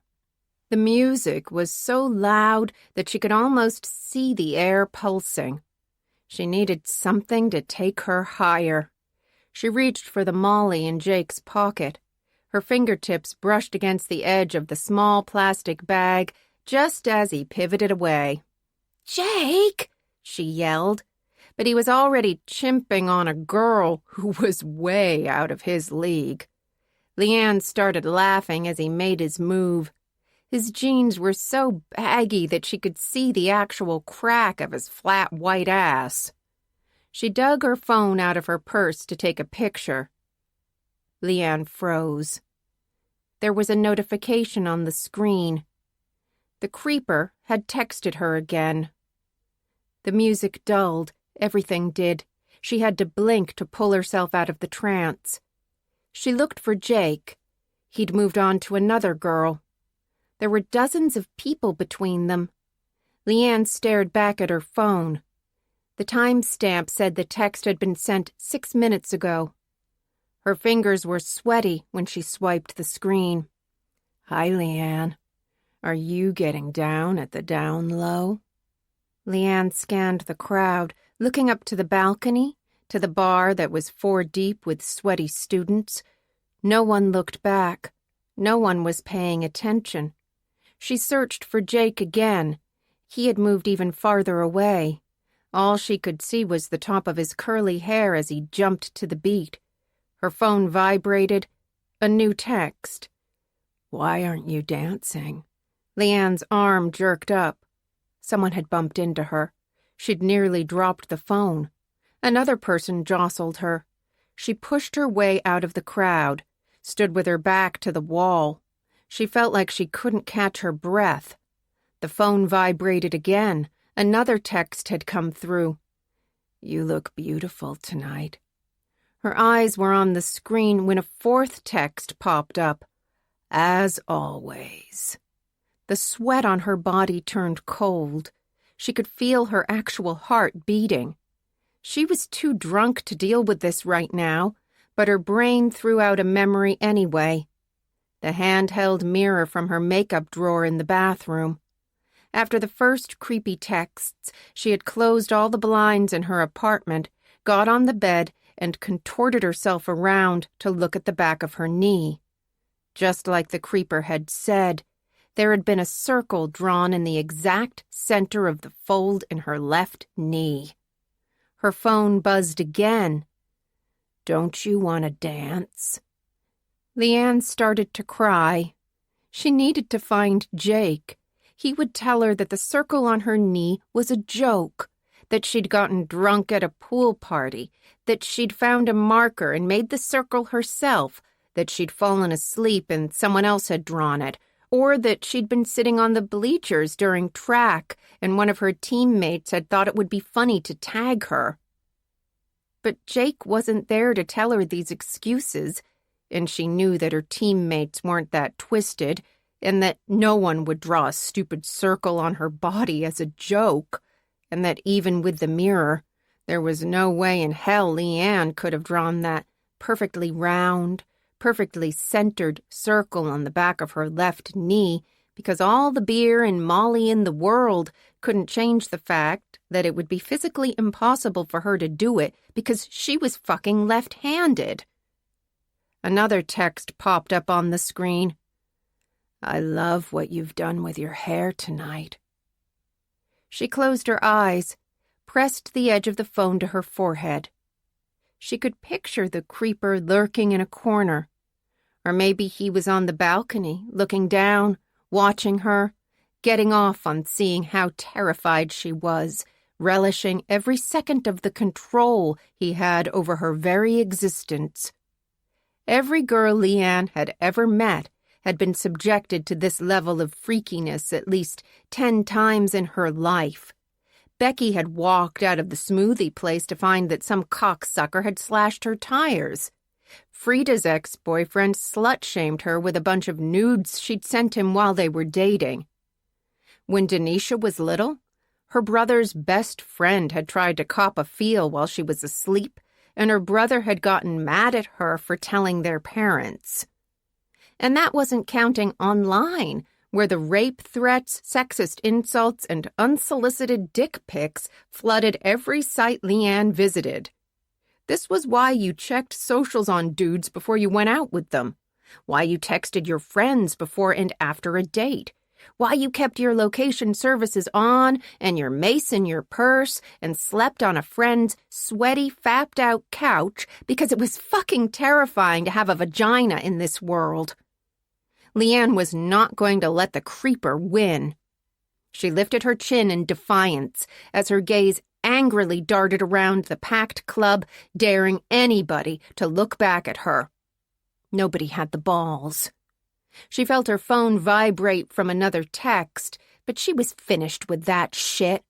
Everybody knew that the best way to deal with stalkers was to ignore them. You couldn't be a victim if you didn't act like a victim. Leanne unlocked her phone. She blocked the number and deleted the texts. Her phone went back into her purse. She opened her mouth and yelled loud and long.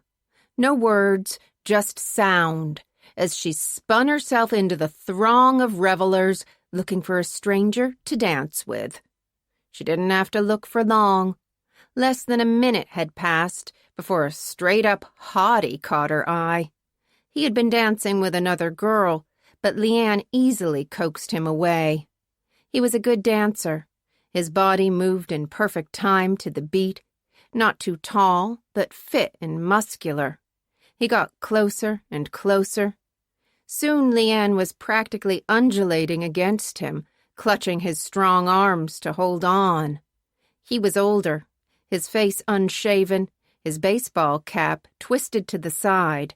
She felt his stubble brush her cheek when he leaned down and whispered in her ear, "Let's get out of here." Leanne laughed off the suggestion.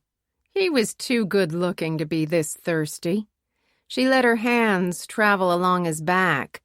His shirt was damp from sweat. Gyrating bodies were packed around them. They both kept getting crashed into, which made them move closer, until there was no more space between them. Despite the driving bass, they started slow dancing, swaying together.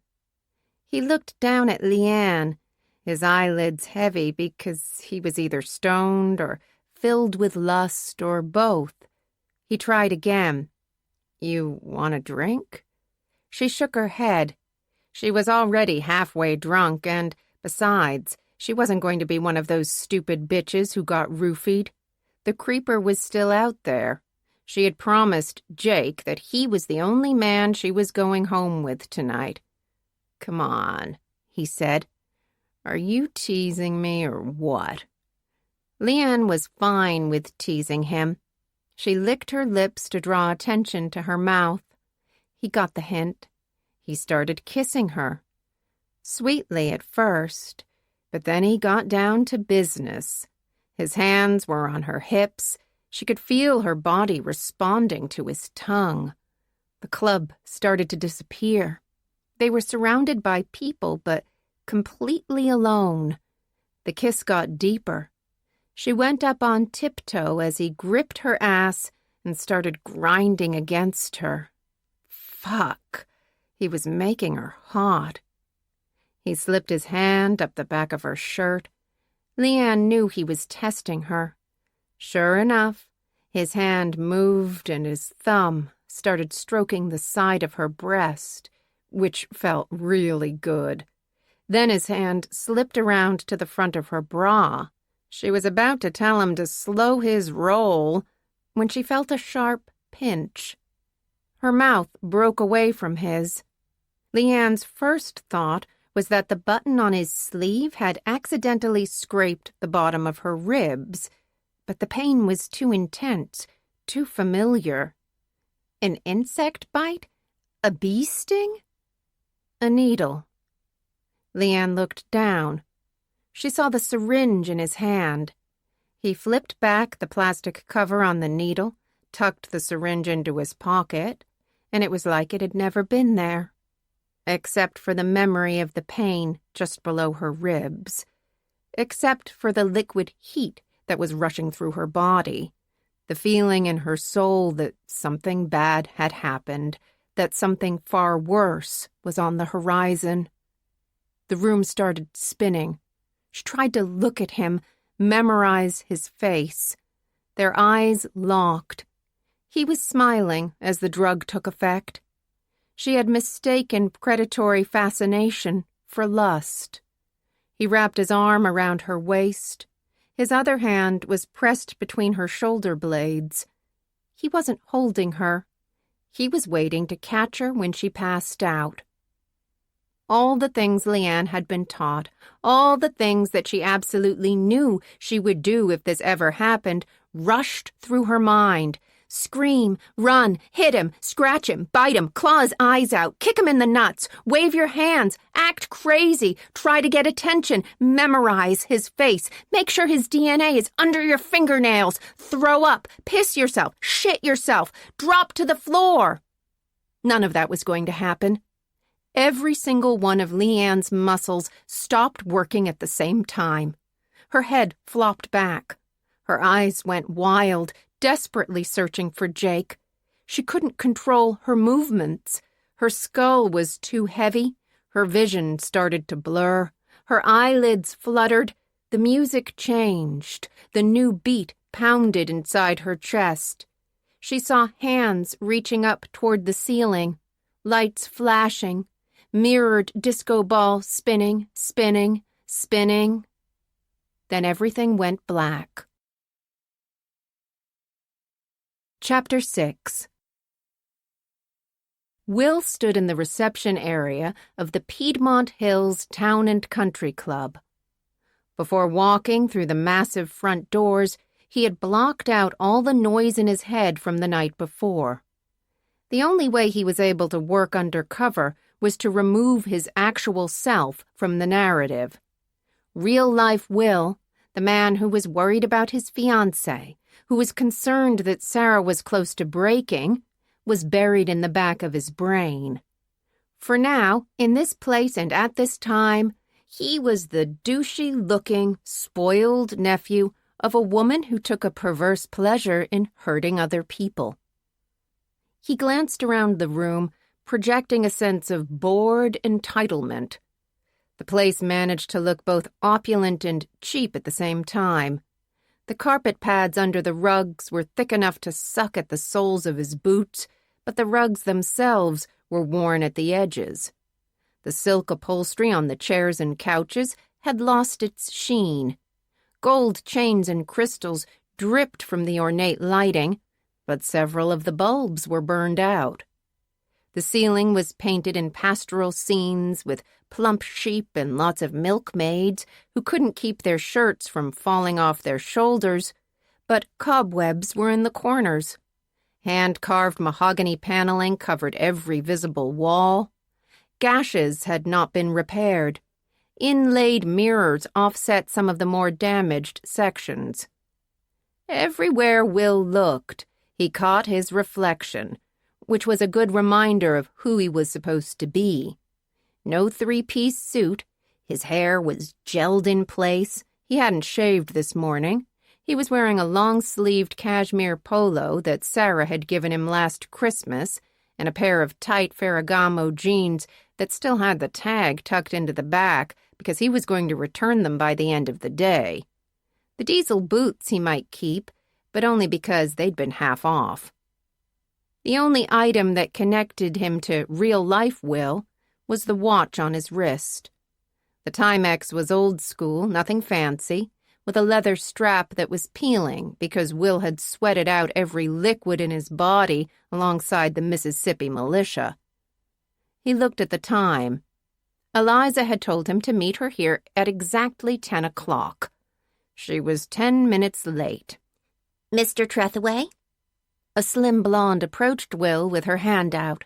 She was carrying a thick leather folder. I'm Ava Godfrey, the membership director for the club. I'm sorry you had to wait. Will shook her hand. He had no idea why she was calling him Trethaway. He'd told the guy at the gate that he was Eliza's nephew, but he hadn't offered his name. Your aunt is in the lounge. Ava pulled a brochure from the folder. I brought you a map of the club. I hope you and your family will enjoy using the facilities while you're in town. I'd be happy to provide you membership information when the time comes. Will pretended to study the color-coded drawing, but he'd already memorized the plan by the front door. Sarah had been right about the separation. The women's locker room was all the way over by the tennis courts, in the basement of what was labeled the Racket Pavilion. The men's facilities were in the main clubhouse, close to the 3 restaurants and 2 bars. Then there was the men's private lounge on the top floor. As if the name wasn't enough of a warning, they'd added a tiny line of text along the bottom about how ladies were not allowed. "If you'll follow me." Ava didn't wait for his response. She passed by the men's lounge sign and started up the stairs sideways to accommodate her very high heels. Will followed her at a distance, squinting at the burst of sunlight streaming through the second-story windows. The lounge offered a spectacular view of the course. Bright blue sky, rolling hills, the Chattahoochee River snaking by, golfers idling in carts as they waited for their tea times. Early on in their relationship, Sarah had tried to show him how to play golf. At the time, Will would have played tiddlywinks if it meant being alone with her. Now, he supposed it was an okay game if you were the type of man who could waste 5 hours riding around in a toy car, whacking a small white ball with a stick. He turned his back to the windows. Despite the unrelenting sunlight, the room felt dark and depressing. Worse, it was filled with the odors of his miserable childhood: stale cigars, burning cigarettes, and spilled alcohol. The stench permeated every surface, from the long bar on the side of the room to the leather couches and chairs. Even the ceiling, which had been painted dark brown to hide the tobacco stains, seemed to hold on to a fug of smoke. There was only one occupant in the room. Eliza had taken center stage in a large, semicircular booth at the back.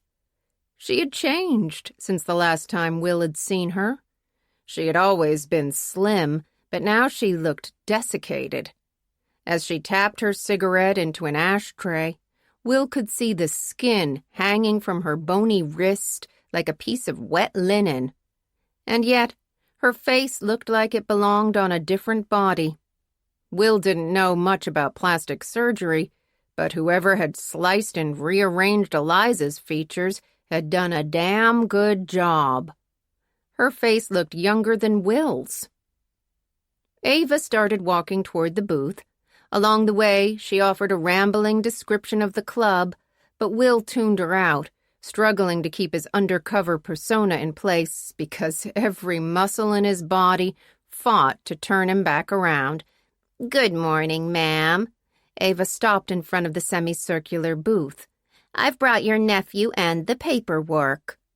Eliza had tracked their progress across the lounge, but she'd looked down at the last minute, rolling her cigarette in the already full ashtray. A gold Zippo was on the table in front of her, a glass of amber liquid, a gold-engraved cigarette case. Ava placed the leather folder on the table. The club's emblem was embossed in gold. Eliza still didn't look up, even when Ava said, "When you're ready, ma'am." Will watched the younger woman take the hint and scurry toward the stairs. When he turned back around, Eliza was still looking at the ashtray, seemingly content to roll her cigarette around the glass edge until the end of time.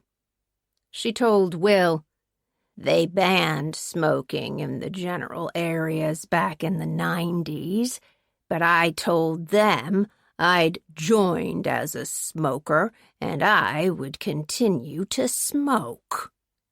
Will stared at the top of her head. She was wearing a wig. He could see the holes in her fake scalp. "This was the compromise. I get the place until 10:30. She waved her hand, indicating the room. "I've always gotten along better with men, anyway. Women can be so tedious with their petty games." Will knew she was playing a petty game right now. He slid into the booth, keeping his distance. The temperature in the corner had dropped several degrees. He could hear the wind rattling the large windows. Cigarette smoke fogged the air around them. Judging by the ashtray, she had been here a lot longer than the 10 minutes he'd wasted downstairs. He asked, "Trethaway?" "I assumed you'd want to be incognito. Your first name is John. Do you like it?" She didn't just look up at Will. She took in every detail. "Is that cashmere?"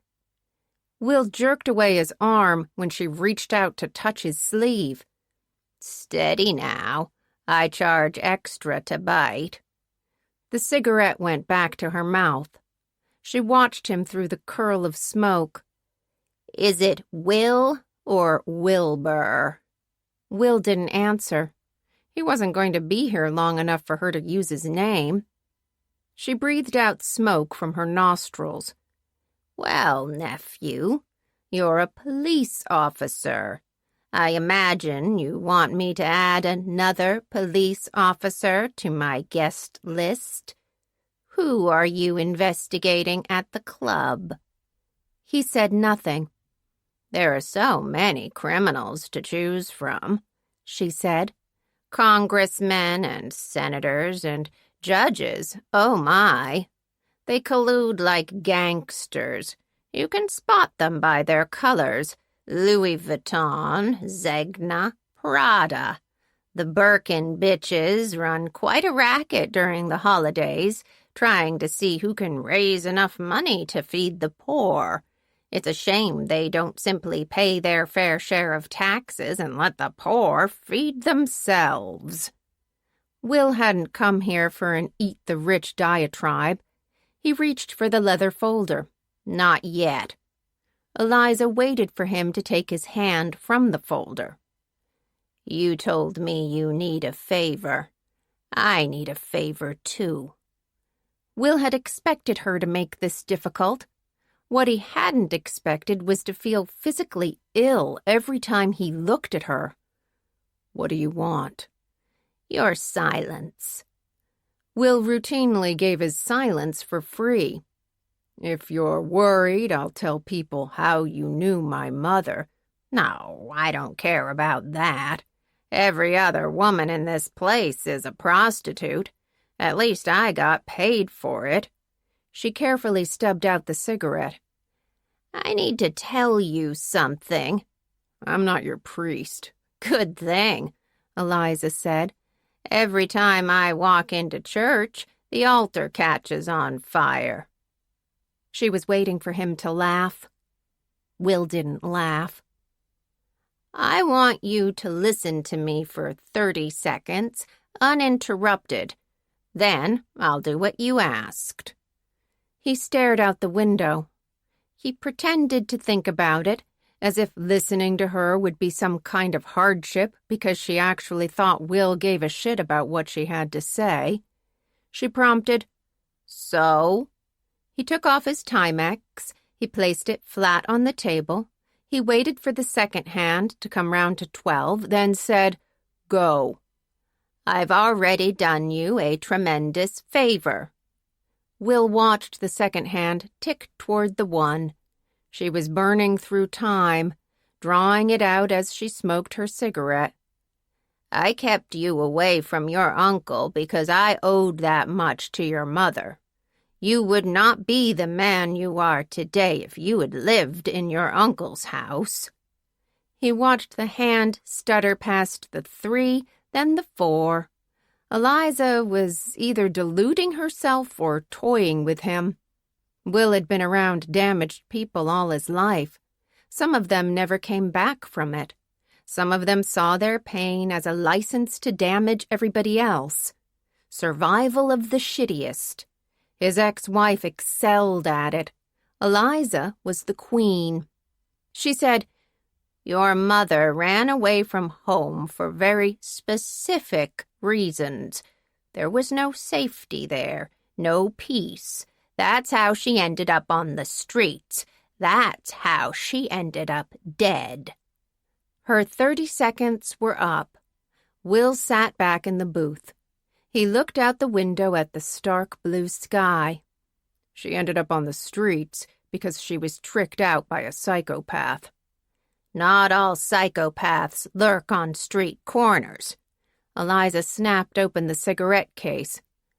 "I have one more thing to tell you." Will heard men laughing at the bar. A handful of golfers had started to trickle in. They were dressed in loud pants and shirts, Some of them were lighting cigars. "I'm dying." Eliza watched his face, looking for a response that he would never give. "You've made it clear you don't want my money.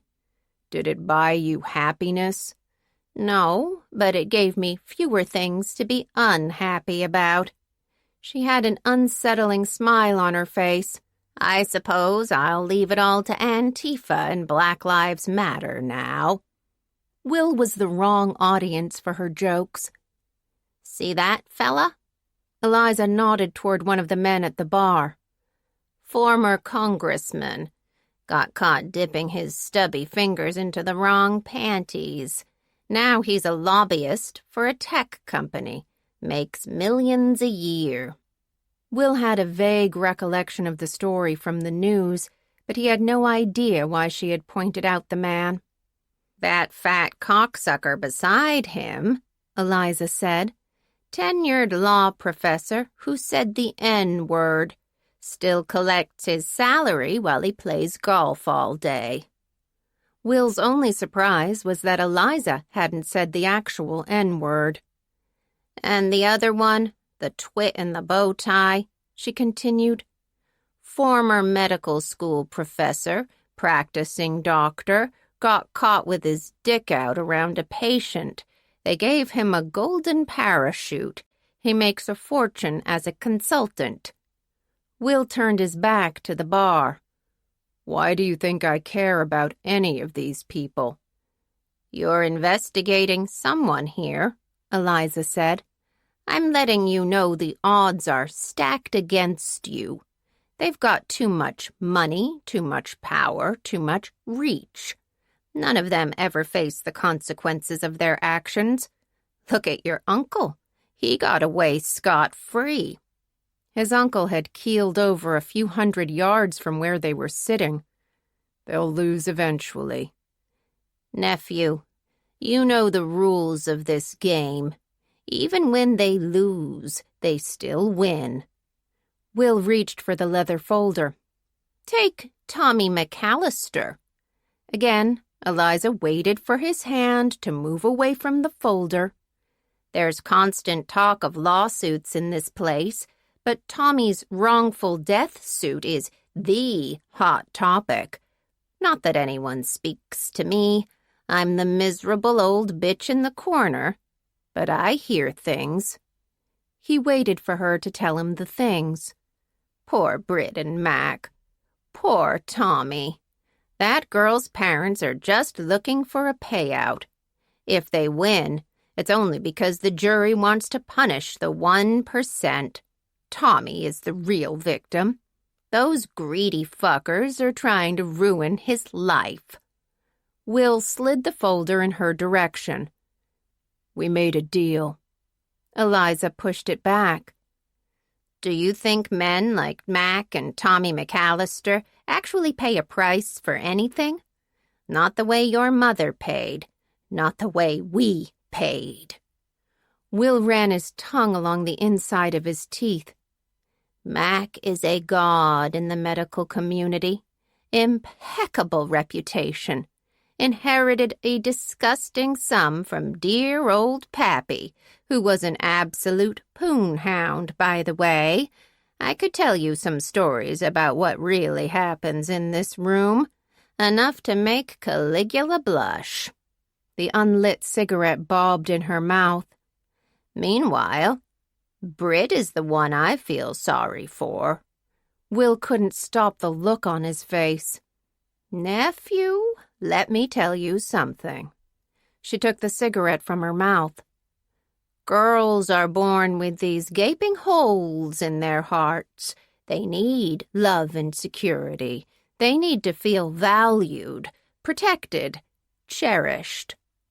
Will figured everybody needed those things, especially children. "That's where pimps come in," Eliza said. "They make you feel special. They sweep you off your feet. They buy you things. They make sure you've got food and clothes and a roof over your head, and before you know it, you've got nothing and they control everything. That's when they tell you to get on your knees. And you do it because they have all the power. He watched her flip open the lighter and touch the flame to her cigarette. She blew the smoke out of the corner of her mouth, away from Will. They call it tricking for a reason, she said. Pimps trick you into giving up everything so that you're completely powerless. All he has to do is give you this look. You know he's going to beat you down later, that he could take away everything, kick you out into the street, leave you with nothing, break your heart. It's terrifying to live under that kind of constant fear. Will didn't need the details. He had spent the first 18 years of his life living with that fear. She said, "Look over at the bar. Don't be fooled by the hideous clothes. Most of them are harmless, but a few are straight-up pimps. You can see how the other men respond to them. One look, and they're like dogs heeling to their master. All hail the great man." Will glanced over at what appeared to him to be a bunch of overweight, middle-aged day drinkers who were just as likely as his uncle to have a massive stroke on the golf course. They control their wives, abuse them, humiliate them, cheat on them, treat them like shit. And the wives put up with it. They tell themselves that they love their husbands or that a divorce would hurt the kids, but the truth is that they're terrified. They don't want to be poor. They sure as hell don't know how to be alone. At least, I knew I was bought and paid for. Britt still thinks she's got a choice. "What's the angle here?" Will asked. "Britt's son raped and beat a 19-year-old girl who died from her injuries, but I'm supposed to let that go because her husband is mean to her?" "I'm just telling you the odds, nephew." She started turning the ashtray with her fingers. "Your mother had very strong opinions about right and wrong. It was a bizarre trait to see in a whore, but she really felt that the world should make sense. Is that how you feel?" Will started to put his watch back on. She loved music. Did you know that? Will had seen some of her posters, Aerosmith, The Cure, Bowie.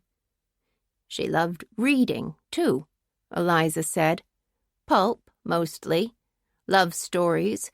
She was a sucker for a bodice ripper. She always had her nose in a book, when it wasn't in a man's crotch. He glared at her. "I wish that I could have saved her. I wish that I could have done more for you." Will pulled the band tight on his watch. "Are you looking for redemption?" "Me?" She sounded offended. "Redemption is for pussies." He nodded toward the folder. All he needed was for her to fill out the form. "I gave you more than 30 seconds. Eliza's bony fingers crept out like a spider's legs as she opened the leather folder. A gold pen was clipped inside. She twisted the barrel. "What's the name of this friend you want me to put on my list?" Will took a piece of paper out of his pocket. He'd typed out Sarah's name ahead of time. Eliza glanced at the name. "That won't do. Ava's a nosy little bitch. She'll look her up on the computer. Let's call your friend Lucy Trethaway. Does that work for you?" Will didn't answer the question. "Won't she have to show her ID?" "No one cares about IDs here. It's not like you're trying to vote Democrat." Eliza signed the bottom of the form with a flourish. "My membership number is 1329. Feel free to charge whatever you like at the bar."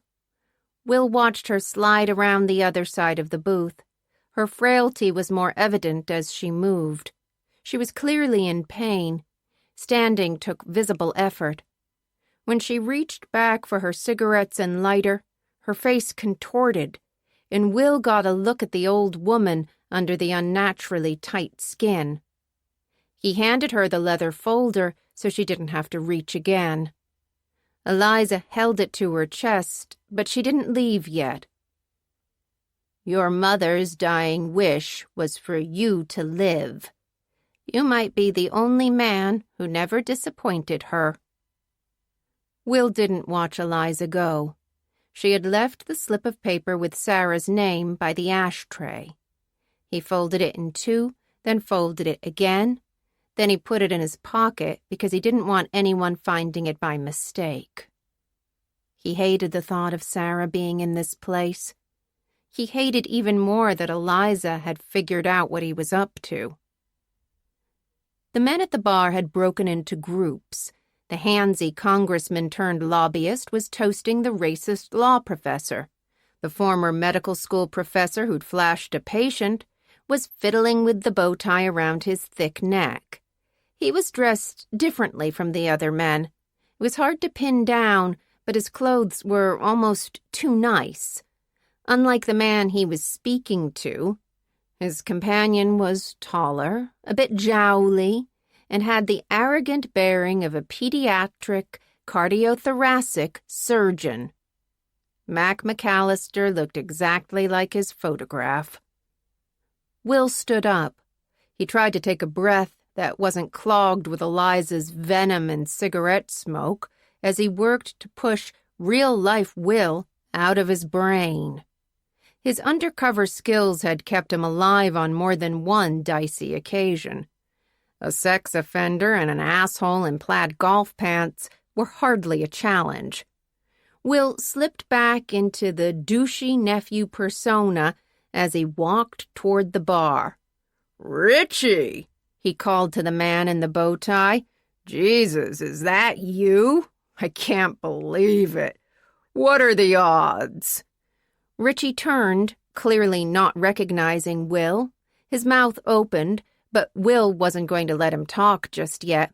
"When's the last time I saw you?" Will smelled alcohol on the man's breath as he shook Richie's hand and gave him a firm slap on the back. Not even 11 in the morning, and the guy was already a few drinks in. "Was it at Royce and Blythe's party? That was right before he found out about Mason, right? Jesus, that guy will slip it into anything." Richie's eyes went to Mac, but even pervy assholes were bound by the social graces.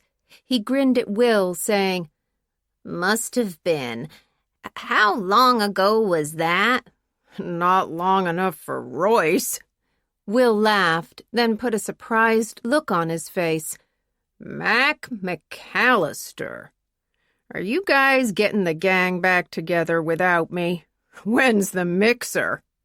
Mac's smile was tight like a crocodile's. He wasn't as loose as Richie. In fact, everything about him was wound very tight.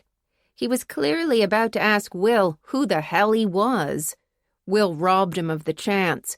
"Speaking of which, have you guys been to the old place lately? What did we call it? Liver something?" "Delivery." Mac was watching Will as he took a drink. Will shook his head. "That doesn't sound right." "It was Delivers," Richie volunteered. "Andalucia's been our spot for a while. It's off far. The gang's still together, but we've lost some of the hangers-on. We're doing a father-son thing this Friday. Do you have—" "What was the real name?" Mac interrupted. "Delivers. What was it really called?" "The 10th, Richie provided, though the question was clearly meant for Will. Mac did an okay job of hiding his irritation. He placed his glass on the counter, squaring it to the edge. He shot Richie a look of warning. Richie was oblivious. "They tore down Delivers yonks ago. Pity to see it gone." Will said, "Probably the only way to get the floors clean." They all laughed, but Mac was still guarded. He tried again to pin down Will. "Haven't seen you at the club in a while." "I should have never moved away. Richie, don't panic. but I think I can see the bottom of your glass." Will stuck his hand in the air for the bartender. He asked Richie, "Are you still teaching?" Richie exchanged a quick look with Mac. "You didn't hear?" "You really have been away." Mac was more comfortable talking now that it was at another man's expense. "Poor sod got me too'd." "Damn, I know your pain." Will lowered his voice. "That's actually why I'm moving back to Atlanta. I'll spare you the salacious details. Let's just say that the wife insisted on a fresh start." "Lucky you. Mine ran off with half my money." Richie had let the bartender fill his glass. He swallowed half of it down before he spoke again. "I barely managed to land on my feet." "Bourbon, neat," Will told the bartender. He watched the man automatically pour a double. "Mac, I heard about your kid. Terrible thing to have to deal with. How are you and Britt holding up?" Mac ratcheted down even tighter but said, "You do what you have to do." "Everybody's looking for a handout, am I right?" Will picked up his glass. The smell of alcohol was noxious. "If that happened to my boy, I'd go to the mat the same way you are." Mac took the bait. He wanted clues to Will's identity. "How old is your son now?" "Eddie's 22. Will mashed together Sarah's father's name with details about Faith's kid. "He's graduating tech in a few months. 3M is recruiting the hell out of him. Tommy's in medical school?" Mac's shoulders relaxed a little, but not by much. "If he makes it through the trial intact." "He's his father's son," Will said. "He'll come out stronger." "Fucking Sarah Linton," Richie slurred. "You'd think that bitch would know to shut her mouth by now." "Linton? What's she up to?" Will put the glass of bourbon to his mouth and pretended to drink so that he didn't punch Richie's teeth into the back of his skull. Mac said, "It's nothing. An irritation." "As per her usual." Richie jabbed his thumb at Mac. "She's always been jealous of his skills." Mac shook the ice cubes in his glass. "She certainly played the long game." "You look at what happened to Cam," Richie said. "Why him and not her?" "Rich," Mac warned, glancing at Will. Will held up his hand like he was playing the peacemaker. "It's okay." "It's not okay," Richie said. "Saint Sarah gets all the pity while Cam rots in his grave? I don't think so." Mac gently returned his glass to the bar. He didn't speak, but there was something about him that sucked up all the oxygen in the room. Eliza was right to compare him to a pimp. Mac had given Richie the look, and Richie had been quickly brought to heel. "I'm sorry." Richie nervously adjusted his bow tie. "I've had a bit too much to drink. I can't even remember your name." Mac was tensed, like the wire on a hunting bow. He was waiting for the answer. Will forced out a boisterous laugh. He slapped Richie on the back. "You're hilarious, man. Don't ever change." Chapter 7. Sarah drove through the winding entrance of Piedmont Hills Town and Country Club. The guard at the gate had barely glanced up from his tablet when she'd provided the fake name. She supposed she looked the part. Her BMW X5 probably blended in with all the other cars that came through. So would Will's 1979 Porsche 911, though he hadn't written a check for the classic sports car. He had restored it from the ground up with nothing more than his brain and his 2 hands. She made the curve around the main building, which looked like a French country manor. The golf course followed the rushing waters of the Chattahoochee River. The place felt busy for a weekday. The weather was magnificent. only slightly chilly with the sun piercing a cloudless sky. She had to slow for a few golf carts to pass. One of the men tipped his hat at Sarah. The tennis courts were a good distance from the main building. The cars thinned out the farther she got from the first tee. Sarah swallowed down her nervousness as she turned toward the racket pavilion. Her hands were slick on the steering wheel. She reminded herself why she was here. What happened to you? What happened to Danny? It's all connected. Sarah was not going to give Britt a moment of peace until she had an explanation. She heard the muted thunks of rackets hitting balls as she got closer to the courts. Will's Porsche was tucked into a space on a slight rise in the parking lot. He'd chosen an area off to the side that gave him a view of the 8 clay tennis courts and the racket pavilion, which had the women's locker room in the basement. The perch gave him a clear line of sight to all the comings and goings, like a hawk watching for prey. As of 5 minutes ago, he had not seen Britt McAllister. Sarah pulled into a space behind him and to the left. Will got out of his car. She bit her lip because she absolutely hated the way he looked. The cashmere polo was nice. She had picked it out for him last year. But the fitted jeans and gelled hair belonged to an entirely different kind of man. Worse, he hadn't shaved this morning, so his face looked rough and stubbly. The door opened. He said, "Still no sign of her." Sarah's stomach clenched as Will climbed into the BMW. The man who'd raped Sarah had worn a shaggy beard. The memory of the coarse hair scratching her face could still make her physically ill. Instead of offering her cheek for Will to kiss, Sarah held onto his hand. He said, "Faith just checked in from Fraud Patrol. She put in a call to APD. She wants to talk to the detective who took the complaint of the rape charge against Tommy in high school. Maybe she can persuade him to give up the girl's name." Sarah was more interested in how Will was doing. On the phone, he hadn't said anything about the meeting with Eliza. She looked down at their hands. He was still holding on to her.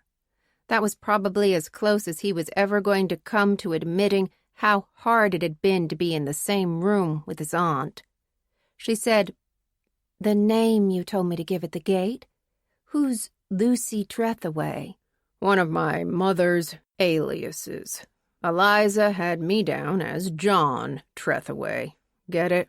John." Will kept his gaze on the building, but she could feel a fractious energy coming off him. "Speaking of names, Richie's last name is Dougal." Sarah felt a click in her head. Now she remembered the bow-tied hospitalist. "How did you find out?" "I got it off the bartender after Mac and Richie left the men's lounge." Sarah felt her lips part in surprise. "You saw them?" "I didn't just see them. I talked to them." Sarah didn't know what to say. "Eliza set it all up. That's why she told me to meet her at the club at exactly 10. She knew I was looking into Tommy McAllister." Sarah couldn't make sense of the deceit. "You weren't looking into him until last night. How the hell did she even know?" He finally turned toward her. Will would talk about the puzzle before he talked about his feelings.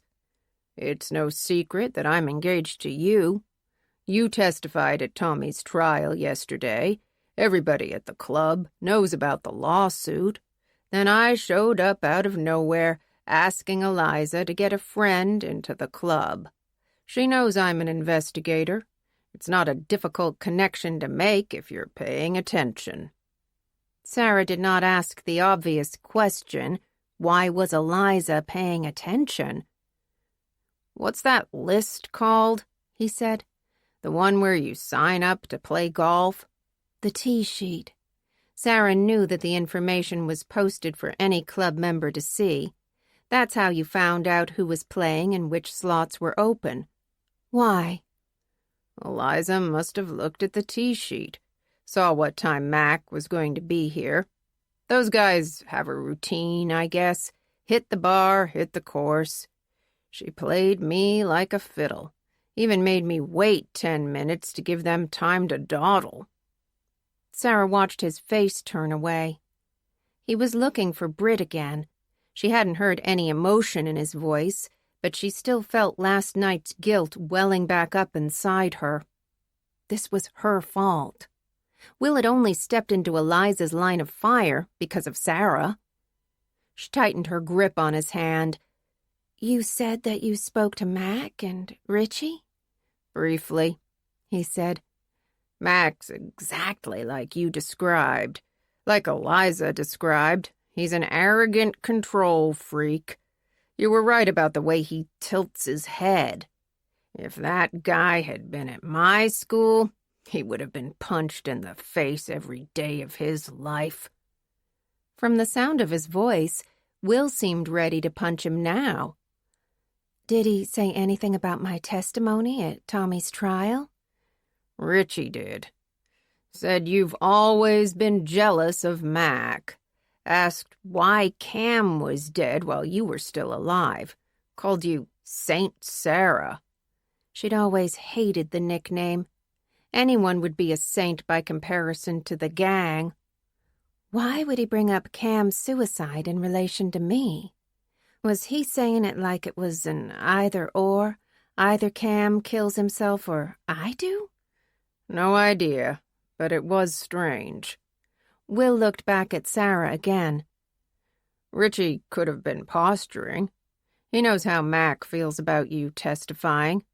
"What else did he say?" "Something like, why is Cam rotting in his grave while Sarah gets all the pity?"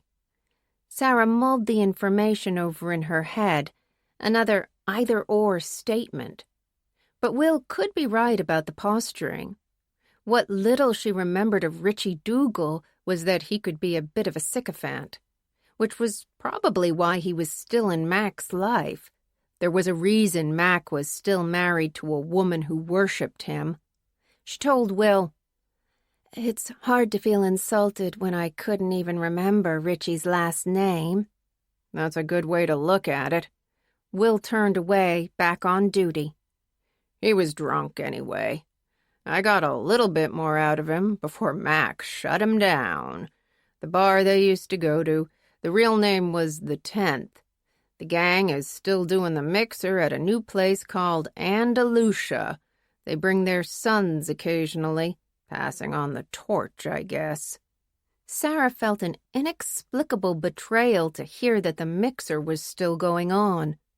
For some reason, she had assumed that what had happened to her that night at Grady had altered the gang in a meaningful way. He said, "None of them were wearing wedding bands." Sarah thought it was an odd detail for him to pick up on. A lot of men don't. "Not this man." Will turned his wrist to look at his watch. "Do you think Britt changed her plans?" "Maybe." Sarah stared at the tennis courts, which were filled with fiercely competitive, well-toned women. Every single one was driving the ball across the net like Steffi Graf taking on Martina Navratilova. Britt would easily fit in with the players, if she deigned to make an appearance. Sarah took in a deep breath as she thought about confronting Britt. Back when Sarah was training as a surgeon, she would spend the night before a big operation visualizing the procedure. Sometimes she would even move her hands in the correct positions, trying to train into her fingers the small, almost imperceptible movements of repair. There were always surprises, but mapping out a strategy ahead of time was the best way to be prepared. Now Sarah mapped out her plan to confront Britt. She was by no means looking for a catfight. She wanted to be direct and honest and try to get the same from Britt. Only one of them would be worried about the other women overhearing. Sarah would have the element of surprise, but not for long. She had winnowed down all of her questions to just 3. How was Sarah's 15-year-old assault connected to Danny's? Where did Mac and Tommy fit in? Who were the them that Britt couldn't stop? Will said, "You told me that Britt's purse spilled onto the bathroom floor. Did you see her key fob? Did it have a logo?" Sarah closed her eyes, summoning the memory. She hadn't recognized the logo. A silver circle with blue? Maybe a cross? A squiggle? Was it on a key ring? Not exactly, Sarah said. You'd expect Cartier or something expensive, but it was a cheap-looking blue plastic ring with a white center. It attached to the key fob with a blue nylon cord. Will let go of her hand so he could retrieve his phone from his pants pocket. He said, "Hey Siri, show me an Apple AirTag." Sarah instantly recognized the image of the small tracking device. That's it. Britt McAllister sounds too uptight to lose her keys that much. Will slipped his phone back into his pocket. He held onto Sarah's hand again. "My guess is she's driving an Alfa Romeo Stelvio Quadrifoglio in Mazzano blue." That's very specific. "The squiggle you saw on the key fob is a serpent, the Bishoni. The cross is George's cross. Both date back to the Crusades. They've been on Alfa Romeo's badge since the early 1900s. 2/3 of the cars in this lot are SUVs. Alfa Romeo's SUV is the Stelvio. The more expensive model is the Quadrifoglio. I'm guessing the color based on the plastic tag." Nice work, Sherlock. Sarah had watched him pore over car magazines the way she pored over the American Journal of Forensic Medicine. What would you guess I drove if my purse spilled on the floor? "A garbage truck." He was smiling when he resumed his surveillance. Sarah was not the tidy one in the relationship. That he didn't murder her every time he walked into their bathroom was a small miracle. She heard a sharp burst of conversation as a group of women walked out of the locker room and headed toward their cars. Some of the sets on the court had started to change over. Sarah looked at Will's watch. Barely 3 minutes had passed. Is this what you and Faith do all day? Sit in a car and wait for people? "She usually brings snacks."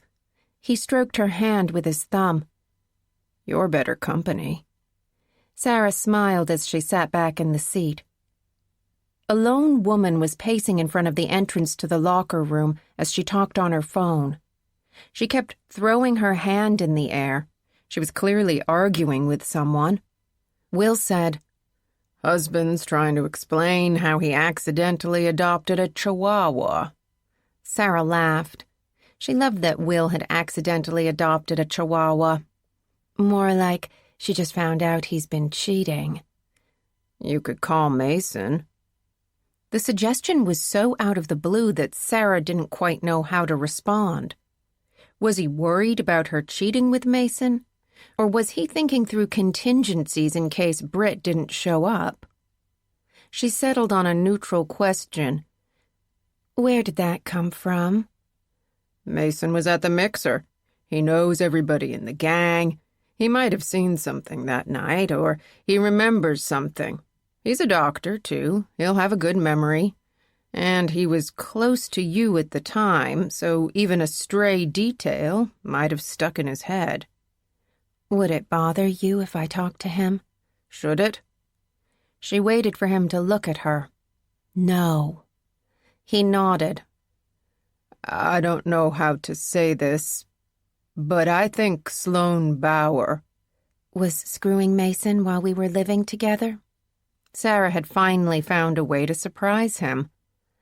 I kind of knew, but I kind of didn't care. He never made me crazy. I never felt like I was going to explode if we were in the same room and I wasn't touching him.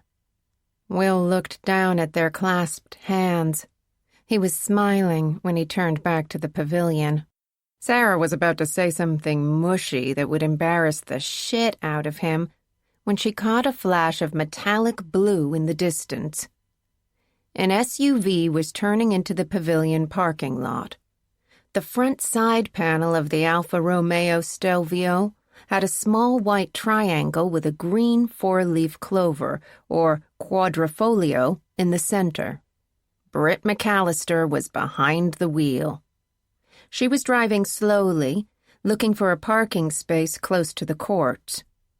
Sarah felt the acid in her stomach start to roil. She had told herself she was prepared for this, but suddenly she felt very unprepared. She couldn't lose her courage now. Not after what Will had put himself through. Not when she thought about Tommy McAllister stalking his next victim. Sarah's palm still held the memory of Danny Cooper's heart, like an invisible tattoo that would stay with her for the rest of her life. If Sarah couldn't do this for herself, she could do it for Danny. "You good?" Will asked. "Yep."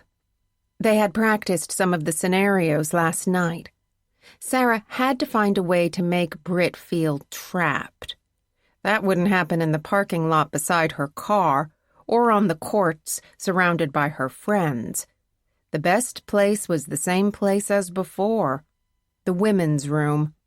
Britt got out of the SUV holding her phone in one hand and a yellow Yeti water bottle in the other. Her yellow tennis outfit was in two pieces with a loose-fitting, long-sleeved top and a flowing skirt that fell a few inches above her knees. She opened the SUV's back door and took out a bright yellow leather backpack that matched her outfit. Then she put on a hat that was so close in hue to the other yellows that Sarah wondered if she'd had it custom dyed. Will asked, "That's a nice backpack. Who makes it?" Sarah gave him a curious look. He was never interested in brands. "Hermes. She dropped at least $5,000 on it." "The cheap plastic holder on the AirTag bothers me." He was rubbing his jaw again. "Those high-end designers make holders. Look at how she's dressed. She's not buying accessories at the dollar store." Sarah had missed the detail, but now it was bothering her, too. He said, "Eliza's membership number is 1329 if you want to charge anything." "I'll die of dehydration before I spend a dime of her money." Will didn't laugh. He was studying Sarah in that careful way of his. "It's not too late. You can always back out. We can leave right now. Go get some coffee." Will didn't drink coffee. Sarah squeezed his hand one last time before she got out of the car. The wind caught her skirt as she closed the door. She could see Britt making her way to the locker room as she walked toward the pavilion. Sarah checked out her own reflection in a car window. Her hair was loosely braided down the back. Her makeup was light. She'd put more thought into her outfit this morning than she had since her first date with Will. She'd finally decided on a deep purple, long-sleeved Lululemon tennis dress. The fit was tighter across the stomach than the style Britt was wearing, but as Britt had pointed out, Sarah was not a mother.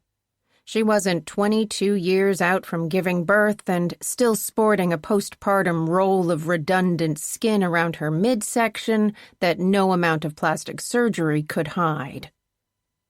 Sarah passed by the woman who was pacing and arguing on her phone. She looked up at Sarah, rolling her eyes, which meant that she was definitely talking to her husband. Sarah absently twisted her engagement ring. She tried to steel herself, but she realized it was unnecessary. She felt an odd sense of peace as she got closer to the locker room entrance. As far as Sarah knew, Britt had never had close friends. Even without the hatefulness, Britt could be off-putting and slightly annoying. Pop culture eluded her. She didn't read or follow the news.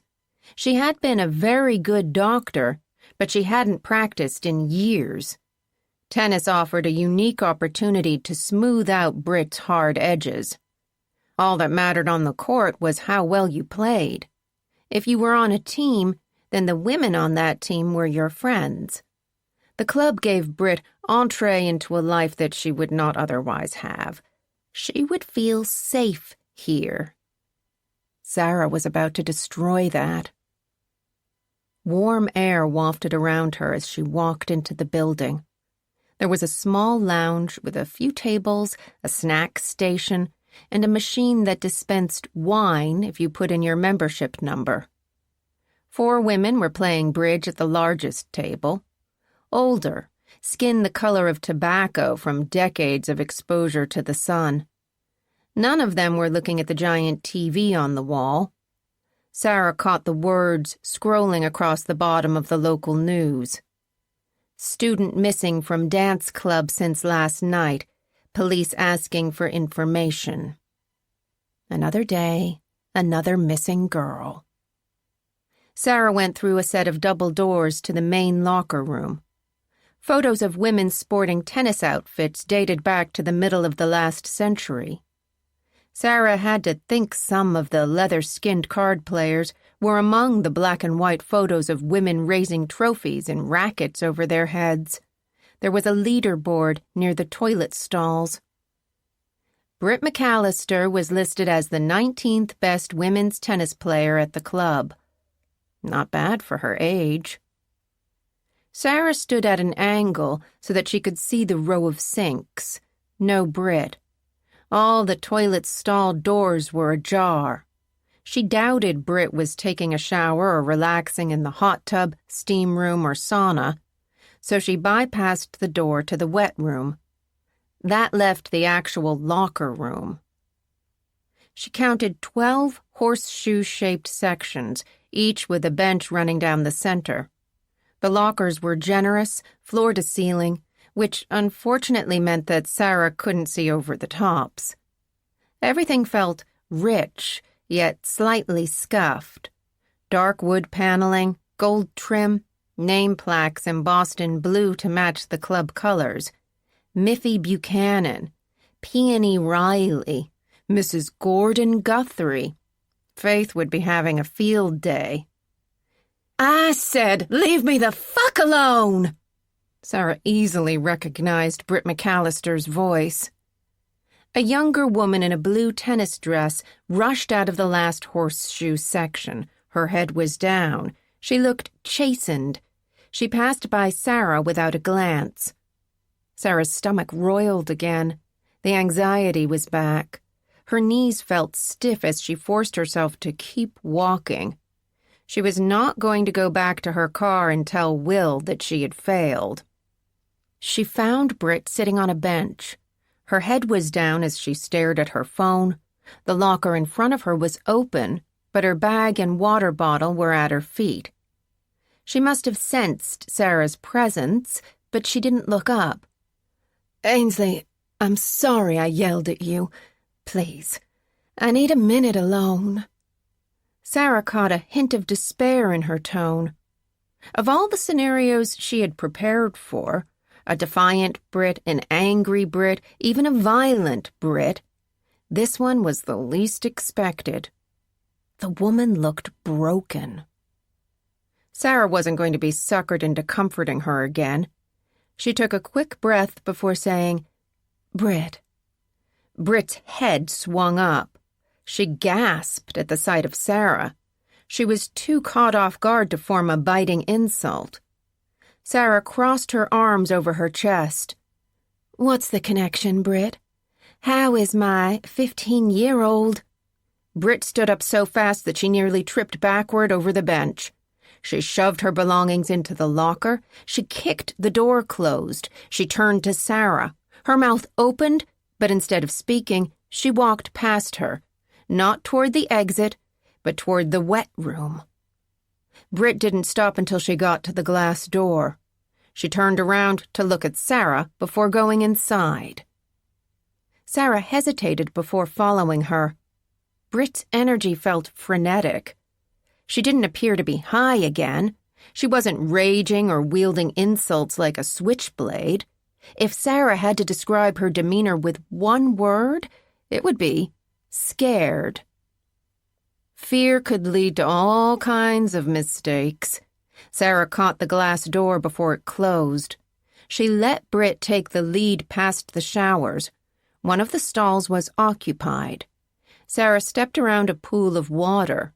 She could hear the hot tub bubbling, the low murmur of women talking. Britt glanced through the glass door of the sauna. There were 2 occupants. She opened the door to the steam room. A dense fog wafted out. Britt grabbed a towel off the rack. She glanced back at Sarah before going inside. Sarah reached for a towel, but hesitated again. Was it stupid to follow Britt into the one space where they wouldn't be overheard? Was this some kind of ruse on Britt's part to gain the advantage? The only way to find out was to go inside. The warm, wet air felt heavy inside Sarah's lungs. Iridescent tiles covered every surface. The overhead lights didn't reach far. She could barely make out Britt placing a towel on the corner section of the bench. Sarah dropped her towel closer to the door. She remained standing as Britt sat down. An email, Britt's voice caught. I got an email. Sarah could hear a muffled echo through the fog. She stepped closer so she could see Britt's face. Her head was in her hands. She was shaking again. It was almost exactly the same as 2 days ago at the courthouse. It was from our... Britt was clearly rattled. Steam swirled around her as she looked up at Sarah. The Coopers accepted our settlement offer. Sarah touched her fingers to the wall to steady herself. You're lying. Britt was not lying. Tears ran down her face like condensation on a glass of cold water. Sarah didn't want her tears. She wanted answers. Why would they take your money? Britt shook her head. She didn't want to say it out loud. Tell me, Sarah said. What did you do to them? I didn't do anything! Her shrill voice bounced into the high corners. She put her hand to her mouth as if to rein it back in. It was a boy who dated Danny in high school. He found an old phone with some photos. He came to us for money. They always want money. Sarah knew what kind of photos she was talking about. Back when she'd worked in pediatrics, she had lectured every girl who walked through her door about sending nude pictures. Very few of them ever listened. She asked Britt, "How bad are they?" Britt gave her an incredulous look, because you didn't ask for money unless they were bad. Close-ups of her squeezing her breasts, spreading open her labia. You can see her face in most of them. Her eyes are closed and... Sarah didn't need to hear the rest. Britt had seen the pictures. Mac, their lawyers, Tommy. Who else? Britt said, "I doubt the judge would have allowed the photos in as evidence, but those kinds of things always end up online." Sarah sank down to the bench. She had thought her heart was incapable of breaking any more for Danny's parents, but Britt had found a way to shatter it into pieces. Please tell me that the Coopers didn't see them. The photos were sent to their lawyer.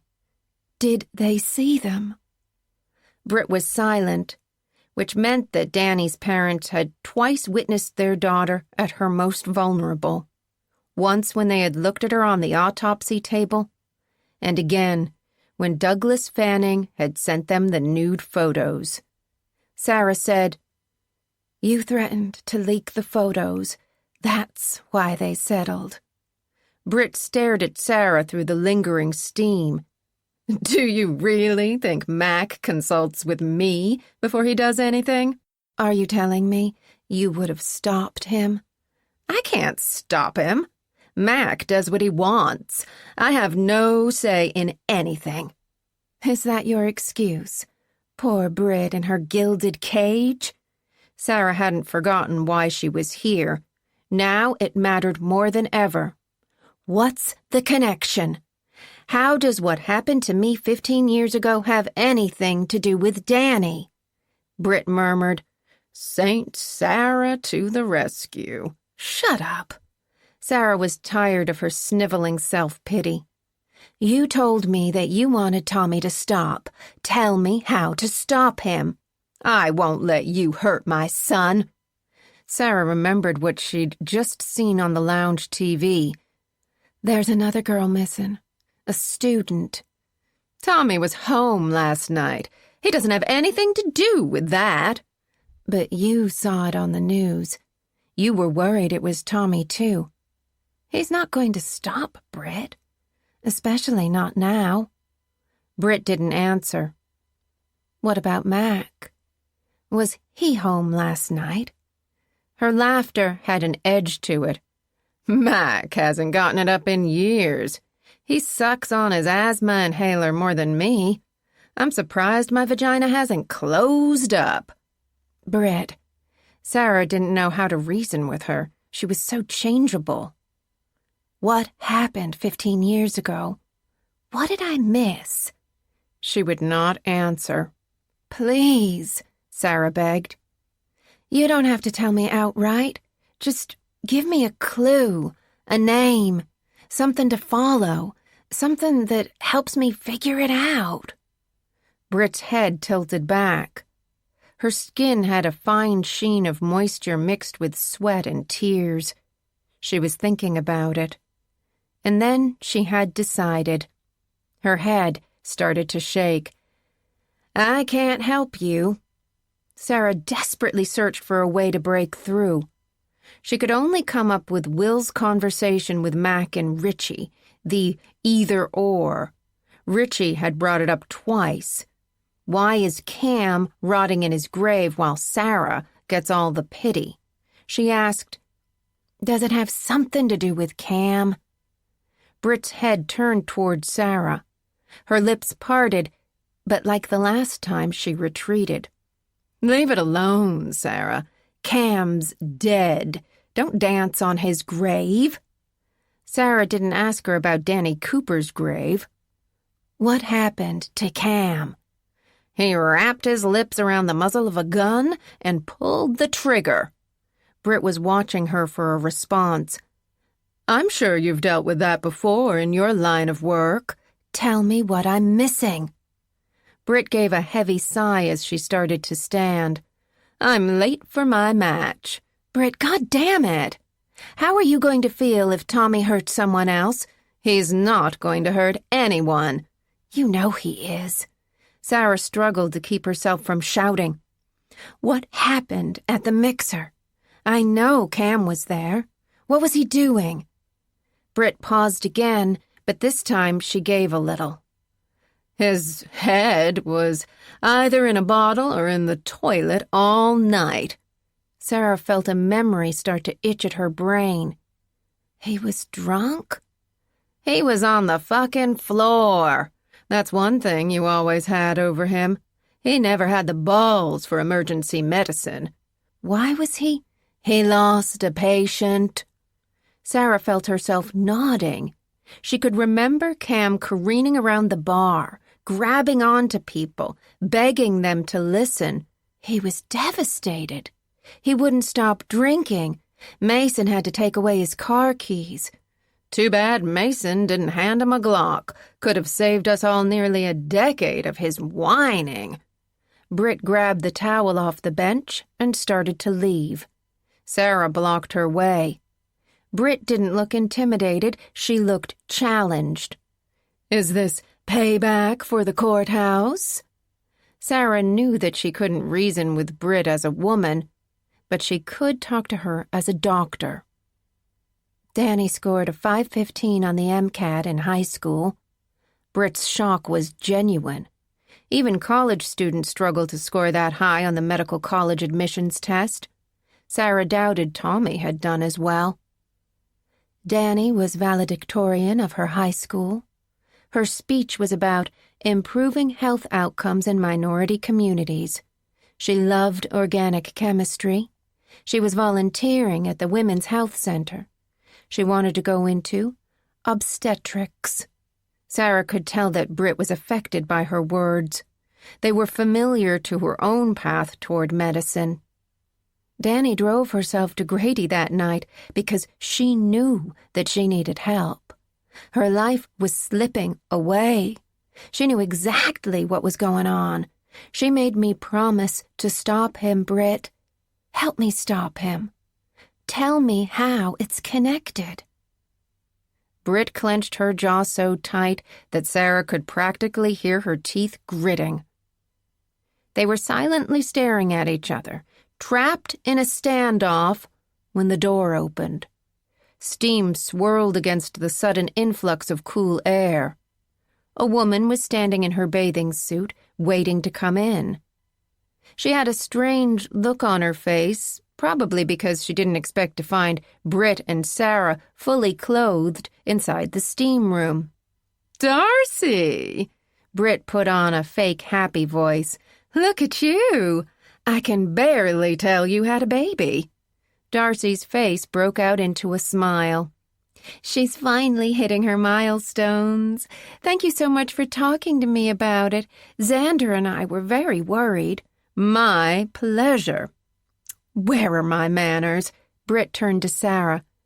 "Darcy, this is Merritt Barrow. She used to work with me at Grady." "Merritt?" Darcy shook Sarah's hand. "What a lovely name." Sarah didn't correct her. She was too distracted by a crystal-clear memory from the Friday mixer. Cam had been obnoxiously drunk, slurring his words, begging for people to listen to him. He'd managed to trap Sarah by the bar. His breath had reeked of whiskey and cigarettes. Spit kept flying out of his mouth. Cam usually drank too much, but this time was different. He was self-medicating, trying to numb the pain. He'd wanted to talk to Sarah about what had happened in the ED 2 weeks before. They had both been working an overnight shift when tragedy struck. Cam had lost a patient. 20 years old, thready pulse, altered state. The woman had suddenly collapsed in the patient bathroom. Her seizures were so intense that her leg had violently kicked out against the toilet. The sound of the porcelain cracking in two had been like a rifle shot inside the emergency department. The kick was hard enough to break the woman's ankle. Sarah was 2 curtains over when it happened. She couldn't remember what her patient was being treated for, but she remembered the details about the death of Cam's patient from the Morbidity and Mortality Conference. Drugged, bound, possible sexual assault. Her name was Merritt Barrow. Chapter 8. Martin Barrow had suggested Prime Craft Coffee on Atlanta's West Side as a place to meet to discuss his sister's death. Will was familiar with the area. He had spent most of his teenage years in the industrial warehouses working steel fabrication and building displays for trade shows. Those businesses were long gone.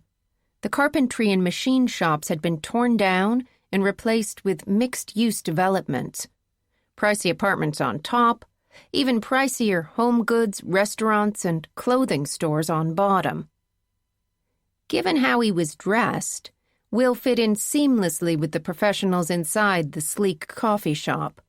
He was wearing the perfunctory pair of white earbuds, though he was the only customer who wasn't bent over a laptop. He followed the lines of text on his phone as he listened to the AI in his text-to-speech app read the 15-year-old detective's report on the death of Merritt Alexandria Barrow. Parents positively identified 20-year-old female decedent at Fulton County Medical Examiner's Office. See affidavit. Initial impression: suspected overdose. Female claimed sexual assault, Findings inconclusive. CME's report. Female was last seen at a party on the campus of Georgia State University. See witness statements. CCTV between party location and Grady Hospital non-functioning. Female arrived through the west side entrance of Grady and flagged down a security guard. See Alvarez Hector witness statement. Alvarez escorted female to ED. Female appeared intoxicated, slurring words, unable to walk without assistance. Claimed sexual assault but was unclear on details. After admission to the ED, female asked to use bathroom. While in bathroom, female experienced a seizure that resulted in break to R ankle. See hospital incident report. Cause of death: suspected post-hypoxic status epilepticus / SUDEP. Undetermined pending toxicology report. Will paused the TTS app. Sarah had told him SUDEP meant sudden unexpected death in epilepsy. Barrow's breathing had paused too long during a convulsive seizure. She'd basically suffocated. According to the medical examiner's report, Merritt Barrow did not have a history of epilepsy, which pointed to drug toxicity being the reason behind her seizure. Will had worked cases where cocaine, meth, MDMA, and, in one instance, smoking too much pot had caused a seizure. Any and all of those would probably be available at a campus party. He scrolled down his phone, letting the TTS read the autopsy report. There wasn't much to go on. The medical examiner had elected to do what was sometimes called a partial autopsy, which meant he hadn't cut open the body. An external examination was performed instead. X-rays, photographs, body diagram. Will paused the reader. He looked at the diagram. The break to the ankle and the bump to the head were explained by the seizure. There was no contusion or stab wound on the left side that would connect Merritt to Sarah and Danny Cooper. The only detail the medical examiner had called out on the left was a tattoo that was 3 inches below the midline of the armpit, between the 4th and 5th rib. The length was listed as 7.62 centimeters, or around 3 inches. No height provided. There was no mention of whether the tattoo had been words or symbols or a cartoon character. There was only a bunch of X's on the body diagram, a slightly curved line like a maniacal clown's mouth. He tapped his phone, clicking back through to the main folder that contained all of Merritt Barrow's official police files. He opened the scan of her death certificate. State records were all computerized now, but 15 years ago, they were still using typewriters and ink pens. The TTS was good at reading the former, but the latter represented some obstacles. The only saving grace was the fact that whoever had inked in parts of the form had written in block letters. Merritt Alexandria Barrow. Black hair, green eyes, 20 years old. Cause of death? Overdose. The form had 3 options: accident, homicide, and suicide. None of them were checked. The section that was labeled "A Brief Explanation of Cause of Death" had been left blank. The TTS couldn't read signatures, but fortunately, the doctor's name was typed out. Will wasn't surprised that Dr. Cameron Carmichael had signed off on Merritt's death. Cam was Merritt's doctor of record when she died, so it was his responsibility to fill out the official paperwork. The lack of a check mark by accident, suicide, or homicide wasn't uncommon, nor was the absence of a brief explanation in the rectangular box. Cam wasn't in charge of investigating the circumstances around the overdose. That job fell to the police. The medical examiner would be the one to check the box and provide the explanation. The fact that the lead detective had not requested a full autopsy told Will a lot of things about how the man perceived the case. He clearly hadn't suspected foul play, despite two separate witnesses, Cam and the security guard, stating that Merritt had reported sexual assault. Just as clearly, the medical examiner hadn't pushed back on the assessment, which was interesting, but as with the death certificate, not surprising. The Fulton County Medical Examiner's Office had hit 3,000 cases last year. Like most any medical facility these days, they were understaffed, burned out, and nearly crushed by the backlog of cases. The situation hadn't been that much rosier 15 years ago when Merritt Barrow had died. The economy had been on the brink of collapse. Governments were slashing budgets.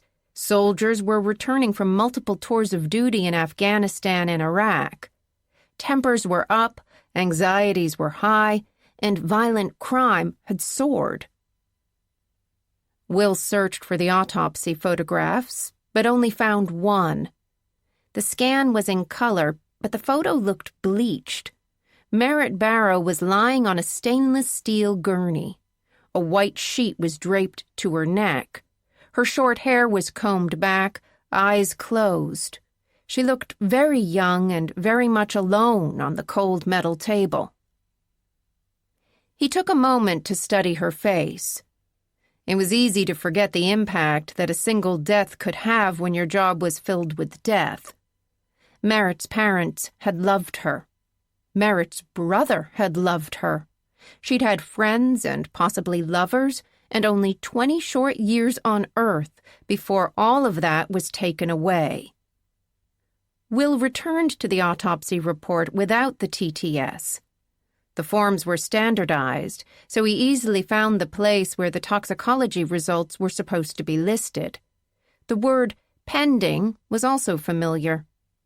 If the tox screen had come back from Grady Hospital or the Fulton County Pathology Lab, no one had bothered to append it to Barrow's file. The detective investigating the case had never followed up on it either. Normally, Will would track down the detective, but he happened to know that Eugene Edgerton had died from pancreatic cancer 9 years ago. He was the same detective who had worked on Sarah's sexual assault case. "Did you read that bullshit report?" Faith sat down across from him with 2 large cups and a bad attitude. "Female claimed possible sexual assault." Will took the cup that had whipped cream on the top, assuming the hot chocolate was meant for him. "What am I missing?"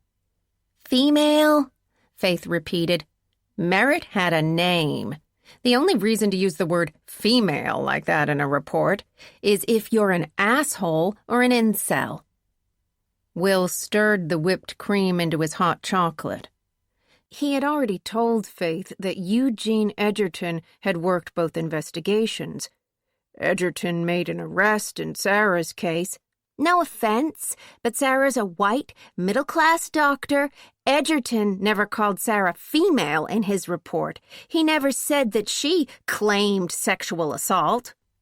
"You're talking about the difference between a living witness and a dead one," Will said. "The medical examiner's report was inconclusive. Barrow showed signs of contusions and bruising that could have come from consensual sex. There was no sperm." "Oh, shit. Are you telling me a rapist wore a condom?" Faith was not expecting an answer. "I'm telling you 100% that Edgerton didn't believe Merritt Barrow was raped, so he didn't pursue a suspect, and he didn't request a full autopsy, and he didn't make a connection to Sarah's case, which meant that Jack Allen Wright only spent 8 years in prison when he could have been in there for 20. Will could kind of see her point, though he didn't exactly agree with how she'd arrived at it. "Do we know Wright's whereabouts on the night Merritt Barrow walked into Grady?" "I've put in some calls to ADP, but I'm having a shit time getting anybody to return them." She looked more annoyed than usual. I can't even get Leo Donnelly to call me back about what's the deal with that student who disappeared from the down low last night. Worthless asshole was my partner for almost a decade, and he can't bother to pick up the phone. They both knew why her calls weren't being answered. Will had investigated some very highly placed officers in the Atlanta Police Department. One had retired, several were currently in prison. Instead of being thankful that Will had helped clean up their shop, he could basically get stabbed 80 times in the middle of APD headquarters, and every cop in the building would claim they hadn't seen a thing. Faith was his partner. She had Will's stink all over her. He asked, "What's the missing student's name?" "Leanne Park. I hate to say it, but she got lucky for disappearing on a slow news night. From what I saw on TV, she went clubbing with a friend last night. They interviewed him this morning. He told the reporter that Leanne was freaked out about some creepy texts." "Threats?" "He didn't say, but..." Faith shrugged. "Every time a woman interacts with an electronic device, she's either getting a dick pic or a creepy text. It's hard to tell what's a real threat and what's bullshit." Will hoped it was bullshit. "Go back to the Merritt Barrow autopsy. She didn't have a contusion or wound on her left side. She had a tattoo higher up her ribs, but the ME didn't think it was important enough to document." "Because Edgerton told him it was an overdose and not to waste his time because he didn't believe the female when she told 2 people that she'd been raped." Will drank his hot chocolate to give her a moment to grumble. "It's not weird that Edgerton worked both cases?" "Nah." Faith took the lid off her tea and blew on the liquid. "They happened 2 weeks apart. He was the senior detective on call both nights." Will was familiar with on-call rotations. You worked the same schedule for a month at a time. He pulled up the calendar on his phone and dialed it back 15 years. Merritt Barrow came into the hospital on a Friday night. She died the next morning. Faith stopped mid-sip. "Same with Danny Cooper." Neither of them needed a calendar for the next part, but Will said, "Same with Sarah, except she lived." "Fuck." Faith put down the cup. "Friday mixer, Friday rape?" "The mixer was once a month, the last Friday of the month." "Okay, but this is probable cause to ask APD to reopen Sarah's case, right?" "It's a stretch."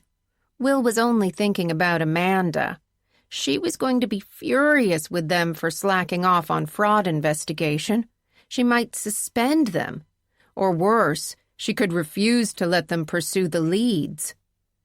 Cam wrote on the death certificate that Merritt Barrow died of an overdose.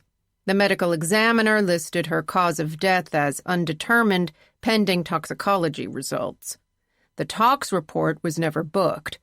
Technically, that means the case is still open, but we would need Atlanta to ask us for help, and Atlanta won't return my fucking calls. Faith reached into her purse for her spiral notebook. "I was thinking about what Britt told Sarah, or what she didn't tell her. Why is that bitch acting like she's narrating some kind of choose-your-own-adventure story? Why can't she just say what's the what?" "Nobody wants to be the bad guy, especially when it's their child," Will said. "Jeremy's a good kid, but what if he wasn't? Would you protect him?" "Wrong time to ask." She found a fresh page in her notebook. "He won't text me back about what he's wearing to the 3M dinner. I don't know what's going on, and I don't have time to peel him apart like the world's stupidest onion." Will drank some more hot chocolate as she stared at the blank page in her notebook.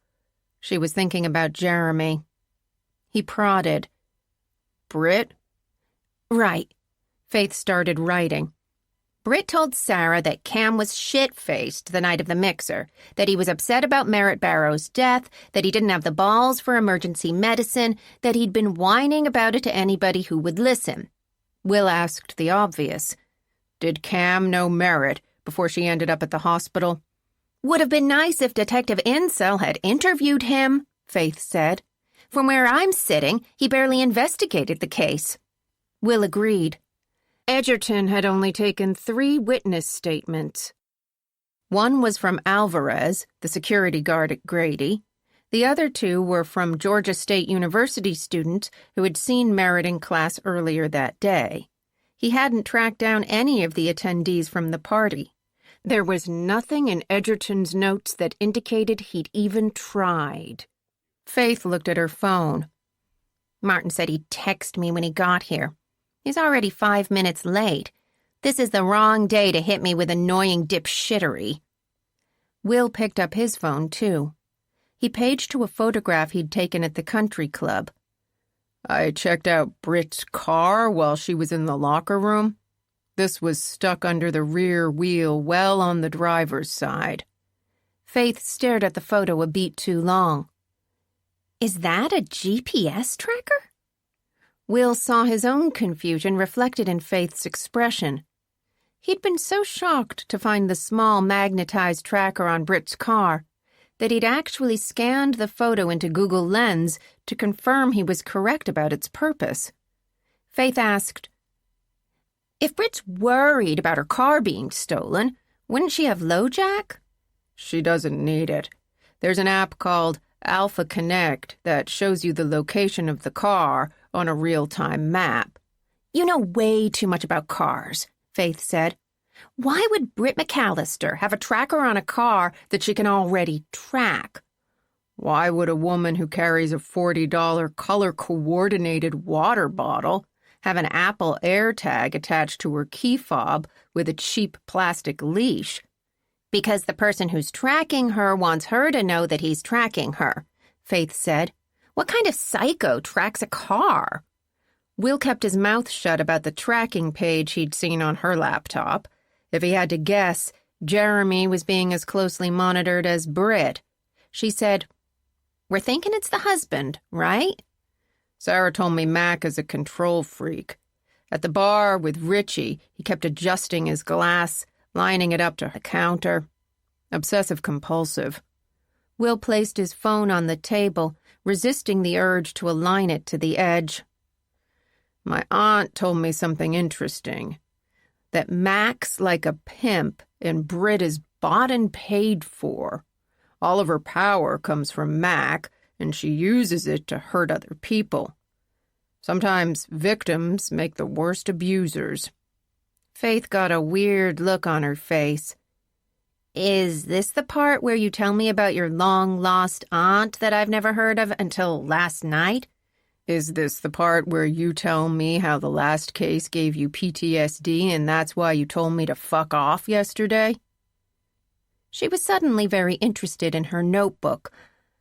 I meant to apologize for that. Will stared at the top of her head. He guessed that was his apology. He drank more of his hot chocolate as he looked around the room. Some of the patrons were staring back, but for once, Will was not the object of curiosity. Faith was in her GBI regs, khaki pants, and a navy polo with the GBI emblem over the pocket, and her Glock strapped to her thigh. The gun in particular was catching a lot of shade. Everybody hated cops until they needed one.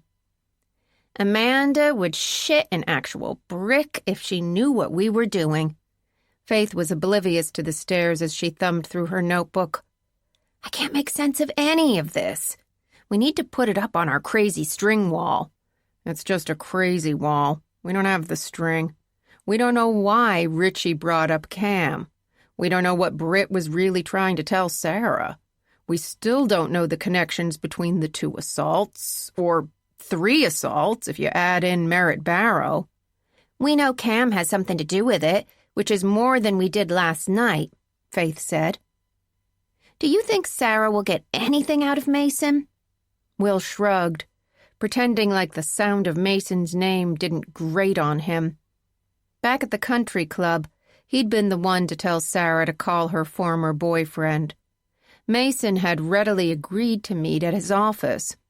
Will didn't know how useful the conversation would be, but he knew that Sarah had to try. None of these people were straightforward.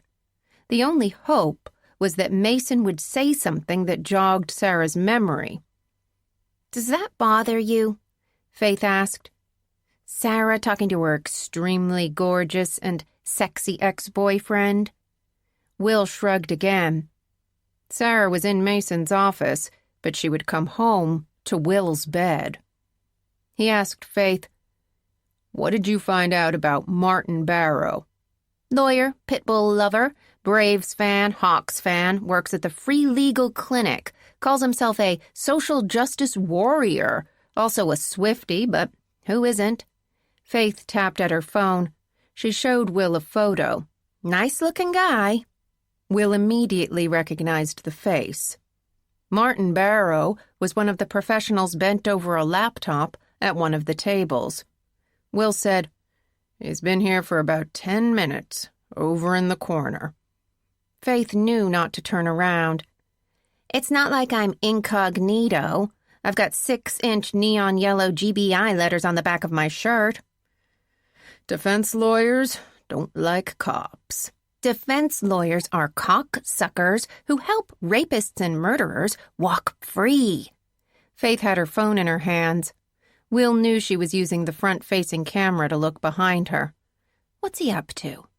You think he's messing with us?" Martin had closed his laptop. His hands were clasped together. His head was bent. His eyes were closed. Will had seen Sarah's mother do this a lot. He told Faith, "I think he's praying." She gave a heavy sigh as she put her phone back down. "Maybe the person who doesn't look like a cop and doesn't hate defense attorneys should invite him over?" Will thought that was a good idea. He was standing up as Martin Barrow started shoving his things into a baseball leather backpack. The man glanced at the door, but then he saw Will standing like a meerkat above the crowded room. There was some momentary decision-making as Martin considered leaving versus staying. Staying won out. He looped the backpack over his shoulder as he made his way toward the front of the cafe. Faith was right that Martin was a nice-looking guy. Suit and tie, hair closely cropped, thin mustache, but no annoying soul patch. Will guessed he was around 30 years old. He bore a striking resemblance to the autopsy photo of Merritt Barrow, though 15 years had put some hardness in his features. Loss had a way of showing up in your face. "Mr. Barrow." Will offered his credentials since he wasn't clearly identified. "I'm Special Agent Will Trent. This is my partner, Special Agent Faith Mitchell. Thanks for meeting with us."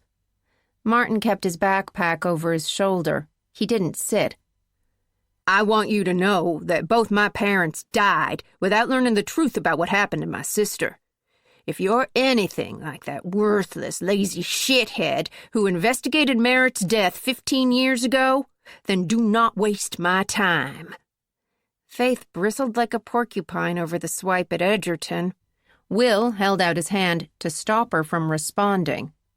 He had devoted his entire adult life to a vocation that often talked about brotherhood and loyalty, but he'd found out the hard way that the thin blue line didn't extend around the cops who were different.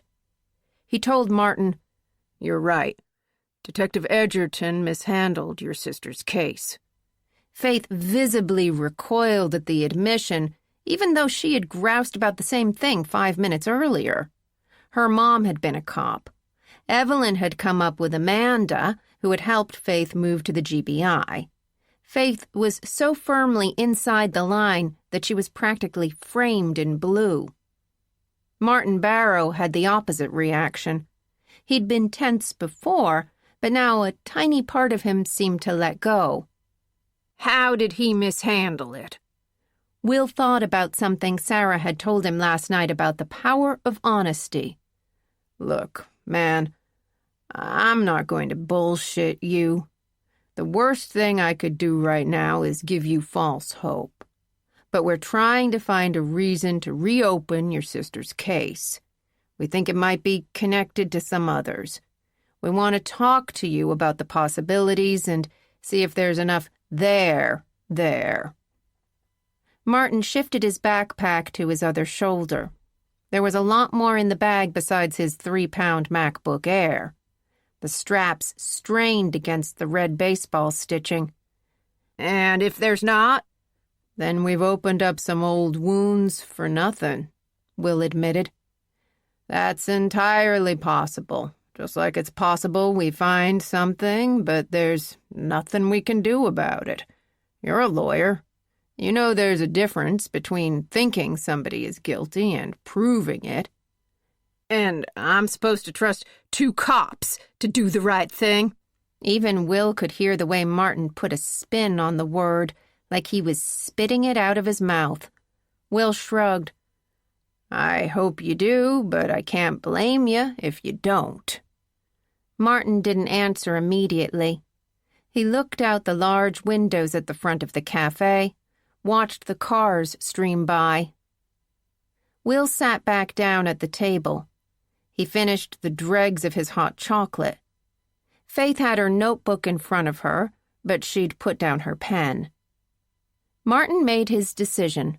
The backpack hit the floor with a heavy thud. He pulled out the chair and sat down with about a foot of space between his body and the table. He looked at Faith, then Will, then said, Hit me with what you got. Faith took over. We know your sister was at a party at Georgia State that night. You're already wrong, Martin said. Merritt was studying with a friend. They smoked some weed and had a beer or two, but it wasn't a party. And it wasn't at Georgia State. Merritt was a student at GSU, but she was studying at one of those apartments they kept downtown for Morehouse med students who were training at Grady. Faith had started to transcribe the information, but now she looked up. Morehouse is a men's college. Was Merritt dating a student? She was dating a girl whose brother was a Morehouse man. Merritt's dorm was at University Village over on North Avenue, so it was easier to meet up at the brother's place. Wait up, Faith said. Your sister was a lesbian? Yes, she was. Will knew what Faith was thinking about. Merritt Barrow's autopsy report had called out contusions and bruising that the medical examiner had concluded were likely the result of consensual sex. Faith asked, Did you tell Detective Edgerton your sister was gay? We all did, Martin answered. I was with my mama and daddy when the great Detective Eugene Edgerton sat us down in our living room. He said that we might hear something about Merritt being raped, but not to believe it. My mama straight up told him that Merritt was gay. My parents never had a problem with it, but Edgerton did. He started lecturing us about how young girls don't know what they want, and he hated to tell us the truth. But Merritt was cheating on her girlfriend with a guy, and that's why she lied and claimed that she was raped. Faith had earned a giant "I told you so," but she looked livid to find her suspicion confirmed. Did he mention the name of this alleged guy your sister was cheating with? Nope. He said he wanted to protect the dude's privacy. Didn't want to ruin the young man's life. Martin crossed his arms over his chest. You read Edgerton's report. Female this and female that. Asshole didn't even have the decency to write out Merritt's name. Will could hear it now. Faith asked, The brother of the girlfriend, what was his name? It wasn't him, Martin said. He was at Howard that week. Did his undergrad there. Went back to serve his mentorship. Faith said, I'm not asking because I think he was the bogus boyfriend that Edgerton made up. I'm asking because the last place Merritt was seen was at his apartment. Let's call him my friend, Martin said. You won't find his name in the witness statements, and you won't find the name of Merritt's girlfriend either. Edgerton never talked to either of them. Will asked, Your friend was training at Grady? Martin relented. He was an intern. Will knew getting a list of Morehouse interns from 15 years ago wouldn't be difficult, but he was more interested in finding out the reason Martin was trying to protect the guy. Faith had picked up on the same thing. She told Martin, "I get that you don't want to be the reason a couple of cops are knocking on your friend's door, but we need to talk to him." "And ask him what?" Faith said, "Who did he work with? Did his sister ever visit him at Grady and bring Merritt along? Did they speak to anyone there? What were their names?" "What names are you looking for?" Faith exchanged a look with Will. He shrugged because they had nothing to lose. "They're all doctors," she said, flipping back through her notebook to find Sarah's list. "Chaz Penley, Blythe Creedy, Royce Ellison, Bing Forster, Prudence Stanley, Rosalind Stone, Cam Carmichael, Sarah Linton, Mason James, Richie Dougal." Will was watching the man's face, but he gave nothing away. Martin asked, "Are those your suspects?" "We don't know," Faith answered. "They worked at Grady 15 years ago." "I'm being completely honest with you. That's all the information we have." Martin kept his arms crossed. He stared out the window. Decision time again. He didn't know whether or not to trust them. Will was surprised when he did. Martin said, "You know that one woman, Dr. Sarah Linton? She was raped 2 weeks after Merritt died. Edgerton was assigned to both cases, but he only solved one." "Dr. Linton gave a positive ID," Faith said. "The attacker worked at the hospital. She knew his name, his face." Surprise broke through Martin's combative demeanor. "You already looked into Dr. Linton's case?" "We're looking into everything," Faith said. "Did you talk to Edgerton about a possible connection between the two?" Martin huffed a laugh. "I was a 16-year-old boy grieving over his dead sister. That man barely gave me the time of day. And the way he treated my mama and daddy, I will never forgive the disrespect, the contempt he showed them. I know the asshole is dead. If I cared about finding his grave, I would go piss on it." Will tried to take his hostility down a notch.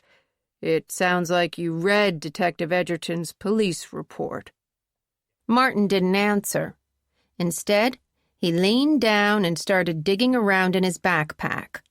He pulled out a thick stack of folders, then called them out as he dropped them on the table.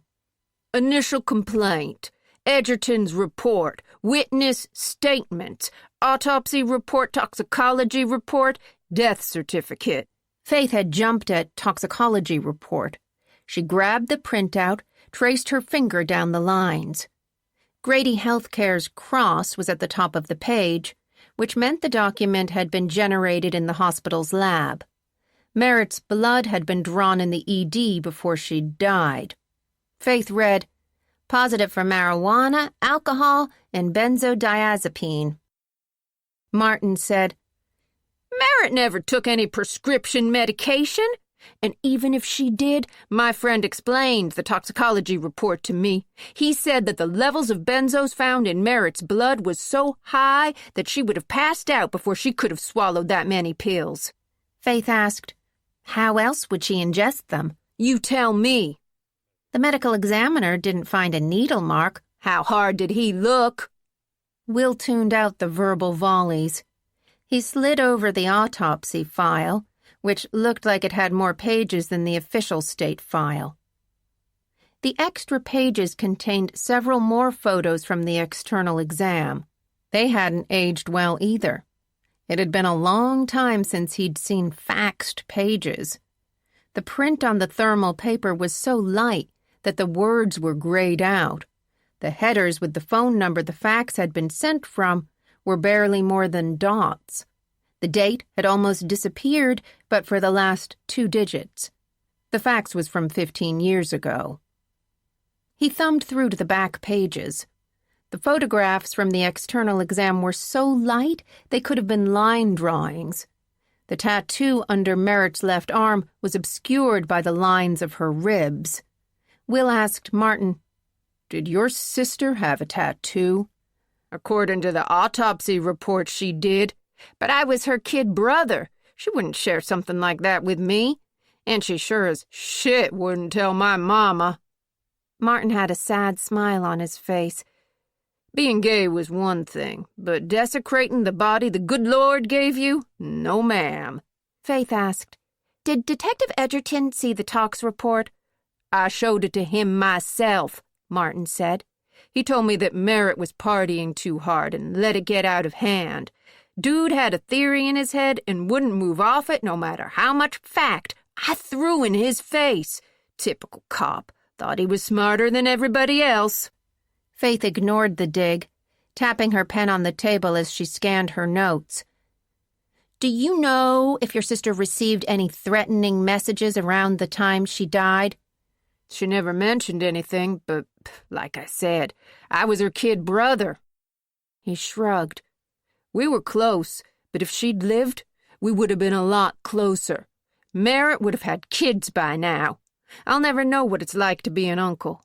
My parents died without having a grandchild to love. Faith gave him a few seconds. "Did Merritt have a phone?" She had an iPhone. They were mad expensive back then. My folks gave it to her for making a year of straight A's. Never seen her so excited. I was hella jealous. Martin paused, caught up in the memory. Anyway, probably wouldn't even hold a charge after all this time. "You didn't look at it 15 years ago?" Martin shook his head. I didn't know the password, but it didn't seem like that big a deal. We didn't carry our lives on our phones back then. Merritt still wrote down her contacts in an actual address book. "Do you still have her address book?" Martin shrugged. Maybe I could find it. Will couldn't help but think about how heavy the man's backpack looked. Martin had been able to locate all of Merritt's files pretty quickly. Will's guess was that Martin had both the iPhone and the address book in his bag. His other guess was that Martin was holding out on even more. He said, "Mr. Barrow, I'm going to lay out a hypothetical, but you don't have to respond unless you want to." Martin huffed a laugh, probably because he knew every police tactic in the book. Will wasn't interested in tactics. He was interested in the law. Georgia has a sunshine law that makes government documents available to the public, but the act requires that all police records stay sealed if an investigation is ongoing, which is the case with your sister's investigation. Technically, it was never closed. Merritt's cause of death is listed as undetermined, but you have copies of all the records. Martin kept his mouth tightly shut, but he nervously glanced at Faith as she pawed through the folders. Will continued, "The other thing is, some of these pages were faxed. 15 years ago, the only people who were still using fax machines were government agencies and medical professionals. I'm ashamed to say we still use them, but the paper isn't thermal anymore because we figured out it fades." Will gave him a moment to ponder what he'd been told. Martin asked, "What's your hypothetical?" "My hypothetical is you came by this information using extra legal means. But you're a lawyer, so you know that the statute of limitations has run out on your end. So that tells me you're worried about getting someone else in trouble. Not legally, but maybe with the medical licensing board. So you should know that I don't give two shits about getting that person in trouble." Will leaned forward in his chair, closing some of the distance Martin had put between them. "What I want to know is why they shared this information with you and what else you managed to find out." "It wasn't my friend," Martin said. "I asked him to get the toxicology report, but you're right. He wouldn't risk losing his license." "Okay," Will said. "How did a 16-year-old kid get all of this information?" Martin crossed his arms again. His reticence was suddenly replaced with a look of pride. "Cameron Carmichael." Faith's head swiveled up like a turret. "Are you shitting me?" Will asked. "How?" Martin inhaled, holding his breath for a moment before slowly letting it out. A lot of my extended family lives out of state or overseas. Not all of them could make it to Merritt's funeral. We had a memorial service a month after she was cremated. There were about 100 people at our church, all of them close family, and Cameron Carmichael. Cam showed up at the memorial? Faith asked. Was he invited? Hell no, Martin said. We didn't even know his name. It was Edgerton who told us she was dead. Never occurred to any of us to talk to the doctor who treated her. We were devastated. You've got no idea what that kind of loss does to a family. The wound never heals. Faith turned to a fresh page in her spiral notebook. Start at the beginning. I was talking to one of my aunties, then all of a sudden I hear some dude yelling. Martin's voice had turned terse. He was clearly still affected by the memory. Cam was holding on to anybody he could find, crying like a baby, talking about what a fucking tragedy it was. That fucking sent my thermometer to hot. You do not use that word around my mama. No, sir. Faith asked, You went up to Cam? You bet your ass I did, Martin answered. It was barely noon and Cam was trashed. I told him Merritt was my sister, and he lost it for real. Held on to me like he was drowning, started begging me to forgive him. I had to drag him outside so he didn't upset my parents any more than they already were. Will took a couple of things from the story. One was about Cam. The other was about a 16-year-old boy who was on his way to stepping up as a man. He silently checked in with Faith. She gave him the nod to take over. Will asked, How did Cam introduce himself? He said it straight up, that he'd been Merritt's doctor, that he missed the signs that she had overdosed, that it was his fault she was dead. Will asked, Those were Cam's words? That it was his fault she was dead? Those were his exact words. Martin rested his hands on the table. His defensive posture was gone. Look, I'm gonna be real with you, okay? My Uncle Felix, he always keeps a bottle in his glove box. Old man bourbon. I went back inside the church, lifted his keys, fetched the bourbon. Cam wanted to smoke, so we sat in his piece of shit Honda, and we proceeded to drink all of that bourbon. You weren't drinking much, Will guessed. You were helping Cam get more drunk. You bet your ass I was, Martin answered. Cam told me what happened that night.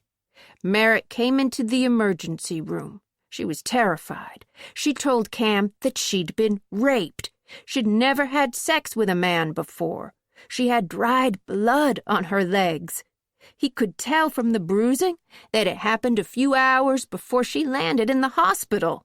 Will checked on Faith again. She was biting her lip as she wrote down every word. Now they knew why Edgerton hadn't taken Cam's witness statement. As corroborating evidence went, a medical doctor's real-time evaluation of sexual assault was practically the gold standard. Martin continued, Cam told me that Merritt was borderline hysterical. She didn't have any memory of being raped, but she knew it had happened. Her last recollection was leaving class at 4 that afternoon. She didn't remember seeing her girlfriend, didn't remember she'd been at my friend's apartment. Faith turned to a new page. She kept writing. Martin said, Cam wanted to call the police. Merritt wouldn't let him. She was worried about my parents, all right? She knew it would devastate them if they found out. Then Cam offered to do a rape kit in case Merritt changed her mind about filing a report. She said no to that, too. And then she told him that she wanted to go to the bathroom. He knew she wanted to clean herself up. He begged her to do the rape kit, said he would be as gentle as possible, but she said no again. So, he walked her to the bathroom. She went inside. He went to check on another patient. You know what happened next. They all did. Merritt Barrow had died in the bathroom. Will asked, "Do you know if Cam told any of this to Edgerton?" "Cam wrote it all down like a witness statement. Edgerton wouldn't take it. Told Cam that Merritt was lying. Said the medical examiner didn't find any signs of rape. That if Cam stirred up shit about it, that would only be punishing the family because as far as Edgerton was concerned, the case was closed." Faith asked, "Do you have that witness statement?" Again, he reached into his backpack. Again, Will was sure Martin was still holding back. Faith had put down her pen. She was reading Cam's statement. Will asked Martin, "Cam's the one who got the toxicology report from the hospital lab, right?" "Yeah." Will paged through the files on the table to find Merritt Barrow's official certificate of death. He pointed to the signature line. "Cam filled out her death certificate. He listed the cause of death as an overdose, but he didn't specify whether it was accident, suicide, or homicide. He left the explanation box blank. If he suspected something, he should have written it there. At the very least, the medical examiner would have performed a full autopsy." Martin reached toward his bottomless backpack again. He found another folder. He laid it open on top of the other files. Will recognized Georgia's official State Board of Health Bureau of Vital Statistics logo. Martin was showing them his sister's death certificate. This wasn't a fax or a copy. The border was printed in blue. The ink from the ballpoint pen was blue. The typewriter keys had punched into the paper. The original form was supposed to be stored in the records vault, not in a grieving family member's backpack. Martin asked, "Can you spot the difference?" Faith turned both documents in her direction. Almost immediately, she started shaking her head. On the original certificate, in the brief explanation of cause of death section, Cam wrote, "Suspicious, non-accidental overdose, sexual assault." Then, you look at the certificate in Merritt's file, and that same section is blank. She told Will, "Edgerton must have used whiteout or something to cover up what Cam wrote.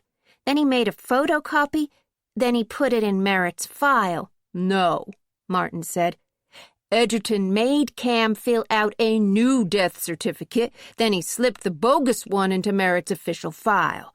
Cam got the original back from the hospital. They hadn't filed it yet. That's what you're looking at right there. My sister's actual death certificate from the night she died says that her death was suspicious." Faith sat back in her chair. She stared at Martin. "What you're telling us is Cameron Carmichael showed up drunk at your sister's memorial. Then you, a 16-year-old boy, sat with Cam in his Honda drinking bourbon. Then you somehow managed to get him to open up about everything. Not just your sister's death, but the fact that he'd altered an official document, which isn't just a criminal violation, but would cause him to lose his license." Will could see the giant hole in the story now that she'd spelled it out. "Cam didn't come to the memorial with all this paperwork. What'd you do? Search his car?" "Drove him home," Martin shrugged. "I'm not saying I looked around his place, but hypothetically, he might have had these files stashed in a locked briefcase on the top shelf of his closet." "Holy shit," Faith said. "Respect." Will was thinking about Martin's backpack. "That's not all you found, right?" Martin looked out the windows again. "Hypothetically? Sure," Will said. "I might have taken his laptop." The heft in the backpack finally had an explanation. He'd brought Cam's laptop with him, too. Faith said, "At some point, Cam must have figured out that you stole all his shit." "Took him 48 hours, but yeah, he came knocking on my door, cussing me like a dog. Thank God my parents weren't home." Martin nodded toward the files. "I've already read everything from the briefcase. Obviously, I had some questions." "Did he answer them?" Dude was like the villain at the end of a Batman cartoon, Martin said. He laid it all out for me. Never even asked for his shit back. He confessed, and then he walked out the door. I tried to call him a few times, but he ended up changing his number. I have no idea where he is now. Will took that to mean that Martin didn't know Cameron Carmichael had killed himself 8 years ago. He also understood that, as much as Martin seemed to despise the man, he was still protecting him. The criminal statute of limitations didn't matter. Cam's livelihood would have been in jeopardy if his multiple ethical breaches had been exposed. Faith asked, "What's on Cam's laptop?" A lot of the files were password protected. I'm not a computer guy. I didn't know any computer guys. It's not like I could run to the police for help. Not then and not now. Edgerton's dead, but APD will still cover for him. That's just how you people are. Will rubbed his jaw as he thought through the last few details. Something was off about the timing. The Batman villain confession. Did Cam tell you why he forged the new death certificate? He had a DUI hanging over his head. His medical license was going to be suspended, which meant he was definitely going to lose his job. Edgerton offered to make it go away if Cam made the change. Why did Edgerton want him to change it? Cam had no idea, but Edgerton scared the shit out of him. He was a big guy with a volatile temper. Martin shook his head at the memory. Scared Cam so bad that he was leaving town. Already had a job up north. Started looking the same day Edgerton made him change the death certificate. Dude was terrified. He wanted to get as far away from Atlanta as possible. Let's go back to the timing, Will said. Your sister's memorial service took place 1 month after she died. That same day, you came into possession of these documents along with Cam's laptop. 2 days after that, Cam shows up at your door and tells you he's already got a job lined up and he's leaving town. He left his laptop and all of this paperwork with you, and you haven't seen or heard from him since. Do I have that right? Martin gave a single nod. You do. Faith tapped her pen on the table. She was looking down at the timeline. She had bracketed it, but Will could see the obvious question. In his own way, Martin Barrow was just as bad as Britt McAllister, dangling clues as a kind of test to see if they would grab onto them. He asked Martin, when Cam was doing his Batman villain confession, did he tell you how much time passed between when your sister died and when Edgerton bribed him into changing her death certificate? He did, and he was real clear on it, Martin said. Edgerton showed up at Cam's exactly 2 weeks and 1 day after my sister died. Will felt like a fist was punching up his throat. 2 weeks and 1 day? Yeah, Martin said. The day after Dr. Sarah Linton was raped. Chapter 9. The waiting room for the James Center for Cosmetic Surgery was expectedly sleek and modern. Black leather chairs, deep purple velvet couch, Daft Punk playing lightly from the Bose speaker atop the raw wood coffee bar that held a stainless steel espresso machine. The matte black cups were laid out on a warmer. Even the stir sticks were a chunky, impressive metal. Sarah had always thought Mason would end up in plastics. His brand of flirty, charming reassurance was exactly what the job called for, and the money could be astronomical. Not that she blamed Mason for taking the money. Medicine was a calling, but answering the call came at a price. You spent a minimum of 24 years of your life in school, then you spent years making poverty wages, then you had to choose which specialty to work in, a decision that was heavily influenced by the fact that you were drowning in upwards of $500,000 in debt. There was no better system to push new doctors into highly specialized, highly lucrative fields rather than the areas where help was really needed. General practitioners who advised you to eat healthy and exercise so you never had to see one of the specialists. She stood up from her chair. Sarah couldn't let herself start pacing, so she pretended to study a giant collage hanging by the door to the treatment rooms. Faces, body parts, teeth. She was too distracted to form an opinion, but she was certain Mason had spent several hours discussing the artist's vision with whatever high-end dealer had sold him the piece. If there was one thing Mason loved to do, it was to talk, which was probably why he was keeping her waiting. Sarah looked at her watch. Will and Faith were meeting with Merritt Barrow's brother right now.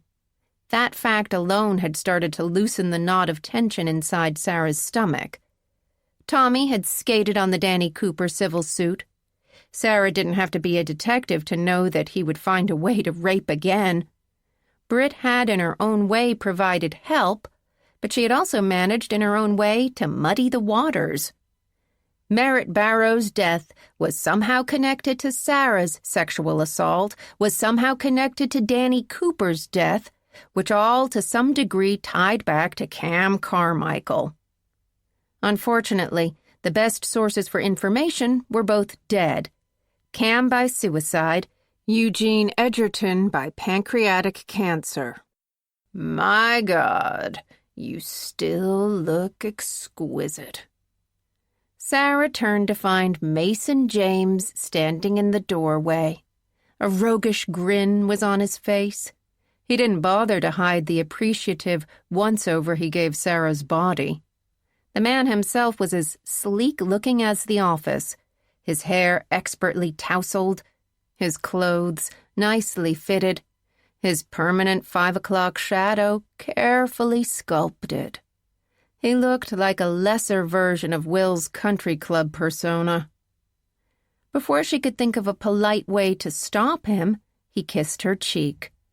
Sarah gritted her teeth at the rough feel of stubble against her face. Mason didn't seem to notice. You can't imagine my delight when you called. His gaze kept dipping down to her cleavage. Sarah had changed out of her tennis skirt and into a belted black dress with a high slit that she now realized might be sending the wrong message. She hadn't told Mason why she'd wanted to see him after so many years had passed. Then again, he hadn't pressed her for an explanation. She asked, "Can we go somewhere private?" "I'd love to take you out for a proper drink, but I've got a patient in half an hour, real emergency.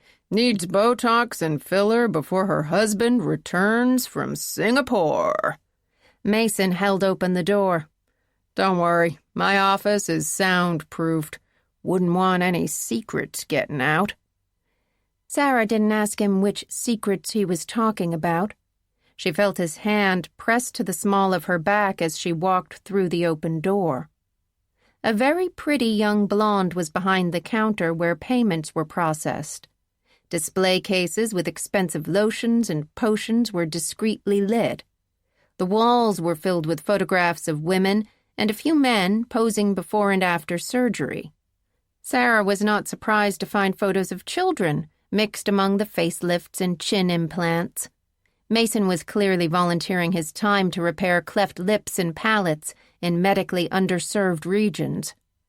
Tessa was right that he was flashy and louche, but helping children in need went a long way toward redeeming his character. He used his hand to gently steer Sarah into his corner office. Sunlight came in through the floor-to-ceiling windows. More leather, velvet, wood, and steel. More photographs, but these were more intimate. Mason with a teenage girl dressed for soccer. Mason and a younger girl sitting atop horses somewhere in the mountains. She asked, "How many children do you have?" "A baker's dozen, going by my monthly child support checks." His expression softened as he looked at the photographs. Poppy's 9, Bess is 11. Sarah felt an unwelcome sadness at the sight of his two beautiful girls. Anyway, Mason indicated the seating area in the corner. Shall we? Sarah chose the club chair. Mason sat on the couch, which was so low that his knees were bent almost to his chest. He didn't seem to mind. He leaned forward, asking Sarah, "Tell me all about how you chose to wear that beautiful dress for me." Sarah had literally reached into her closet and pulled out the first thing that wasn't dirty. "I should have been more honest with you on the phone about why I wanted to meet." Saint Sarah, telling a fib? He blew air between his lips. Tell me, when's the last time we saw each other? "My sister was in the hospital," she said. "You hit on me." "Did you like it?" Sarah shouldn't have been surprised that he'd glossed over the part where Tessa had been in the hospital. "It was a long time ago." "Not too long," he said. "I often wonder what would have happened if we'd managed to work it out." Sarah made a point of noticing his wedding band. "You've been married at least 3 times that I know of." "But maybe if you'd been the first, Mrs. James, I wouldn't have felt the need to find the other ones." He gave her a wolfish grin. "I thought about asking you when we moved in together, bending down on one knee, buying you a proper diamond." Sarah could feel the heat of his gaze on her engagement ring. Mason's eyes slowly traveled back up to her face. "Do you know, I sit in this office for hours a day telling women all the ways I can make them more beautiful, but I'm looking at you now, and there's not a damn thing I could improve upon." Sarah couldn't let this continue. "Mason." Yes. He laughed it off as if he'd been joking. "I gather from your interesting ring on your finger that you're not here to rekindle our torrid sexual affair." Sarah stopped herself from covering the ring. She couldn't bear the thought of him making fun of it. "I'm engaged. He's a special agent with the GBI. "Ah, you're marrying another cop." He was grinning again, but there was a sharpness to it. "You always liked a man who knew how to swing his dick around. What do they call women like you? Police pals?" Sarah didn't like his biting tone. "Badge bunnies." "And the dick swinging?" "When it's that big, you don't have to swing it." Mason threw his head back and laughed. "God, I've missed your filthy sense of humor. Are you certain we can't arrange something on the side? Surely you'll get bored." The only thing Sarah was sure about was that Will would be mortified if he could hear this conversation. "Mason, I came here to talk about something." "Ooh, that sounds serious." He pantomimed, arranging himself into a listening position. "Please, do go on." Sarah had to take a breath before she could say, "I need to ask you about the Friday mixer." Mason lifted his chin slightly. "Is that thing still happening? I haven't seen the gang since we all left Grady." Sarah noted the change in his voice. Mason had never been comfortable talking about unpleasant things. "I meant a specific Friday mixer, the one we attended the night that I was raped." Mason sat back.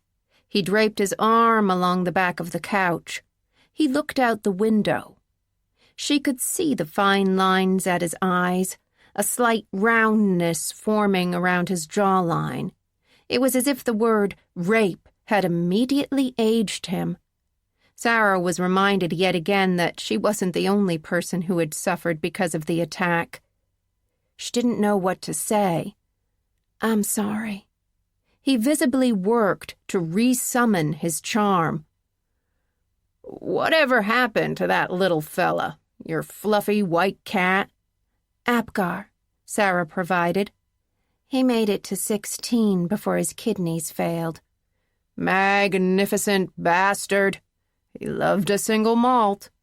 The lines around his eyes deepened as he smiled. Named after Virginia Apgar, wasn't he? The woman who invented the Apgar score? Yes. Sarah let him have his small talk. They told me at the Humane Society that he was a girl. I didn't think to check until after I'd named him. Yes, I remember now.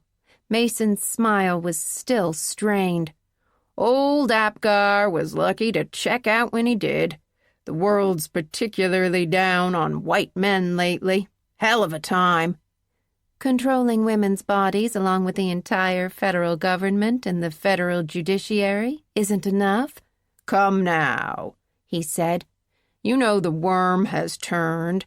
Any day now we'll all be castrated like poor Apgar. Sarah could handle the small talk, but she was weary of self-pity. Mason, I really need to talk about what happened. He looked away again. Not particularly proud of how I behaved around that time. If you're worried that I blame you for anything, don't be. Everyone reacts differently to trauma. You're letting me off too easy. I could have done more. He was suddenly serious. I expect you figured out I started something with Sloane after we broke up. Sarah let the after we broke up part slide. I heard something about it. The gang loved a good gossip, he said, as if Sarah had needed help figuring it out. Happened to Sloane, too, you know. Sarah felt a heaviness in her heart. Sloane was raped? Her first year of med school. First week, if you can believe it. Went on a date with a fellow student, had a bit to drink. The cad forced himself on her. Did she file a report or? No. She didn't want to make a fuss. And the man washed out after his first year, so she never had to see him again. Did you know his name? She never told me. Mason brushed the sleeve of his shirt. Wanted to put it all behind her and move on. Not a bad idea, actually. She's all the better for it. Sarah bit her lip. She didn't need Sloane Bauer held up as a shining example of the proper way to recover from being raped. She took another breath to steady herself before saying, After medical school, Sloane matched out of state. Is that why she left town? No idea.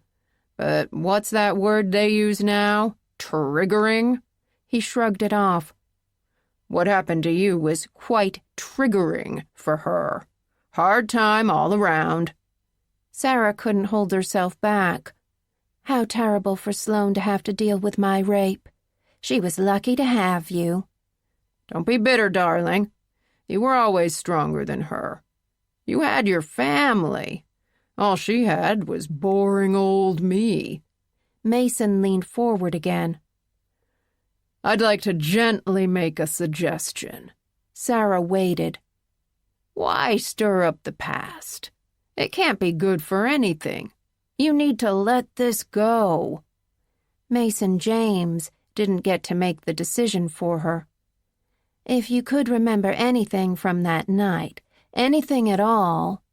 I attended hundreds of mixers, probably twice as many parties.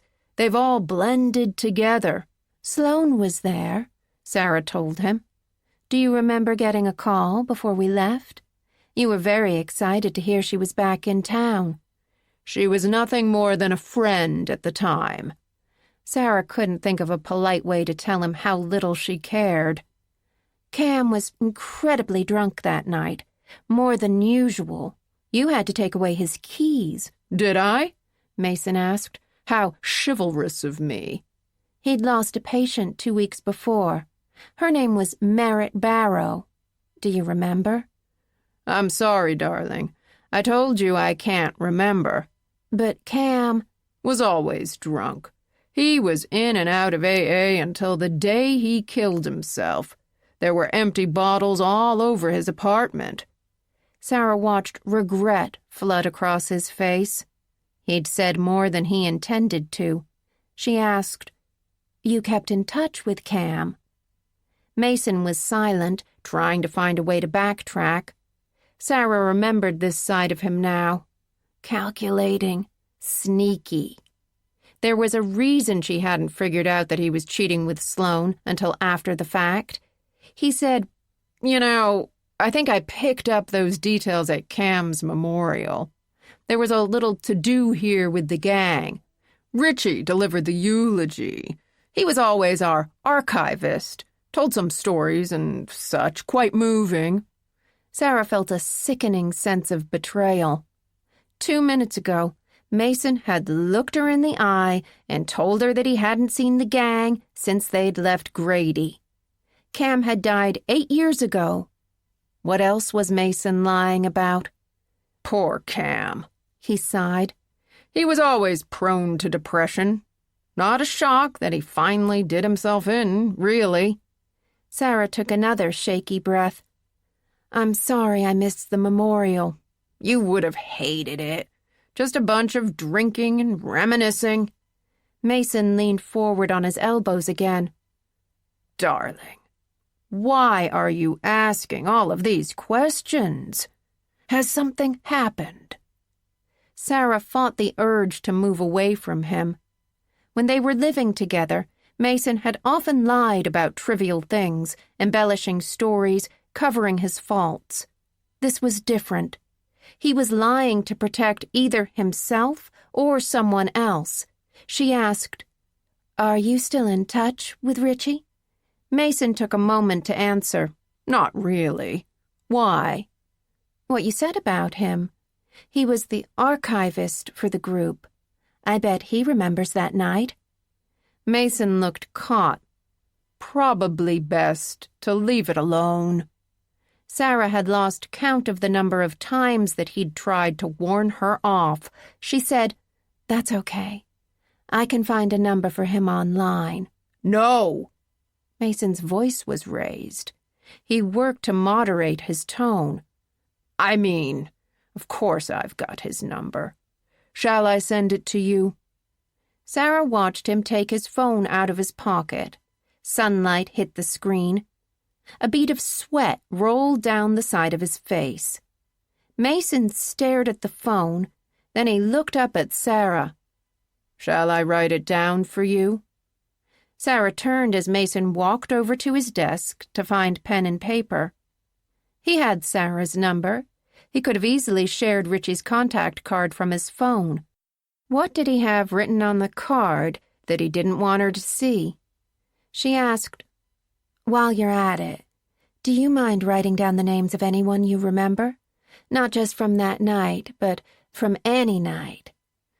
"You know the gang." His voice sounded strained. "They were all there." "How about the hangers-on?" she asked. "There was a Nathan and a Kurt and Haywood and Dawn." He was bearing down so hard on the pen that she could hear it scratching through to the glass on his desk. "Anna and Jenny." The names did not sound familiar. She watched him walk back toward the chair. He folded the paper in two. He handed it to her.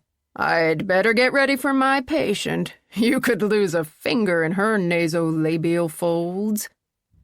Sarah didn't take the cue to leave. She wasn't going to wait to read the names until she got in the car. She wanted Mason right in front of her in case she had any questions. She opened the folded notes. The names were written below Richie's phone number. She assumed this was Mason's childish attempt at humor. Haywood Jablomi, Donkey Dick, Anaphylaxis, Jenny Talia. Sarah looked up at Mason. He was grinning again, but there was no easiness to it. He wanted her gone. He knew he had said too much. Sarah remembered a comment Will had made about his Aunt Eliza. You can't get the truth from a liar. She folded the note.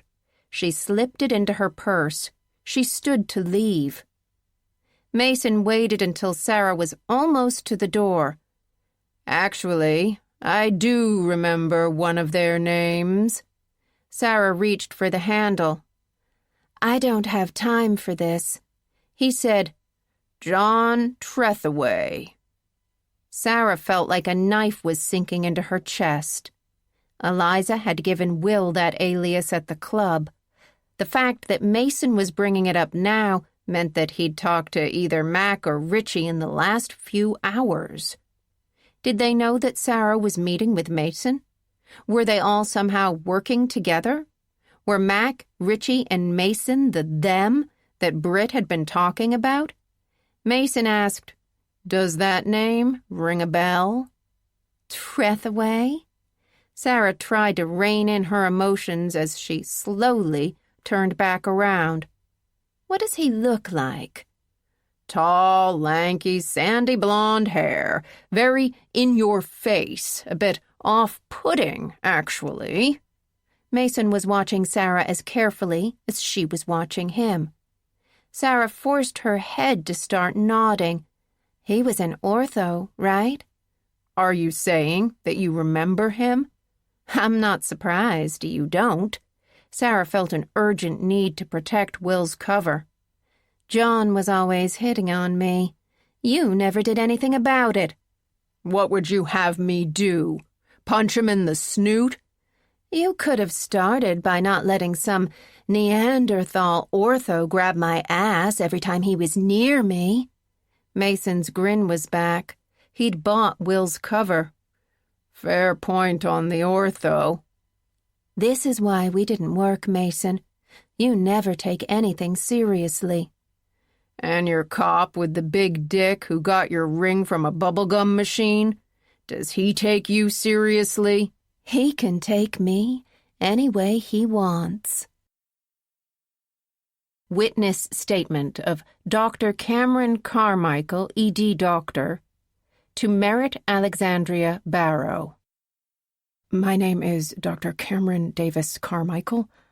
I was one of 4 residents on duty in the Grady Hospital Emergency Department when Merritt Alexandria Barrow was brought in by a security guard named Hector Alvarez.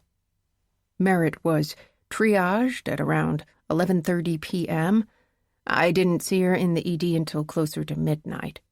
The first thing I noticed about her was that she was very upset. She would not stop crying. I would call it almost uncontrollable. To the best of my recollection, this is what Merritt told me. The last thing she could remember was being in her Lit 201 class in Sparks Hall at GSU. The next thing she knew, it was dark and she woke up in the street, literally face down in the gutter. Her body ached all over. She thought that she might have been hit by a car. She managed to sit up, but immediately felt dizzy. She threw up. She could see a white, chalky substance in her vomit. Once the vomiting passed, she became aware of a throbbing pain deep in her abdomen. She described it as worse than her worst period. She said that she knew in her body that a man had raped her, even though she had never had sex with a man. Then she started to get flashes of her memory back. A hand covering her mouth, her ankles and wrists somehow pinned apart. It was very dark. She could only hear his heavy breathing. She tasted tobacco on his hand. His breath smelled sweet, like cough medicine. The man got on top of her. She remembers a very sharp pain, which I believe was her hymen breaking. That was all she could remember about the assault. In the ED, she would only let me perform a visual exam. I immediately noticed dried blood and dried semen on the inside of both her thighs. I noticed bruising that was at least 2 hours old. Her ankles and wrists also showed bruising. I should mention she was wearing a black bra, a pair of cut-off jean shorts, mid-thigh length, not short shorts, and a GSU t-shirt. She also had white socks, but only one sneaker. I asked her if I could call the police. She said no because she was very concerned that her parents would find out what had happened. She did not want them to know, particularly her father. She was afraid that he would do something, which is understandable. I offered twice to do a rape kit, but she refused both times. Then she said she wanted to go to the bathroom. I cautioned her against cleaning off any forensic evidence, but she told me she didn't care. I made her promise that she would at least let me keep her clothes. I would hold on to them in case she decided she wanted to use them as evidence. We both agreed to this deal. I gave her a pair of clean scrubs to change into. I escorted her to the women's bathroom. I got called away to another patient. The next thing I knew, the alarm was going off. Merritt suffered a grand mal seizure that lasted more than 5 minutes. I led the trauma team in attempting her resuscitation. I pronounced Merritt dead at approximately 12:43 a.m. Based on what Merritt told me about the chalky white substance in her vomit, the blackout, and the memory loss, I believe she was drugged. Based on the bruising on her ankles and wrists, I believe she was bound. Based on her statement, her recollections, the bruising on her upper thighs, the dried blood and dried semen, I believe she was raped. I swear that this statement is accurate and true to the best of my recollection. Cameron Carmichael, M.D. Chapter 10. Faith noted the date and time below Cam's signature on his witness statement. He had memorialized his observations within an hour of Merritt Barrow's death. Then he had started a shadow investigation behind Eugene Edgerton, collecting data and details because Cam had known in his gut that what was happening was wrong. Which was admirable until you got to the part where Cam had given in to blackmail, dumped a load of steaming shit into the lap of a grieving 16-year-old boy, then hoofed it out of town. Faith never thought she'd see the day when she actually felt sorry for a defense attorney. She looked down at the paperwork spread out on her kitchen table. Initial complaint, Edgerton's report, witness statement, autopsy report, toxicology report, death certificate. Martin had allowed them to make copies of everything by getting him to part with his sister's address book and iPhone, as well as Cam's laptop, had taken some world-class persuasion on Will's part. Fortunately, Martin had brought along the charging brick for the laptop. Unfortunately, he didn't have a cable for the first-generation iPhone. Neither did Faith, but she'd located one at the Best Buy 10 minutes away from her house. Jeremy was supposed to be picking it up for her right now. She was also going to see if she could parlay her son's illegal hacking skills into cracking the iPhone's password and opening the protected files on Cam's laptop. If Jeremy deigned to show up. Faith looked at the clock on the stove. He was already 15 minutes late. At least she had figured out on her own that the address book was a dead end. Faith had read through every single entry without spotting anything that aroused suspicion. No obvious codes, no itemized passwords, no clues that pointed to the man who had been responsible for her death. Merritt Barrow had been 20 years old when she'd died. Judging by the childish penmanship mixed in with a more confident script, the address book likely dated back to her tween years. The cover showed Snoopy and Woodstock dancing. Inside, Merritt had listed everyone by first names, some of them with dorm room numbers, the majority with phone numbers that were missing area codes. The most heartbreaking entry was for her family, Mama and Daddy. Faith couldn't let herself get trapped in the terror of what it would feel like to lose a child. She looked up at the crazy string wall, skimming the red, purple, and pink strips of construction paper covering her fridge and 2 kitchen cabinets. The Mac and Tommy headers with Brit's statements, the connection that had more of Brit's statements but no connections, the photographs of the gang.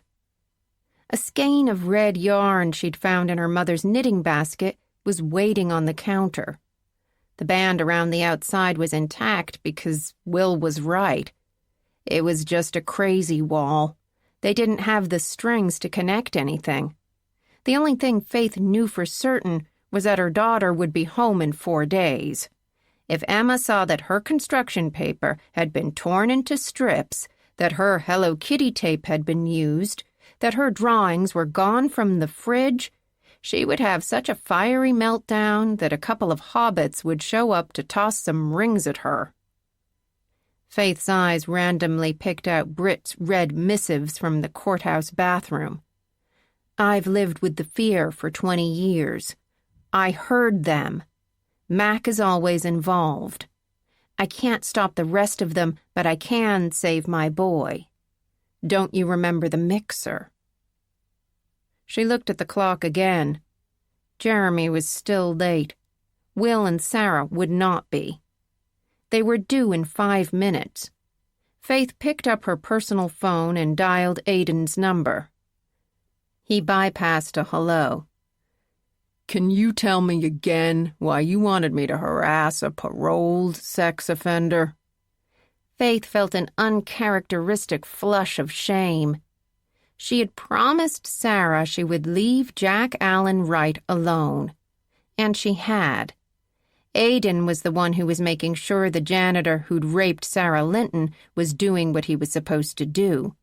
She told Aiden, "You said I should ask you for a favor. This is a favor." Remind me to care less about this relationship. That's not a bad idea. Aiden made a grumbling sound, but she could hear him flipping through his notebook. 3 years ago, Jack Allen Wright was still on an ankle monitor as part of his parole. His records show that he was either at home, at work, or at his group therapy meetings. No deviations. They took him off GPS monitoring last year. Faith was only mildly disappointed. Danny Cooper's 3-year-old assault had been investigated to hell and back. If there was even a remote possibility that Jack Allen Wright was involved, the McAllisters' shark of a lawyer would have wrapped up Sarah's rapist with a bright red bow on top. And Britt McAllister wouldn't be spouting off cryptic quips in various Atlanta ladies' rooms. Faith asked, "What about now? Anything on his sheet?" Wright is in total compliance. His parole officer spoke to him this morning. Spoke to him or laid eyes on him? Actual eyes, Aiden said. Wright's working at one of those places that bombards you with texts and calls to see if you want to sell your house. Faith figured that was a too easy level of hell for a serial rapist. Tell the PO to surprise him with a drug test, toss his place, try to catch him with something. The guy needs to go back inside. Slow your roll, lady. I've already got the PO thinking Wright's possibly the next Unabomber. She felt her brow furrow. Why does he think that? Because I'm part of the FBI's Domestic Terrorists Task Force for the Southeastern region? He said it like a question. Faith, what are we doing here? Her gaze settled on the photographs of the gang. I need you to run some names for me. Let me get this straight. I ask you why you're having me operate in some very shady legal areas, and your response is to ask me to go deeper into more shady areas? Faith had learned the hard way that you could not get a little pregnant. Yes, that's exactly what I am asking you to do. More shady things. Can you do them for me or not? There was a long moment of silence that gave Faith just enough time to regret burning this relationship. Then she had another few seconds of panic when she realized that she'd actually been thinking about it as a relationship. Aiden asked, Didn't you used to work for the Atlanta Police Department? Accurate. Isn't there a detective or a beat cop there with a strong sense of qualified immunity who can help you? Faith was all out of begging. "Do you want to eat the bad pancake or not?" Aiden was silent for another stretch. "Text me the names." She was spared expressing any gratitude by Aiden abruptly hanging up. Faith didn't have time to sit around and ponder the meaning of it all. She typed in the names from the photos on the cabinet, making sure that she was sending them to Aiden's personal phone rather than his official FBI cell, because he was right that this was very shady shit that they were dipping into. If Faith had learned anything from investigating idiots over the last zillion years, it was to never put your criming on your work phone. She sent the text to Aiden, then swiped the screen to access the GPS tracker inside Jeremy's car. He had stopped at Dunkin' Donuts on his way to her house. Her stomach rumbled. She sent him a clipped text. "Where are you? You're holding me up." "At DD. You want some?" This was why she needed to track her son. There was no way to understand his texts without locational context. Faith was typing in her order when a pair of bright headlights splashed through the windows. She walked down the hall, opened the front door. Sarah and Will were getting out of his Porsche. Faith told them, "Jeremy's running late. I asked him to pick up some donuts." Will said, "Did you?" "Yes, I told him to get hot chocolate." Will let Sarah go ahead of him up the stairs. Sarah squeezed Faith's arm as she walked into the house. Her face looked strained, and Faith was reminded for the billionth time how hard all of this was for her. And for Will, who was watching Sarah so carefully that in any other context, Faith would wonder if she needed to offer to file a restraining order. She followed them into the kitchen, wishing too late that she'd bothered to clean up her lean cuisine mess from dinner. She dumped the plastic container in the trash and stuck the fork in the dishwasher. She asked, "Has Amanda checked in with you guys?" No. Sarah was reviewing the crazy wall. She worked for Amanda too, but they had an entirely different relationship. Why would she check in with me? Faith caught a look from Will. Sarah had taken a personal day off work to go see Britt and Mason, while Will and Faith had gotten the fraud team to cover for them. It said a lot that the only honest person in the room was the one who couldn't arrest people. Will indicated the files spread across the kitchen table. "Anything?" "Not really." Faith wiped her hands on the kitchen towel. "It seems like a lot, but if there was a case to be made from Cam's paperwork, Martin would have brought it years ago." Will thumbed through the Snoopy address book. Faith had long since given up trying to figure out what he could or couldn't read. She provided, "No last names. The numbers are probably too old to be useful, and we can't dig into them without authorization anyway. If Merritt's girlfriend's name is in there, then I have no idea which one it is." "Another needle in the haystack," Will said. All we have is hay. Sarah's focus had stayed on the crazy wall. We've still got the same questions from last night. Who was the them that Britt can't stop?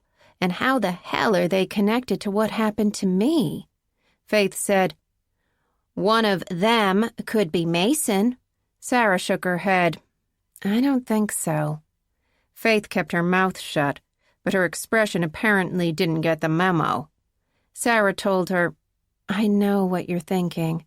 I'm not a good judge of who's a rapist and who isn't. "That's not what I was thinking." Faith lied, because of course she was. Sarah said, Mason would cover for Mac and Richie because that's his idea of what guys do for each other. Everything is a stupid game with him. He never thinks about what that means for other people. Faith nodded, not because she agreed, but because it was easier to let it go. This is so fucking frustrating. Sarah's hands were on her hips as she stared at the cabinet. We still don't know what connection Britt was talking about. Is she saying the janitor raped all three of us? First Merritt, then 2 weeks later, me, Then 15 years later, Danny? Faith could feel Will's eyes staring a hole into her skull. He'd clearly assumed that she would find a way to check on Jack Allen right. All Faith could do was give him a tight shake of the head as she told Sarah, "Remove Merritt Barrow from the equation. On the first day at the courthouse, Britt said the connection was between you and Danny. The janitor doesn't fit into Danny's case. He's an outlier." "So is Sarah," Will pointed out. "Merritt and Danny were both still in college when they died. Merritt had a seizure from the overdose. Danny died from blunt force injuries." "I was a few years older than both of them," Sarah said. "I was stabbed. I saw his face. I remember every detail. Whatever drug Danny and Merritt were given was meant to wipe their memories. Neither was able to identify their attacker. They both woke up in strange places. I was handcuffed to the rails in the toilet. The janitor made sure I knew it was him. That was part of his control." Faith said, "I feel like we need to come out and say it. Mac, Richie, maybe Cam Carmichael, maybe the janitor, maybe, but not really, Mason James, maybe Royce and Chaz and Bing. They could all be involved in some kind of rape club, right?" Sarah pressed together her lips. She didn't acknowledge what Faith had said, but she didn't have to. Sarah had been studying the wall since she'd walked into the kitchen. She'd obviously spent every waking hour since Britt had confronted her in the courthouse, going over every detail in her mind. She had understood from the beginning that the people she'd worked with 15 years ago, the people she had occasionally dined with, played softball and tennis with, could all, to some degree, be complicit in the worst thing that had ever happened to her. Will instantly picked up on Sarah's anxiety. He pivoted, suggesting, "Let's update the wall." Faith watched Sarah unclench a little bit. She reached into her purse and pulled out another index card. "The Brit stuff. I mean, all that matters is she mentioned Cam, and she told me Merritt Barrow's name. And the settlement," Faith said. "Are we sure those compromising photos of Danny were actually from an old boyfriend's phone?" "There's no way for us to chase it down," Will said. "The end result is the same. Tommy got away with it." Sarah looked up from the index card. "I can't imagine what it's like for Danny's parents to know those compromising photos exist. They could still be leaked. There's not enough money in the world to make that dread go away." Faith suppressed a shudder. She was so fucking glad that cell phones weren't a thing when she was a teenager. There was no chance in hell that she would not have done something stupid. She loved her son more than her own life, but Jeremy was walking proof of how reckless a 15-year-old girl could be. "What else?" Will nodded toward the card in Sarah's hand. "What about Mason?" "He didn't say much worth repeating, but at the very least, he's lying about still being in touch with the gang. I assume he didn't send me Richie's contact card because he doesn't want me to see where Richie is working. He asked about John Trethaway, which means that either Mac or Richie called him after talking to Will at the country club this morning." Faith saw a flaw in her reasoning. "Do you think it could be the other way around? Mason called Mac and Richie because you reached out to him, so he wanted to see if they knew why, and Mac and or Richie told him they ran into John Trethaway at the club?" Sarah shrugged. "It's possible." Will asked, "Where is Richie working?" Faith woke up her laptop.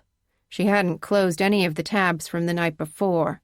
"He's a consultant with a company called CMM&A. Will stood behind her. He pointed to the logo, which showed the letters CMM&A inside a black circle. "Does that stand for anything?" Faith shook her head as she skimmed down the page. Not that I can find. But Cam, Mason, and Mac? Is that too easy? Sarah asked, Is Richie a clinical consultant or another kind of consultant? Faith read the mission statement. We specialize in helping doctors facilitate the transition to funding partnerships that meet their 21st century needs. Oh, Sarah said. The M&A probably stands for mergers and acquisitions. Richie's helping hospitals raid physician practices. Faith asked, Translation? Hospitals compete for patients, so if they buy out an existing physician's practice, that means they get all the lab work, imaging services, surgical support, and in-network referrals. And in exchange, the doctors don't have to worry about paperwork, medical billing, or managing EHR, electronic health records. Sarah shrugged again. It's really nice money, but you end up being another cog in the wheel of a massive healthcare system. They stack your schedule at 15-minute intervals, hold you to benchmarks, hit your patients with dynamic pricing. Then, if you try to go back out on your own, they tie you down with horrendous non-competes that put your new practice 100 miles away from home. Faith only got about 50% of what she was saying, but Will seemed to understand. He asked, Do hedge funds get in on that action? They're worse than hospitals. They expect a quick return, so they gouge the shit out of patients, which means that insurance premiums go up, which means that care suffers, which means we all end up paying for it. That part Faith understood. She'd had to work 18 months of overtime when Jeremy had done something stupid on a skateboard and broken his collarbone. The best thing Will had ever done for Faith was to bring a free pediatrician into her life. He said, Okay, so Richie is a corporate raider. What else?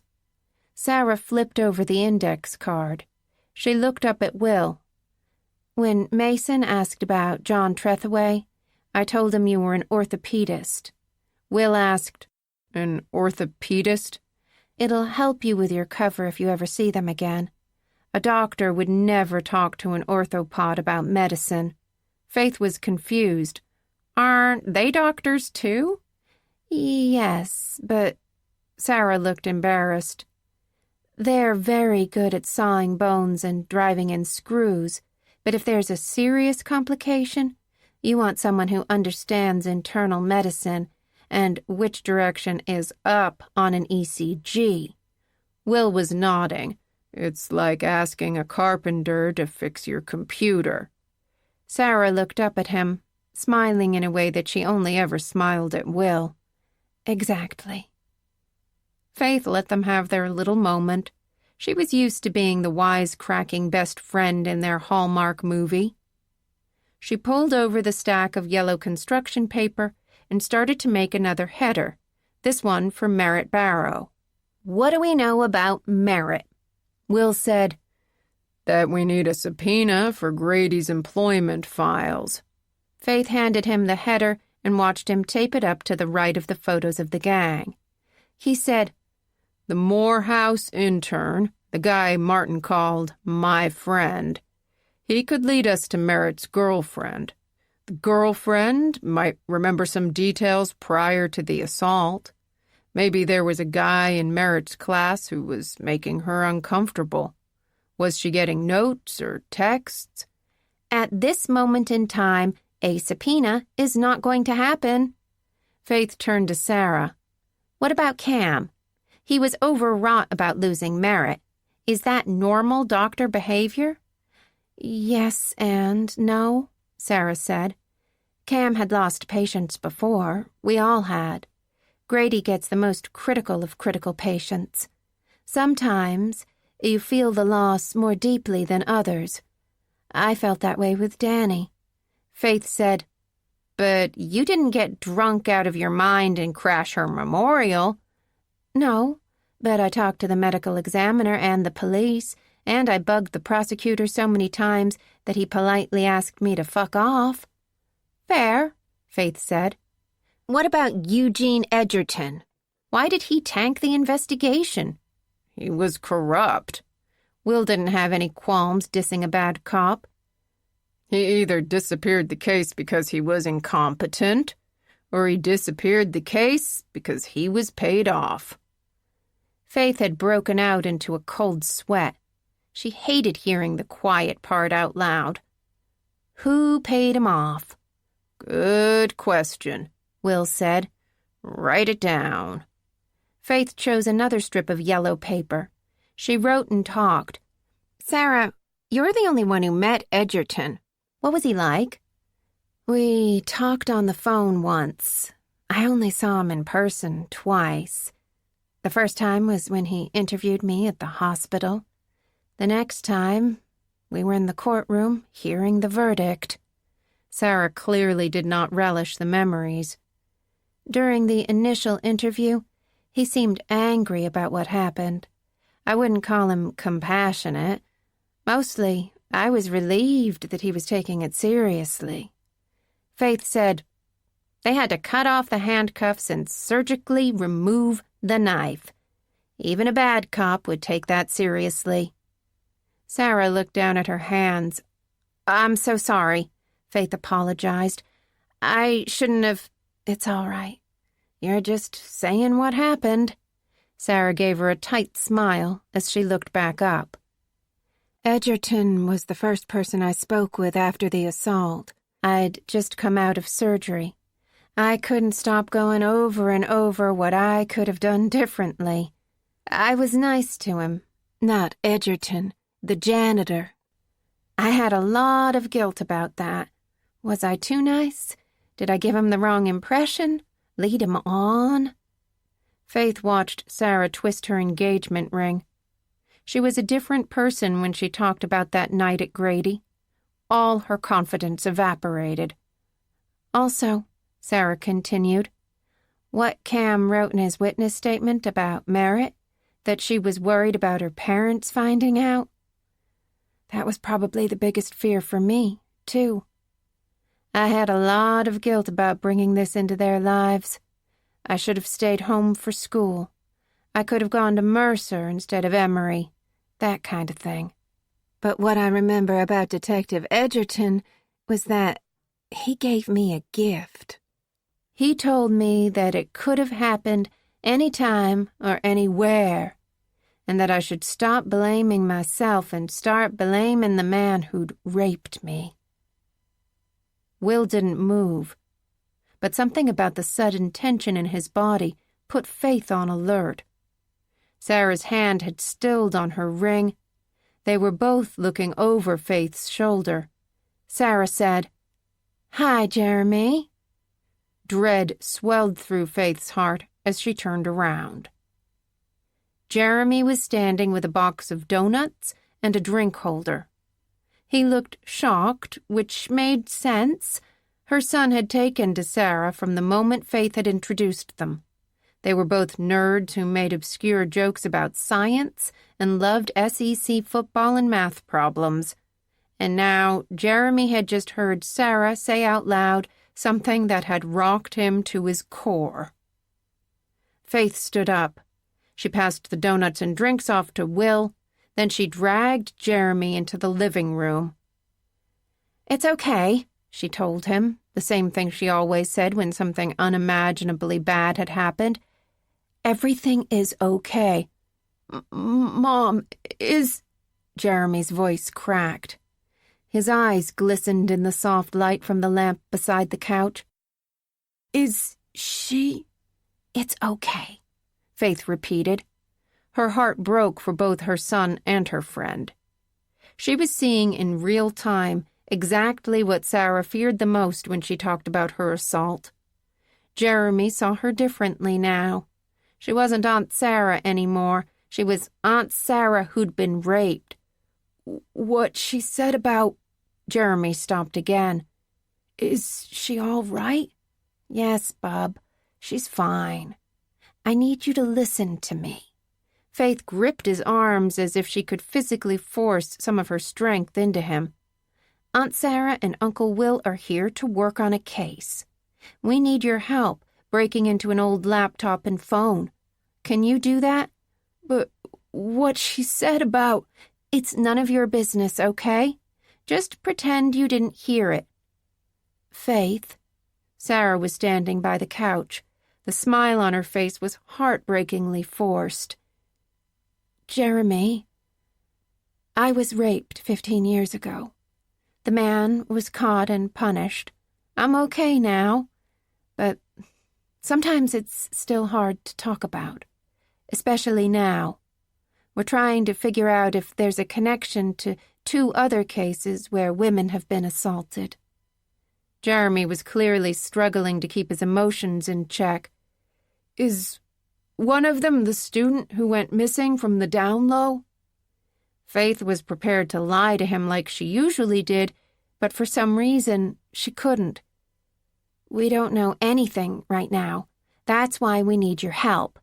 Can you hack into a 15-year-old phone and laptop? His eyes darted toward Sarah, then back again. He was still processing the news. Bub. Faith tucked his hair behind his ear. Do you think you can help us? His Adam's apple dipped as he swallowed. He said, I can try. That's good, Bub. Thank you. He allowed Faith to loop her arm through his as they followed Sarah back into the kitchen. Will was still on alert. The space felt tight with 4 people in it. Sarah didn't sit down. She leaned against Will, who put his arm around her waist. Jeremy's discomfort was momentarily replaced by curiosity as he took in the crazy wall. Faith tried to see it as a mother instead of a detective. He'd already been hit with a hell of a lot. Was there anything alarming or scary or too graphic? The mother agreed with the detective. There was nothing but crazy. Jeremy finally pulled his attention away from the wall. He looked at the laptop and phone on the counter. Will moved the box of donuts out of the way. He'd already eaten 3 out of the dozen. He offered the box to Jeremy. Jeremy shook his head. He hadn't spoken since they'd entered the kitchen. Faith asked, Do you have the cable for the phone? Jeremy slid off his backpack and unzipped one of the pockets to find the cable. He was being too quiet. He was still in shock, and other than insisting that everything was all right, Faith was out of ways to make this better.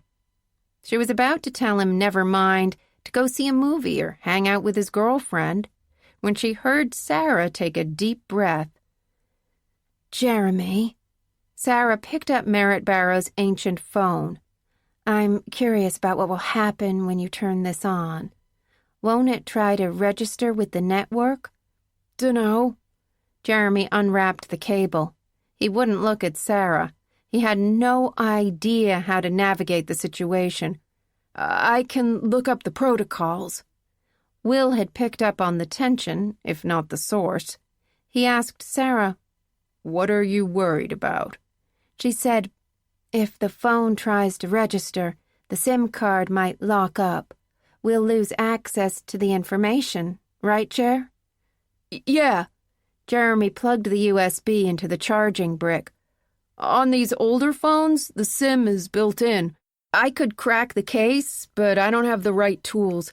If I try to force it, I could damage something. Sarah asked, Where does the signal transmit? Through the front or the back? Jeremy hooked up the phone to the cable. The antennae is built into the back. It conducts through the metal case. Sarah obviously knew the answer, but she kept leading Jeremy toward the solution. Is there a way to block the signal? Maybe. He was still looking at the phone instead of Sarah. I mean, you could find a dead zone, or we could drive out to a rural area.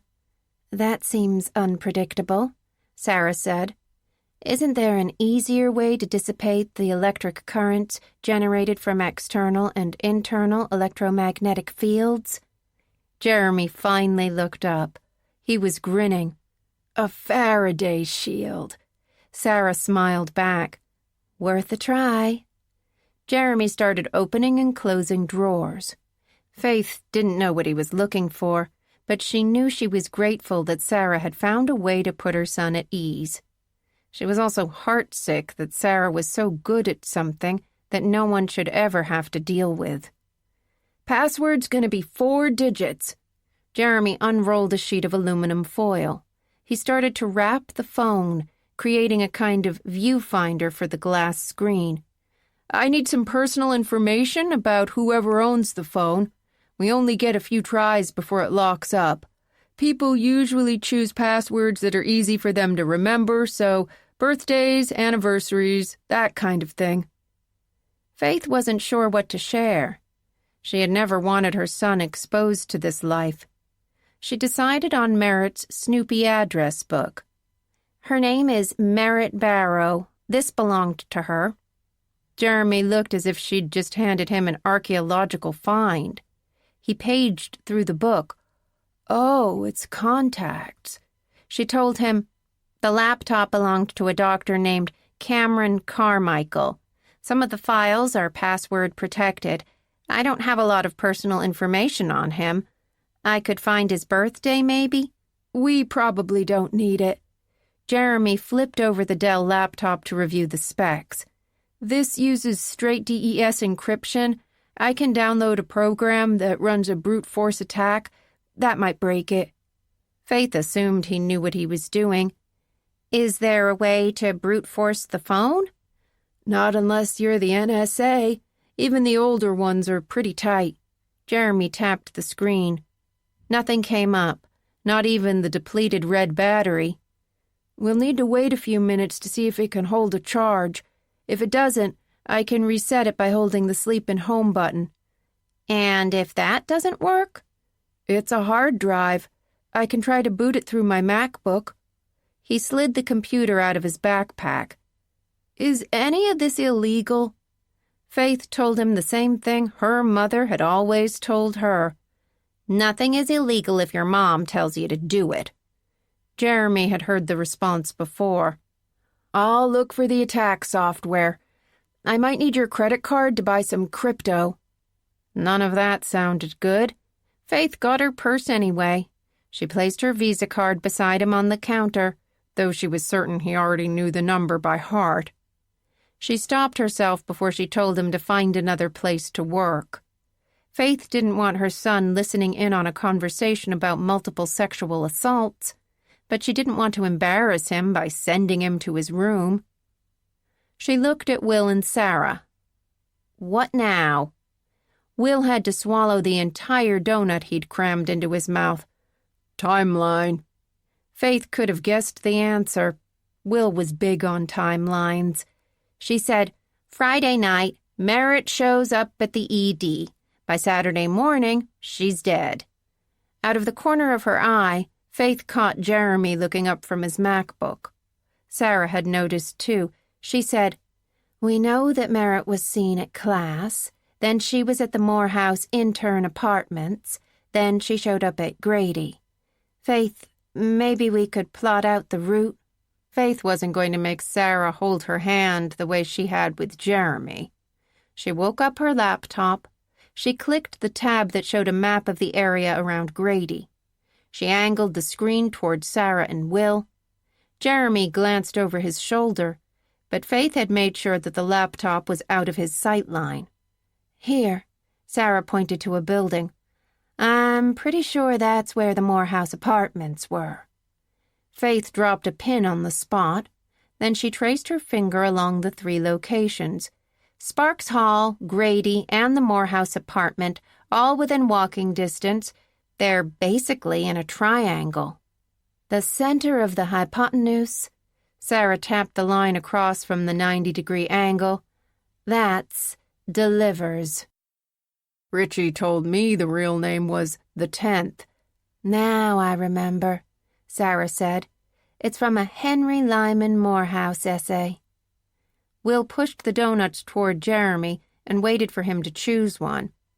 Faith, what police zone is that triangle in? 5. Faith needed her spiral notebook. She reached into her purse. If APD ever calls me back, I can find out who walked that beat 15 years ago. He might remember something. Will asked, Would they keep their field cards? Depends. Faith had kept hers, which were notes a parole officer makes to keep track of incidences that don't merit an official police report. They came in handy if you kept running into the same people, doing the same stupid things over and over again, which was basically the life of a parole officer. This is one of those times when I really wish we had Amanda on this. She would put the fear of God into APD. Will said, Let's get back to the timeline. Faith tapped her finger on the folder containing the witness statements. 2 classmates saw Merritt Barrow leave Sparks Hall around 5 that evening. We can assume she walked from here to the Morehouse apartment. I'd say give her 4 hours studying with her girlfriend. Cam noted that Merritt was triaged at 11:15. He didn't see her as a patient until around midnight. If the math adds up, the attack lasted around 2 hours. Sarah clearly didn't want to dwell on the math. She picked up one of the witness statements that Eugene Edgerton had bothered to record and called out the pertinent details. Hector Alvarez, the security guard, said that Merritt Barrow stumbled in through the west entrance of the hospital around 11 p.m. She was having trouble standing, slurring her words. He found a wheelchair for her. He helped her sit down. Then, per Alvarez's exact statement, Miss Barrow told me she was raped. She was crying. She told me she had never been with a man before, which I took was her way of telling me she was a virgin before it happened. Her body was hurtin', she told me, and also that it hurt deep inside. I saw bruises on her wrists, and also there was some blood on her lower areas. She was wearing shorts was how I could see that. I told her that the nurses would call her parents, and she got real upset. She didn't want nobody telling her folks. She was especially worried about her father, which, as a father myself, I can understand. If that happened to one of my girls, I would be out there hunting that man down. There was silence in the room. Jeremy had clearly noticed. His touch had gone soft on the keyboard. Faith said, Merritt refused to file a report or do a rape kit. Cam gave her some clothes to change into. She went into the bathroom. She never came out. At least, not alive. Sarah scanned Cam's witness statement. What Cam's labeled a grand mal seizure, they're called generalized tonic-clonic seizures now. There's 2 stages. The tonic, where the patient loses consciousness. The muscles contract, which causes them to fall if they're standing. It's an incredible shock to the system. Sometimes there's uncontrolled screaming, or the bowels and bladder release. That stage lasts about 15 or 20 seconds. Then the clonic stage kicks in, which is marked by rhythmic contractions. The muscles flex and relax, flex and relax. That's the longer of the 2 phases, usually lasting 2 minutes or less. Merritt was in tonic-clonic for more than 5 minutes. There was no oxygen to her brain. Technically, that's what caused her death, but there were contributing factors if you go by the first death certificate. Will asked, What about Cam's inventory of Merritt's clothes? Sarah found the autopsy report and made a comparison. Merritt's underwear isn't cataloged in the inventory. She was also missing a left shoe, Air Jordan Flight 23 white-black zest. The missing shoe lines up with what Cam said. Faith wrote the new details on 2 different pieces of yellow paper. Wait a minute, Sarah said. Danny was barefoot when she was brought into the resus bay.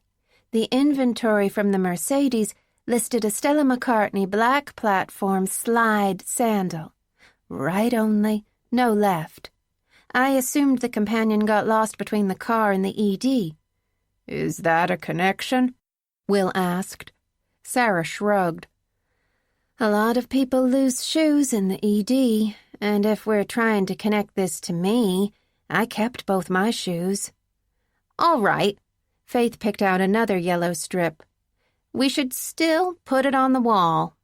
Will started taping them up, telling Sarah, Stay on the autopsy report. The medical examiner didn't cut her open. Does that sound right to you? Sarah looked dubious, but doctors weren't going to rat out each other any more than cops would. She was in a hospital setting, so it's an attended death, and there was adequate specimen testing, which arguably means it's at the discretion of the ME.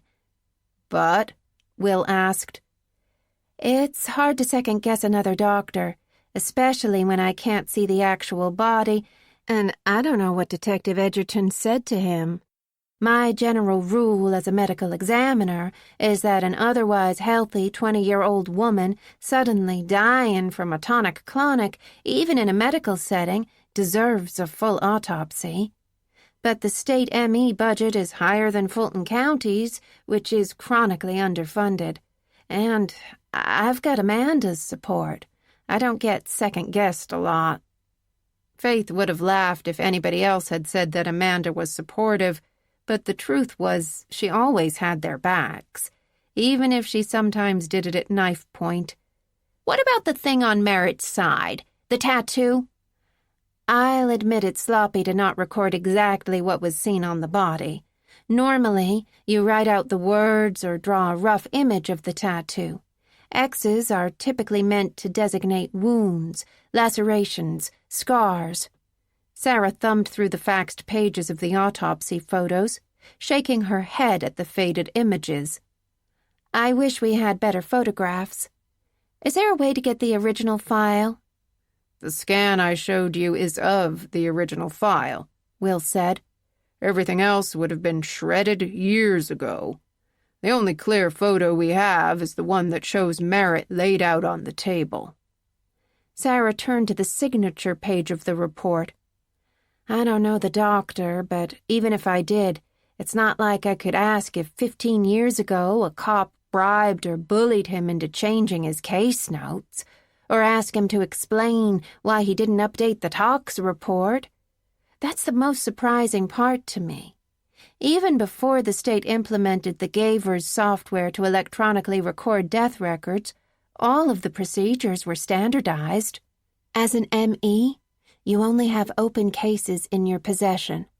When your part is closed, you either send the originals to the prosecutor or the state records vault. Will asked, Anything else stick out? Sarah shook her head as she went back to Cam's witness statement. What about the bruising on Merritt's thighs and the contusions in and around her vagina? Will apparently didn't care that Faith's son was standing 2 feet away from him. The ME concluded that they were consistent with consensual sexual intercourse, but Merritt was a lesbian. Sarah shrugged.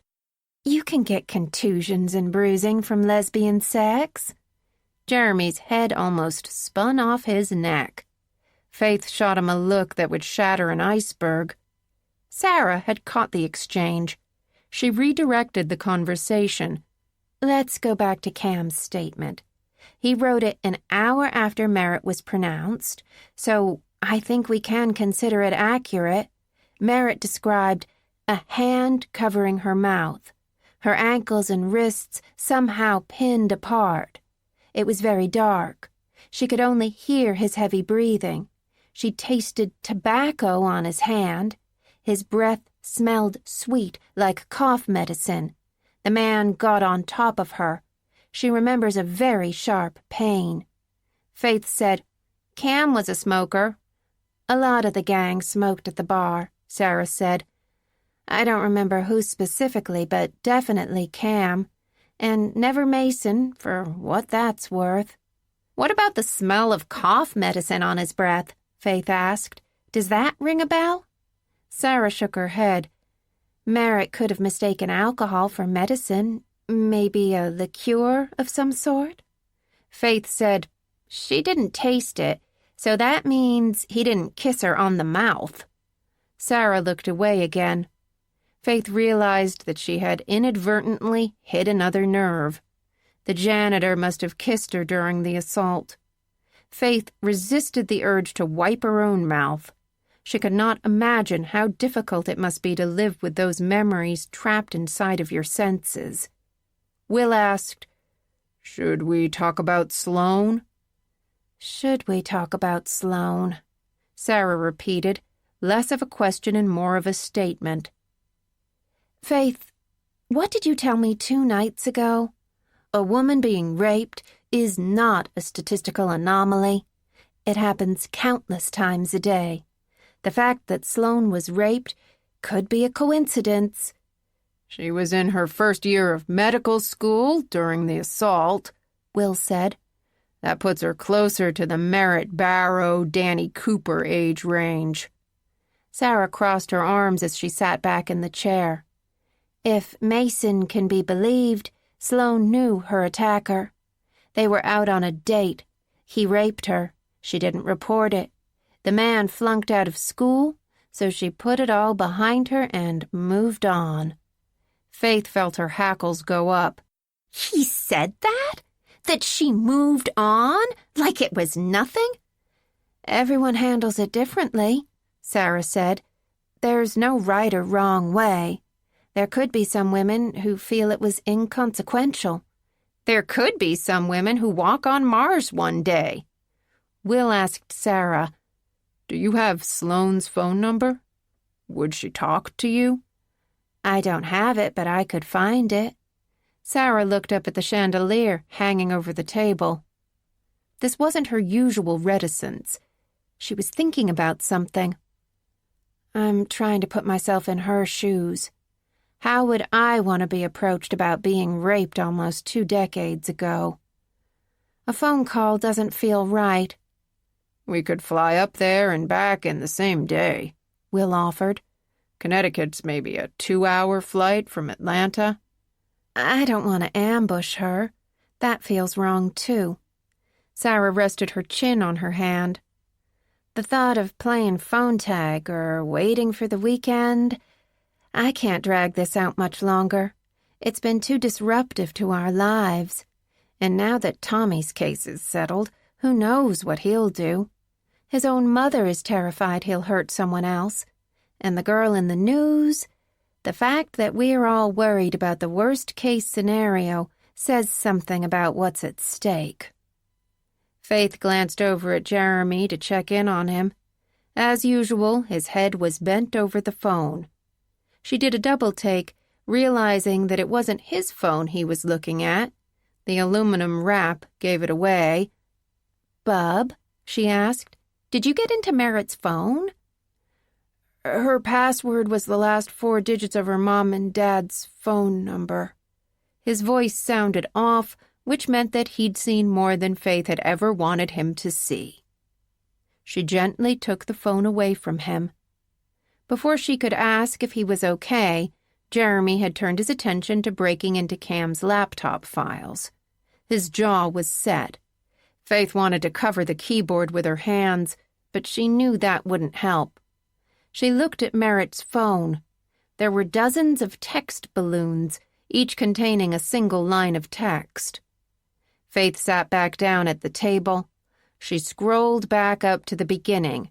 She cleared her throat, then said, "First contact was 10 days before Merritt died. He said, 'Hello, Merritt. Did you figure out what time the library closes on Saturday?' She wrote back, 'Yes, thank you.' Then he said, 'I'd really like to see you again, preferably in that tight blue t-shirt.' Then she wrote, 'Who is this?' And he wrote, 'Are you still living in Unit 1629 at University Village?' She wrote, 'Who is this? You're scaring me.' And he wrote—" Faith's throat strangled around the next few words. Her eyes had skipped ahead, and suddenly she was thinking about her precious little daughter and realizing that someday, eventually, inevitably, Emma would be on the receiving end of this kind of unsettling, unwanted attention. She made herself continue. "He wrote," Who wants to brighten your day by telling you how beautiful you are? Who dreams about you a lot more than he should? Who is slightly more damaged than all the others? Who is someone who doesn't deserve the pleasure of your company? Who is the person who will disappoint you when you find out who I am? Faith looked away from the phone. Even 15 years on, the texts were still deeply disturbing. No response from Merritt after that. She died 2 days later. Jesus, Sarah whispered. Those remind me of the threatening texts that Danny got before she died. Faith had read the Danny Cooper case file, but she spent most of her days reading case files. Can you remember what they said? I can get them for you, but they were more surgical, like a grown-up version of what Merritt received. He mentioned that she had a mole on her leg. He knew where she lived, which apartment she was in, the name of her cat. Sarah's hand had gone to her neck. The last 2 lines were the worst. He said, "Make a list of everything that terrifies you. That's me." That's me. Faith scrolled back through Merritt's phone. Who wants to brighten your day?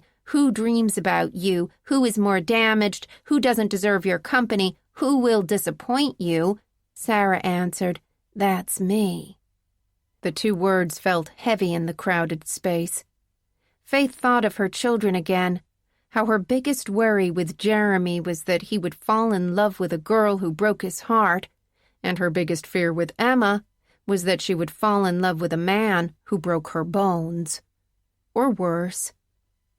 Mom? Jeremy had turned Cam's Dell laptop so she could see the screen. He'd opened the old Yahoo browser. I checked his history. Faith could see the error message on the page. 12163, internet connection lost. Jeremy said, "The Dell doesn't have a Wi-Fi card, but I manually typed the web address into my MacBook, and it took me to this chat group." What? Faith stood up so fast she bumped the table.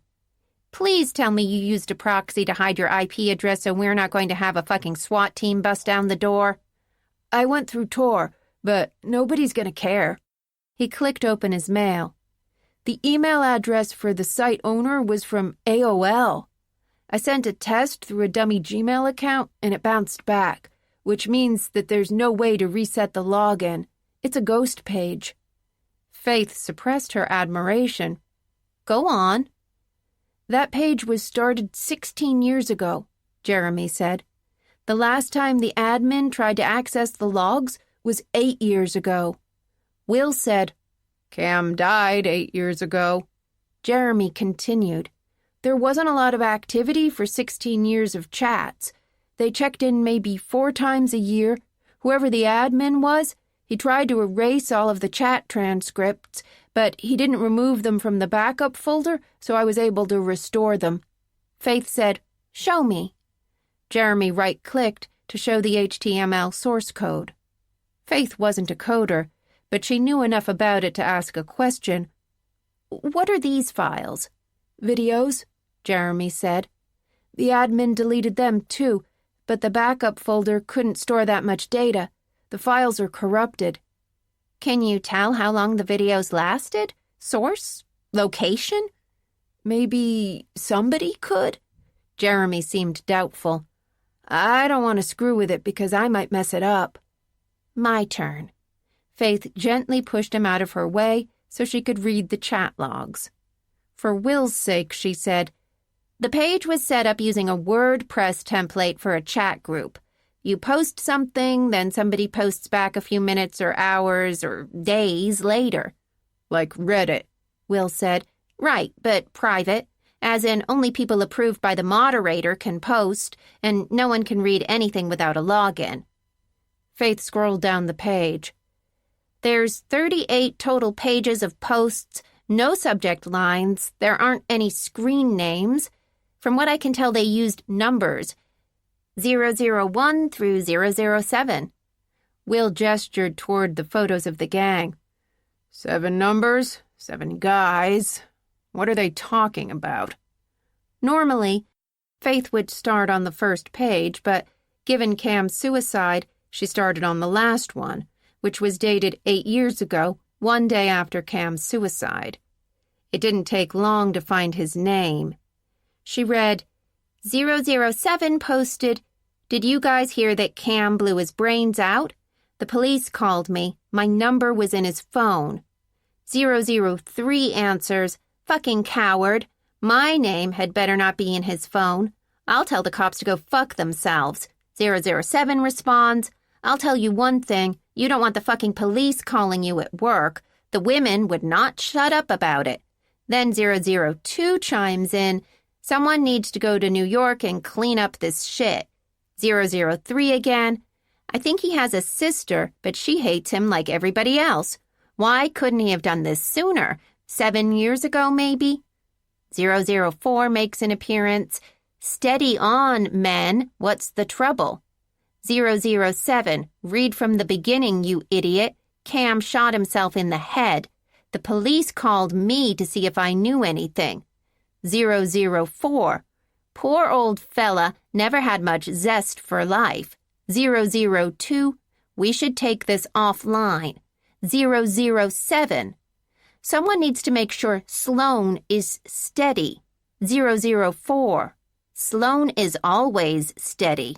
003, "You don't want her talking to the cops." 004, "Out of here, gents. See you at brunch." 003, "What the fuck are we going to do?" 007, "Shut our fucking mouths. No one knows anything. Ergo, if we keep our mouths shut, no one ever will." 003, "What if they talk to SS?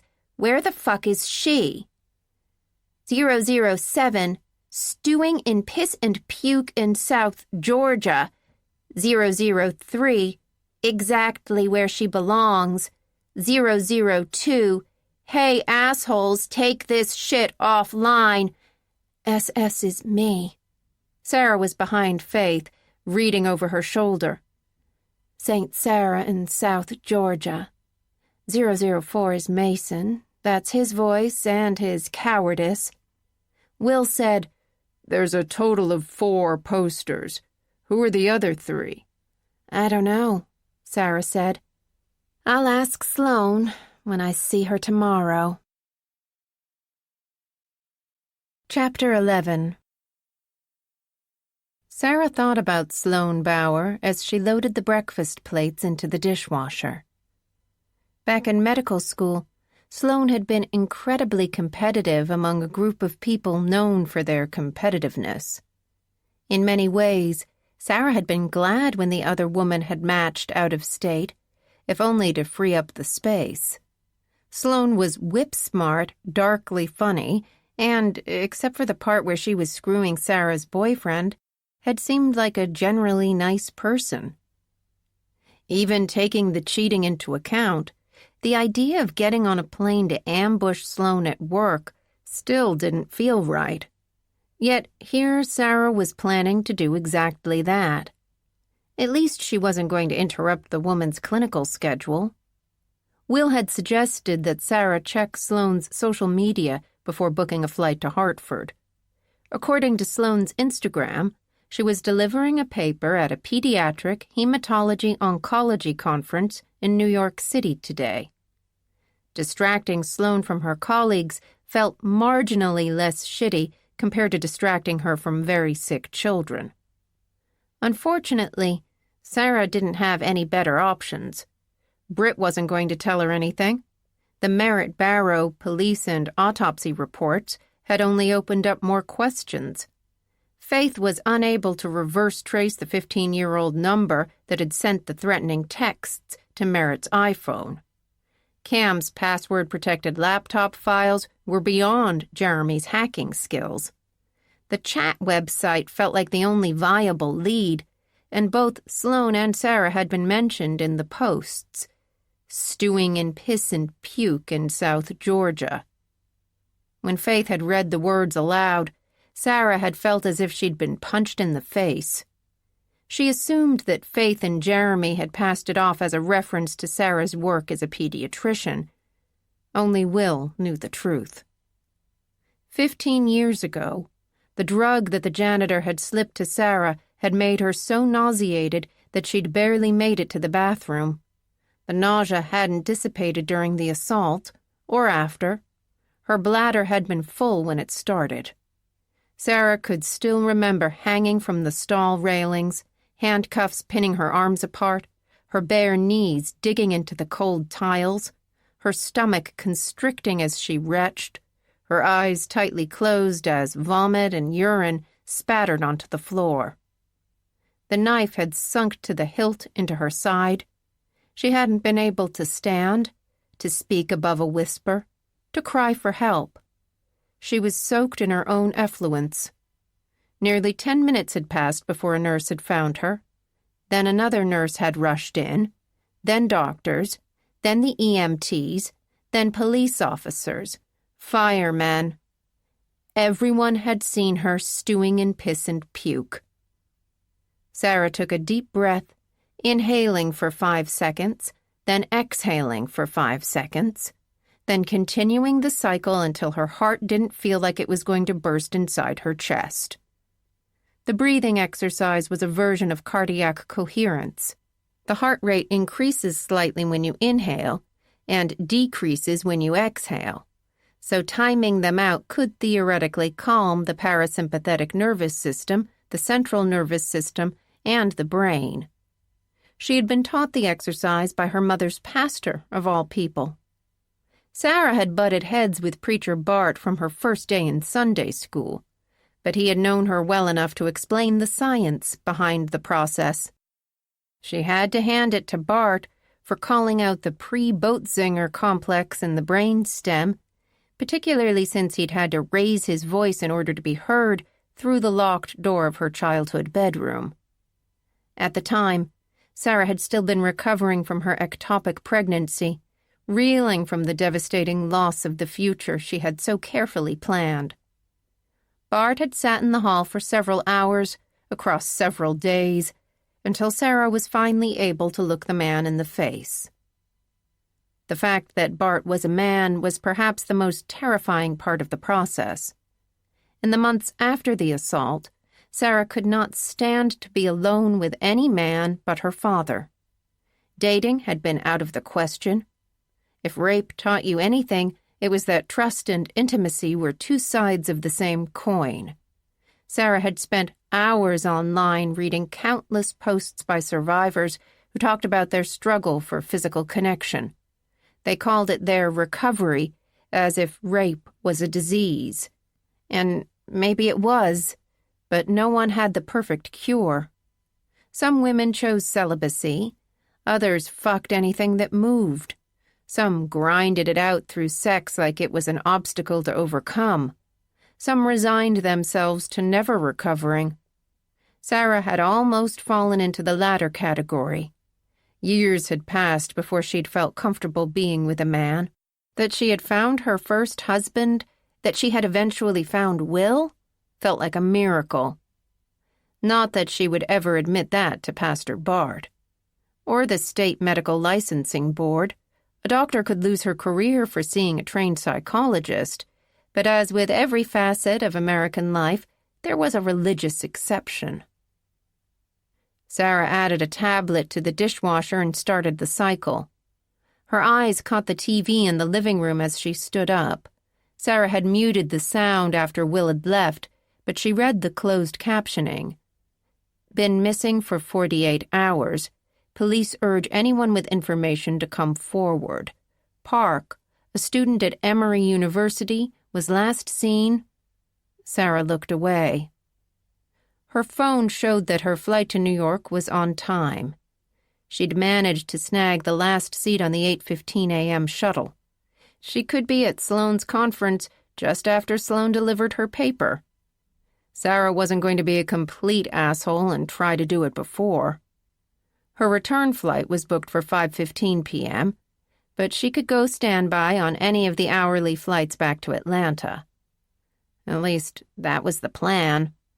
Sarah couldn't imagine what Sloane's response would be after not seeing each other for 15 years. At the very least, her reaction might tell Sarah whether or not Mason had called Sloane to make sure that they were all on the same page. Sarah checked the time. Parking at the airport was a nightmare. She would need to leave soon. She dashed off a quick text to her sister, "Going to be tied up all day. We'll call you later tonight." She waited for Tessa to tap back a heart. Sarah felt a pang of guilt for lying. She hadn't told Tessa about Danny Cooper. She hadn't told her about Britt or Merritt or any of it. Sarah had persuaded herself that she was protecting her family, but the truth was that she was protecting herself. She loved her sister. Tessa was her best friend, but there were some things that she would never be able to understand. One of the most traumatizing after-effects of being assaulted was knowing that there was only one other person on Earth who knew exactly what you'd been through, and that person was the monster who'd raped you. During an assault, the victim typically panics, their fight or flight triggering a surge of adrenaline, their soul filled with terror, their body frozen by shock. The attacker does not panic. He is completely in control, because control is the point of rape.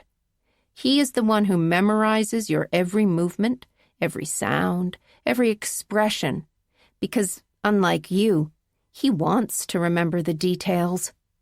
One of you will spend the rest of your life trying to forget it. The other will spend the rest of his life deriving pleasure from the memory. Sarah looked at the television again.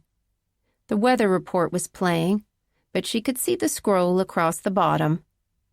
Leanne Park was last seen at the Down Low pop-up nightclub on Atlanta's west side.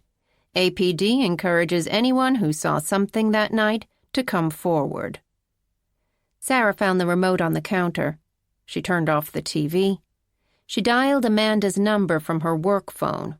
"Dr. Linton," Amanda answered. She was far more formal with Sarah than she was with Will and Faith, probably because Sarah wasn't afraid of her. "What can I do for you this morning?" "I need to take another personal day. I'm caught up on my cases. I already spoke to Charlie about covering for me, so it shouldn't be a problem." Amanda was silent for a beat. "I assume this is for the wedding?" Sarah felt her brow furrow. The tricky thing about Amanda was that she had a weirdly complicated relationship with Will that Sarah hadn't quite learned how to navigate. Telling her that they were called personal days because they were personal was not going to work. "Yes," Sarah lied. "I have some last-minute details I need to square away." "Are you happy with your dress?" Amanda asked. "I suppose your mother and sister have been accompanying you to the fittings. Did you go with a traditional style?" "Oh, no, I'm not wearing a wedding gown." Sarah had to take a second to reset. Normally, Amanda was rapid-firing questions about autopsy results and scheduling.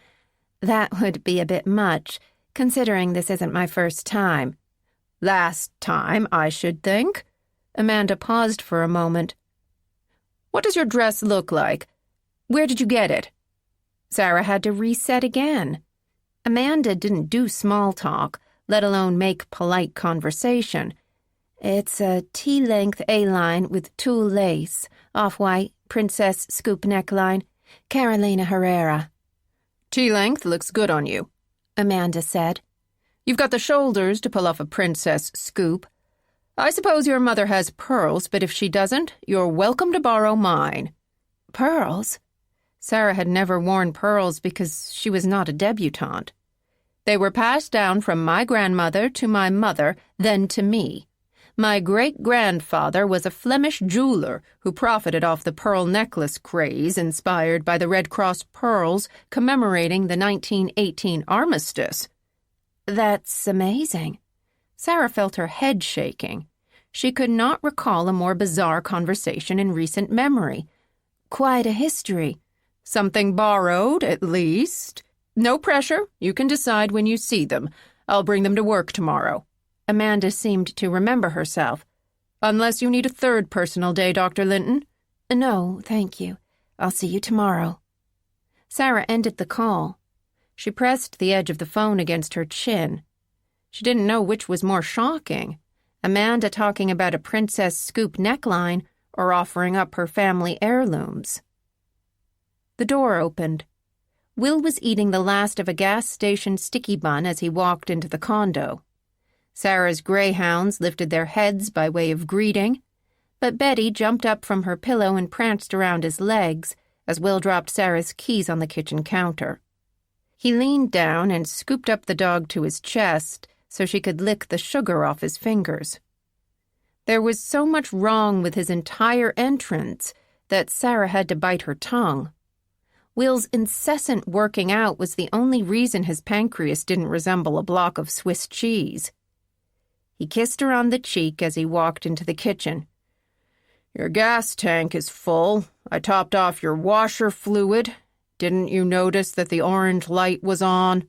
Sarah had noticed if she ignored things like that, Will would take care of them for her. "I just had the weirdest conversation with Amanda. She was asking about the wedding." She brought it up the other day, too. He put Betty on the floor and washed his hands at the kitchen sink. She said, after the ceremony, you would start out dancing with your father, then he would hand you off to me. "Hand me off? Like a sack of old clothes?" Will dried his hands. Then he smoothed down the vest on his three-piece suit. He had that look on his face that said he'd been thinking about something that Sarah wasn't going to like. "You should record your conversation with Sloane Bauer." Sarah knew that Will often recorded interviews, but he had a good reason, and Sarah did not. "That's legal in Georgia, but what about New York?" "Same. It's legal so long as one party knows the conversation is being recorded." He pulled a Coke out of the fridge because he hadn't had enough sugar this morning. "Connecticut has one-party consent unless it's on the phone. Then both parties have to know. Pennsylvania requires two-party consent no matter what, so if you happen to cross state lines, be careful." Sarah knew he was being serious because he'd clearly done the research. "Are you going to wire me up like in a mob movie?" He twisted the cap of the bottle. "It's an app on your phone, the same one I use. There's an AI that can transcribe the conversation." Sarah felt a sense of unease. It was bad enough she was waylaying Sloane Bauer. Secretly recording the woman felt like an ethical breach. She knew Will wouldn't agree, so she deflected. "What am I going to ask her?" "Didn't you spend half the night lying awake thinking about it?" She tugged at the front of his vest. "Remind me how I spent the other half?" Will put down the Coke, crossed his arms, leaned back against the counter.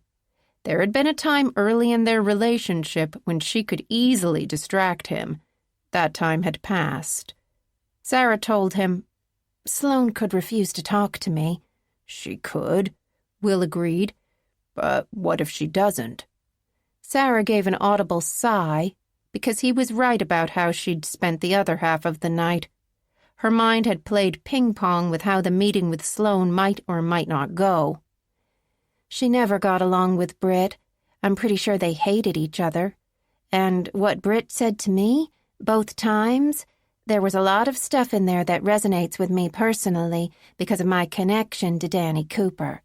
And because of what happened to me 15 years ago."